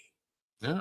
I mean, on top of that, just to go back into the record, man, the guy that doesn't really get all the credit, and he's out there on a crusade now about that, is Daz in his production. That should get all the credit. Daz Dillinger. Yeah, Daz is probably like out of anybody on this album or future Death Row stuff. Daz is the unsung hero, include like in a major way, including the much of the Tupac Shakur stuff. Right, Tupac, when he came out and was supposed to do a lot of work with Dre just didn't. I'm not sure what happened. He was leaving Death Row at the time. He was getting the fuck away from them. That's right. Yeah, Dre was smart enough to be like, yeah, Suge Knight, bad news. He's a Snoop. I mean, Suge was a degenerate, man, and he knew it. Well, it wasn't hard to determine, but he needed a degenerate to get out of the original deal with Easy, right? Like he actually needed him in that capacity, so it worked, right? Suge hung a certain somebody off a balcony and shook him for some money, and next thing you know, a couple million here, a couple million there, and you got a record label. And that's part of this, that's part of the story of this. His hands totally. If you Dr. Dre, and you got all these credits for these great records, and you have this pedigree and cachet, now you're associating yourself with this degeneracy that's constantly, turning a good situation into something poison. And you keep seeing it over and over and over again. At some point, you don't care if it's Tupac, goddamn Bob Dylan, you don't care what artist, Stevie Wonder, I don't give a fuck who they. I'm getting away from here. Well, that's how Dre had a plan there, kids, Nomad, because he saw the dealing with the dark side as a means to an ends, and he didn't get wrapped up into it and get suckered in and stay with it. He was like, I got my means, here's my ends, I'm out. Well, what could have happened if this guy wasn't such a degenerate? Maybe they could have took over. Well, a lot of bad things could have. The degenerates abound, my friend, and this is kind of why Dre wound up leaving to work with Jimmy Iovine and do his own thing, right? That's really what. So Eazy-E, in connection with Jerry, decided more or less, I don't want to pay these guys like that. Like I can't put it on Easy, but in the end, they weren't paying Dre and they weren't paying Ice Cube. It's why Ice Cube left.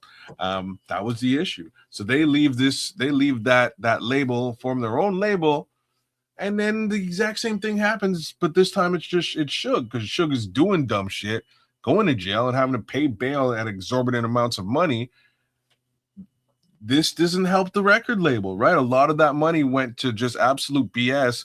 And when I say we went to BS, it's just me saying it didn't really go to the artists at all. And that was, again, that was Dre's beef. So Dre's like, all right, I'm gonna up and bail from this joint too. So he up and he leaves. But in the interim, Tupac's angry because Tupac's saying, why can't I get beats from Dre? Like, I came here for Dre. Why can't I get beats from Dre? And the unsung hero is saying, well, you can get beats from me. Let me make some dope beats. I'll make a dope ass beat. You can get beats from me. I got you. Don't worry about it. I got you, bro. Let me get you a dope ass beat. And what do you think happens to the guy who's making all the dope ass beats? Well, ain't nobody paying him either.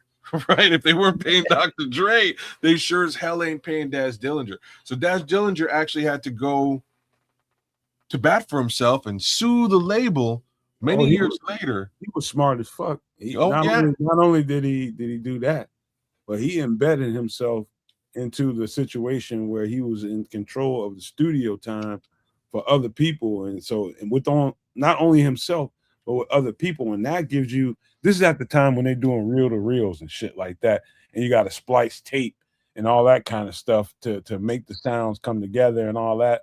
You don't get so much time on a reel to reel but on digital, you kind of can stretch out unlimited. Yeah, you can bounce tracks. You're right. Yeah. And so he's in there while all that shit's going on. All of a sudden, Reggie Wright, one of the security guys, is kind of he got given the mantle of, I'm gonna let you run Death Row. And so he took over the administrative wing of Death Row while Suge was in jail. And the production side of what was coming out of Death Row was left in charge of Daz.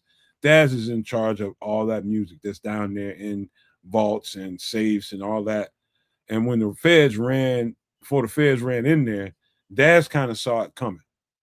And he got a whole bunch of so I moved it reels and almost all of Tupac's catalog with Death Row and ran about that thing. Wow. And he ended up with pretty much more than anybody else could have had if they was with Death Row. He ended up with it all. So moral of the story is he made a couple of smart moves, but the smartest was suing the label itself and getting his take for all, because who was to say that Tupac Shakur was going to blow up and his songs would be popular? Everybody knew that. No, everybody knew that. No, Tupac was like a goddamn whole solar system within himself. Everybody knew Tupac shit was going to blow up. So the reason why I'm saying they didn't is because he had 2 semi-flop albums before he started to blow up. You kidding? Was Tupacalypse Now a hit album? No, there's a couple joints, but overall, no. No. What I'm saying is anybody can see. Anybody with eyes can see that guy's career, where it was going. Because not only because of what the songs he made is one thing and the records he made is one thing, but his personality and how it translated. Of course. He was a fucking supernova and everybody knew that. I'm not trying to take anything away from him. I'm just trying to say that Daz didn't necessarily know what he was building into. And years later, after this young man unfortunately passes, rest in peace, it blows into something else. It's a worldwide phenomenon that he helped create and wasn't getting anything for. So what you're saying to me is, and it's probably true to an extent, Tupac was a cultural phenomenon in a certain community for a time being. With us, for a time being, to this day, right? Like no, hold on. Now you're going too far. Really? Tupac is very international now, and he was international. He started to become that with that second last album. No, second to last album he made before Machiavelli. All Eyes on Me. First time ever done a dual CD. A double CD, yeah. Yeah, so he was already on that trajectory. So he was dopest thing in the world to people in the hood and black people. He became way more international through the spots he did in movies and shows and all that kind of stuff. All that shit was working in his favor. And what do you call it? After his death. Posthumous. Yeah. After his death, that's when the mushroom cloud happened. Yeah. It's very, very, very. But you can see much what I'm saying. For sure.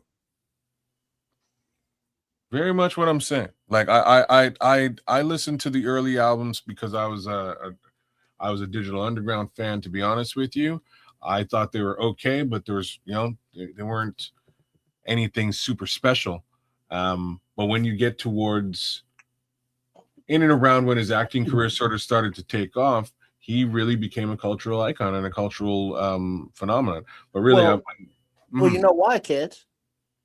Why? Well, what were we talking about earlier as far as maturity? By that time, he had lived some life, done some things, seen some different sides of society, the legal system. He went from getting by to being a touring musician now. So you're talking about as the subject matter of his music started to mature, then he started to get more pro community, more pro black, and so he was maturing. So his music was maturing along with him. and he still had his same flow and his same cadence, but his subject matter, while he but maintained a street edge to him, to that side of him. We also saw him looking to, the future and to the babies and to all that. What's interesting is a lot of that is actually covered in the early albums. I'm not sure if he experienced sort of a maturity boost. I'm really not, and the early albums are very similar in scope as far as sort of dealing with the Black community, dealing with like a lot of the subject matter is actually the same. The beats are terrible though. Like to put that out there, the beats are not the same. One of his main problems. Wait, hold on now. Y'all know Tupac has nothing to do with the Chronic, right? And we just went way off. But we did go way off. I was really trying to talk about Daz Dillinger very specifically and how he was done wrong. Well, where you got it wrong, the only part that I think you got it wrong is just assuming that Daz or anybody else didn't know where this shit was going. No, they knew. And I'm gonna tell you why. I done done this. Maybe Daz knew the whole time, but I mean, why I know they knew the future. The minute and the second Tupac was getting bonded out when Suge paid his shit. And he was coming to Death Row, signed with Death Row, and coming to Death Row. You know how many producers they had in that building? Not only did they have Dr. Dre, they had tons of dudes. Yeah. DJ Quick being another guy. Daz being another guy. There was Warren G that was in and out of that thing. It was all kinds of dudes in there that was making records. You know what happened? The minute Tupac got out, everybody knew that Snoop's album had came out, right? Snoop's album came out. Everything was all pro Snoop. It was all about, Death Row was all about Snoop. And the next person that was supposed to come out was the Lady of Rage. And this is how the story goes. They all stopped. And then was going to be the Dog Pound and then on and on and on. RBX and everybody else. You know what happened? All those great artists, they had DJ Quick in there. They had Miss LA. They had Casey and JoJo. They had Jodeci. They had all kinds of acts up in there. They had Left Eye from TLC. All kinds of acts in there. The minute and the second Tupac got out of jail, every other record got stopped. Every producer in that thing, every writer in that thing was deemed to every record goes to Tupac now. That's how they knew. They knew. Fucking trust me, Daz knew. What's weird about this is the level of production that Daz wound up doing on this album versus any other producer. I mean, on not just that album, but on his like Tupac's albums, is heavy. Like he did a lot of the production. A lot of those other folks who would, I know Domino Quick was not really affiliated, but he would do production for them. I mean, there's a lot of guys out there who would do production. I can't remember who I think it's Johnny J is all over it. There's a ton of guys who Quick has got some records in Battle Cat. There's a lot of guys, but to be honest with you, not a lot of them wound up doing production for Pac. It's just a fact. Which is why I was saying I don't know if Daz knew. I'm not saying he didn't know. I'm saying I don't know if he knew. If he knew, more power to him. But here he is looking at a situation posthumously that, wait a minute, I'm part of a cultural phenomenon. I put, these are my beats. My fingerprints are all over this thing, and I should be paid for it. And I was never compensated effectively. It's still going on to this day after this man has unfortunately passed away. And what am I getting for it? You know what's bad about it, kids? Guess who owns Death Row and all that catalog right now? Snoop, his own goddamn cousin. Oh, that's right. Snoop bought it more recently. Playing with him. I knew somebody else bought it, and then I forgot Snoop purchased playing it. With him. Won't give him his credits. Bullshitting them. They're at war right now about it. But that's a whole other thing. The Chronic is a timepiece, man. It really is, man. Is Daz the cousin or is Corrupt the cousin? No, it's I thought it was Dad. Corrupt. No, it's Dad. Okay. His dad's Corrupt was the homeboy. Corrupts is the lyricist, man. I thought it was the other way around, but I can be wrong. It's Dad's. That's they mother and they both of their mothers are sisters or mother. Anyway, they first cousins. However that plays out, but Dad's, you can hear it in some of the songs. Something. It's my little cousin Dad's and he's effing my hoe, yo, and that's Snoop rapping. You know, I can't think of the name of it. I mean, yeah, but yeah, they family. RBX is their family too. I thought that. Yeah, I knew there was some family in there. I just wasn't sure if it was. I knew one of the Dog Pound guys was related to Snoop. I wasn't sure which one. It's been a minute since I gave a fuck. I'll just be real. And RBX is also, I believe, like an uncle or something like that. He's related directly. He's their big cousin. Big cousin. Okay. But yeah, I mean, long story short, awesome album. Absolute classic. If you haven't listened to this album from front to back, do yourself a favor, do it. You know, it is a cool introduction to a lot of very high caliber artists over the last 20 years. Maybe 30. I'm not sure how old this album is now. It might be 30 years old or close to it. Take a look. Daz Dillinger, Corrupt the Kingpin, Corrupt is dangerous. He is a definite lyricist in any style. Daz, personally, I've always leaned towards his flow. He's got a really cool AF flow that I lean towards and always have. Really appreciate his production. His beats are awesome on his solo efforts too. Again, a little bit less from Rage or RBX over the years. Then you get into the Nate Dogg and Warren G situation, which is again a pretty cool, you know, LP, if not 2-ish, something like that. But yeah, this is really this is really where West Coast rap came to be, right here. Let me say this before, because I'd be remiss not to say it. A big reason why this whole thing went kaput and just exploded in front of everybody was the gang culture in LA too.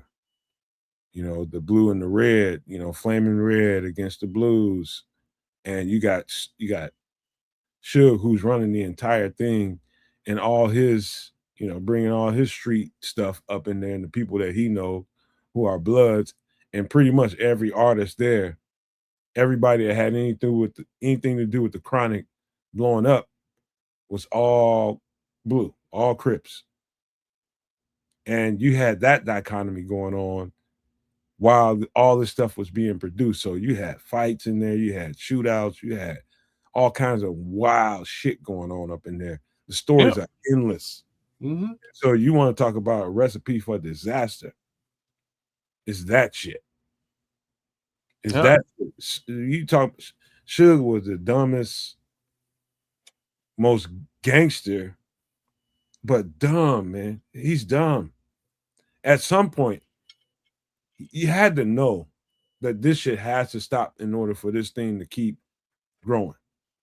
And he just continued. He just proliferated the shit even worse every chance he got. I mean, I remember a story Dr. Dre said in the interview. He's just like, man, he just F's up everything, man. No matter what he does, wherever he goes is an F up. And he how you mess up that amount of money when they worth $600-700 million and only put out a handful of records?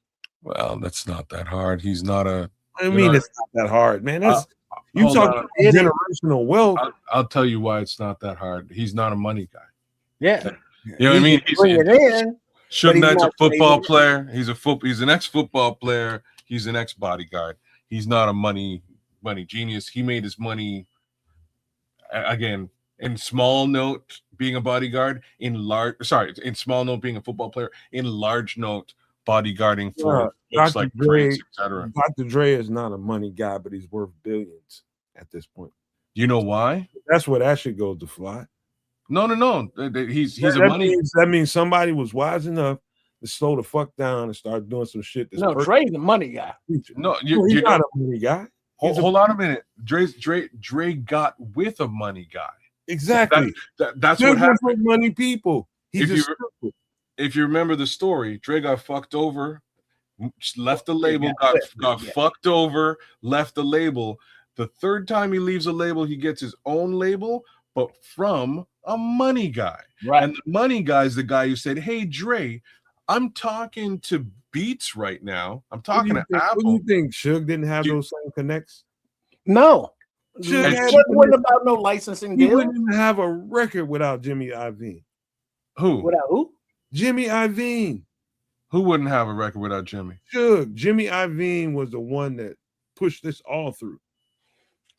Look, Dick Gregory, Jimmy Iovine. You're right, but that doesn't mean that doesn't mean that Jimmy Iovine gave a fuck about Suge Knight, that he was close to Suge Knight, or that he even liked Suge Knight. Now, fucking Jimmy was smart.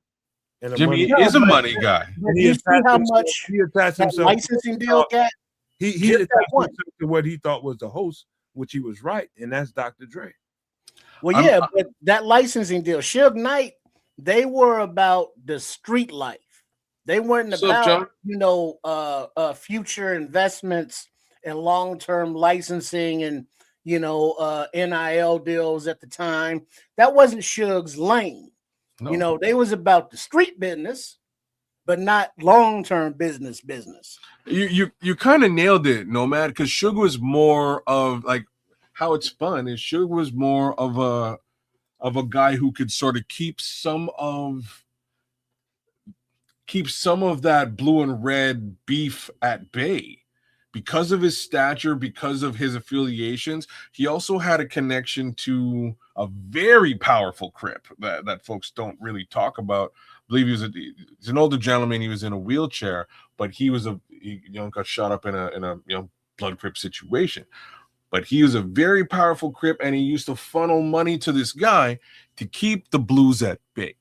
And this is the type of stuff that Suge was decent at from a street level perspective, and that helped a lot of this pop off. You talking about a blood that where he got all the front money to make Death Row, and his name, I can't think of his name right now, but he's out now and trying to claim his rights to. No, not the blood, but I know who you're talking about. There's a Crip too.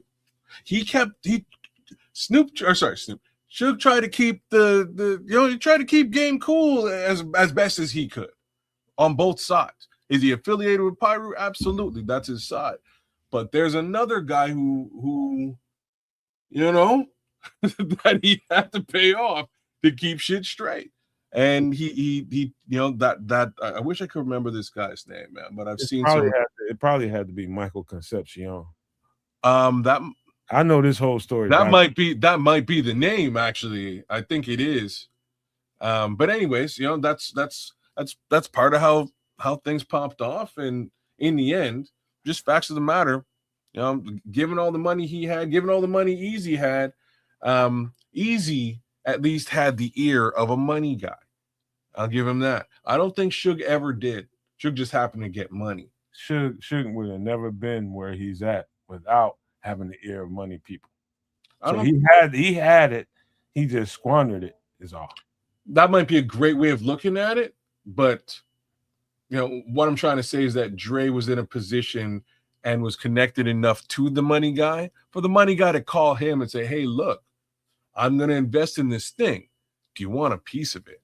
They would have stayed. The money people would have stayed with Death Row and kept funneling that thing until Dr. Dre decided, okay, I'm finna part ways. And then one of the money guys that said, you know what? Hey, I'm going wherever he goes. He's responsible for what this shit sounds like and why it's selling and making money. So I'm going to attach myself to the host. That's what money people do. They're fucking maggots.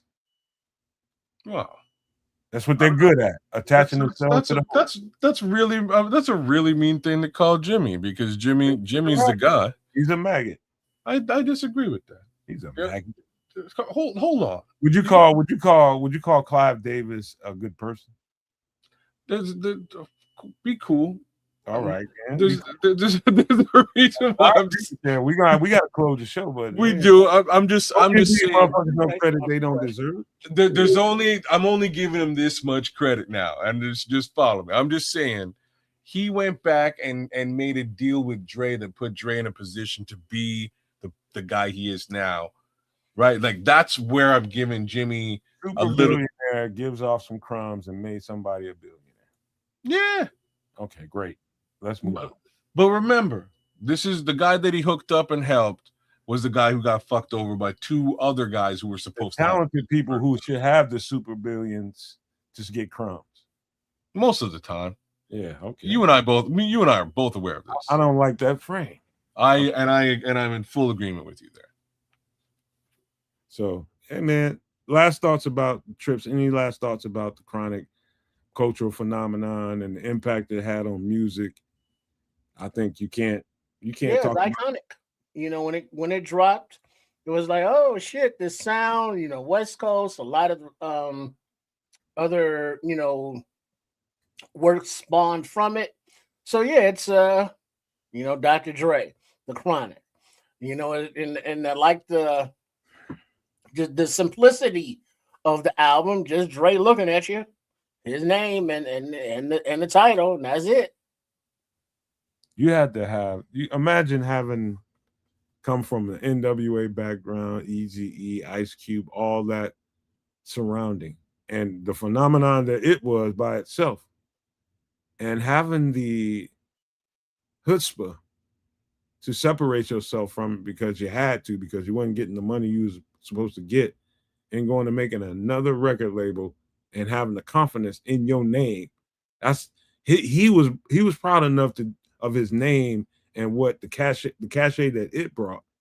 He titled their first record him and call it the Chronic. This was bold. Like, Dre, you're a producer.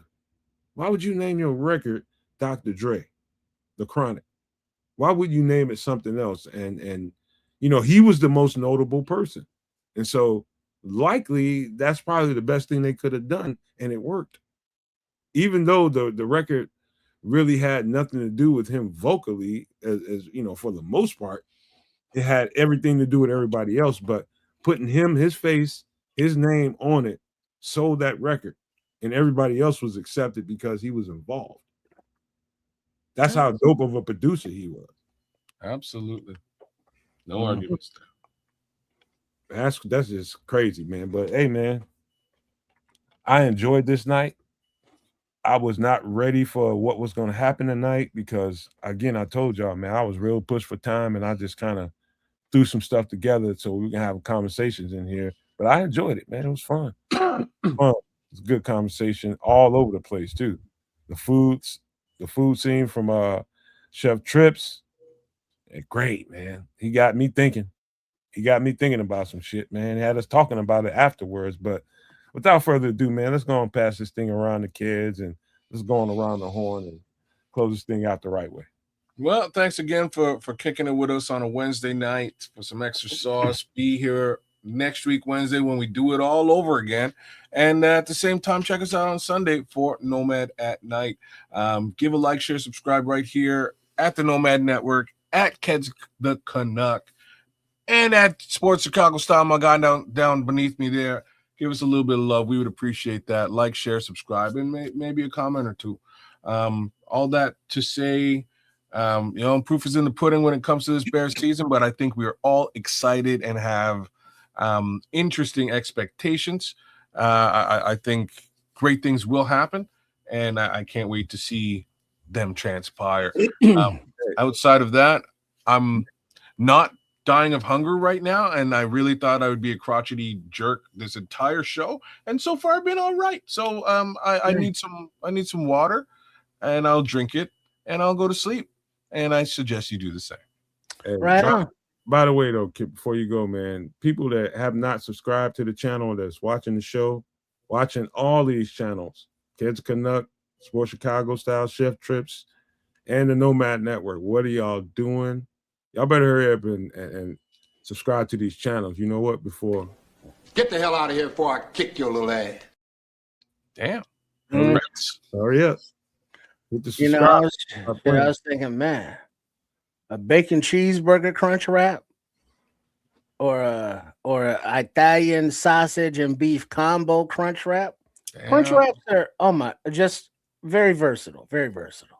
See, you can really get down with that. I'm telling you, it's a food truck waiting to happen. You know? So a shout out to Chef Trips and his channel at Chef Trips. Give him a subscribe over there, and then Sports Chicago Style, or find us on YouTube at RRSCS. And also announcement. Tomorrow night I'll be dipping in with BCP Bears Country podcast over there on the Barroom Network with Uncle Fucker Foster and P to the J and Carl and Shorty, and we're gonna see what kind of catnip they on over there tomorrow night. So come on through 8 p.m. Central, and then see you Sunday, and as well as the content on the various channels. Indeed. Right on. All right. So again, man, great night. I had a good time. I did not expect it to really go this far, to be honest with you, because I just was very unprepared because I've been busy, but I enjoyed the content, man. Again, the chef was excellent tonight. Got me thinking about some stuff. This is a great conversation, man. I did not expect it, but that's sometimes what happens when three people who have a variety of points of view, man, happen to come together on a show like this, man. That's what makes it special. So all the people that don't watch the show, or you want them to watch the show but you haven't told them, share the content with them, because it's always going to be a conversation no matter when we're together on these shows. It's going to be a conversation that you probably want to get with every time, whether it's the Bears or whether it's an alien, whether it's anything, Dr. Dre, Snoop, it's always something interesting going on this show, because we got great symmetry, and that's what we do around here. But I got to leave you guys with these famous words: love, peace, and hair grease, y'all.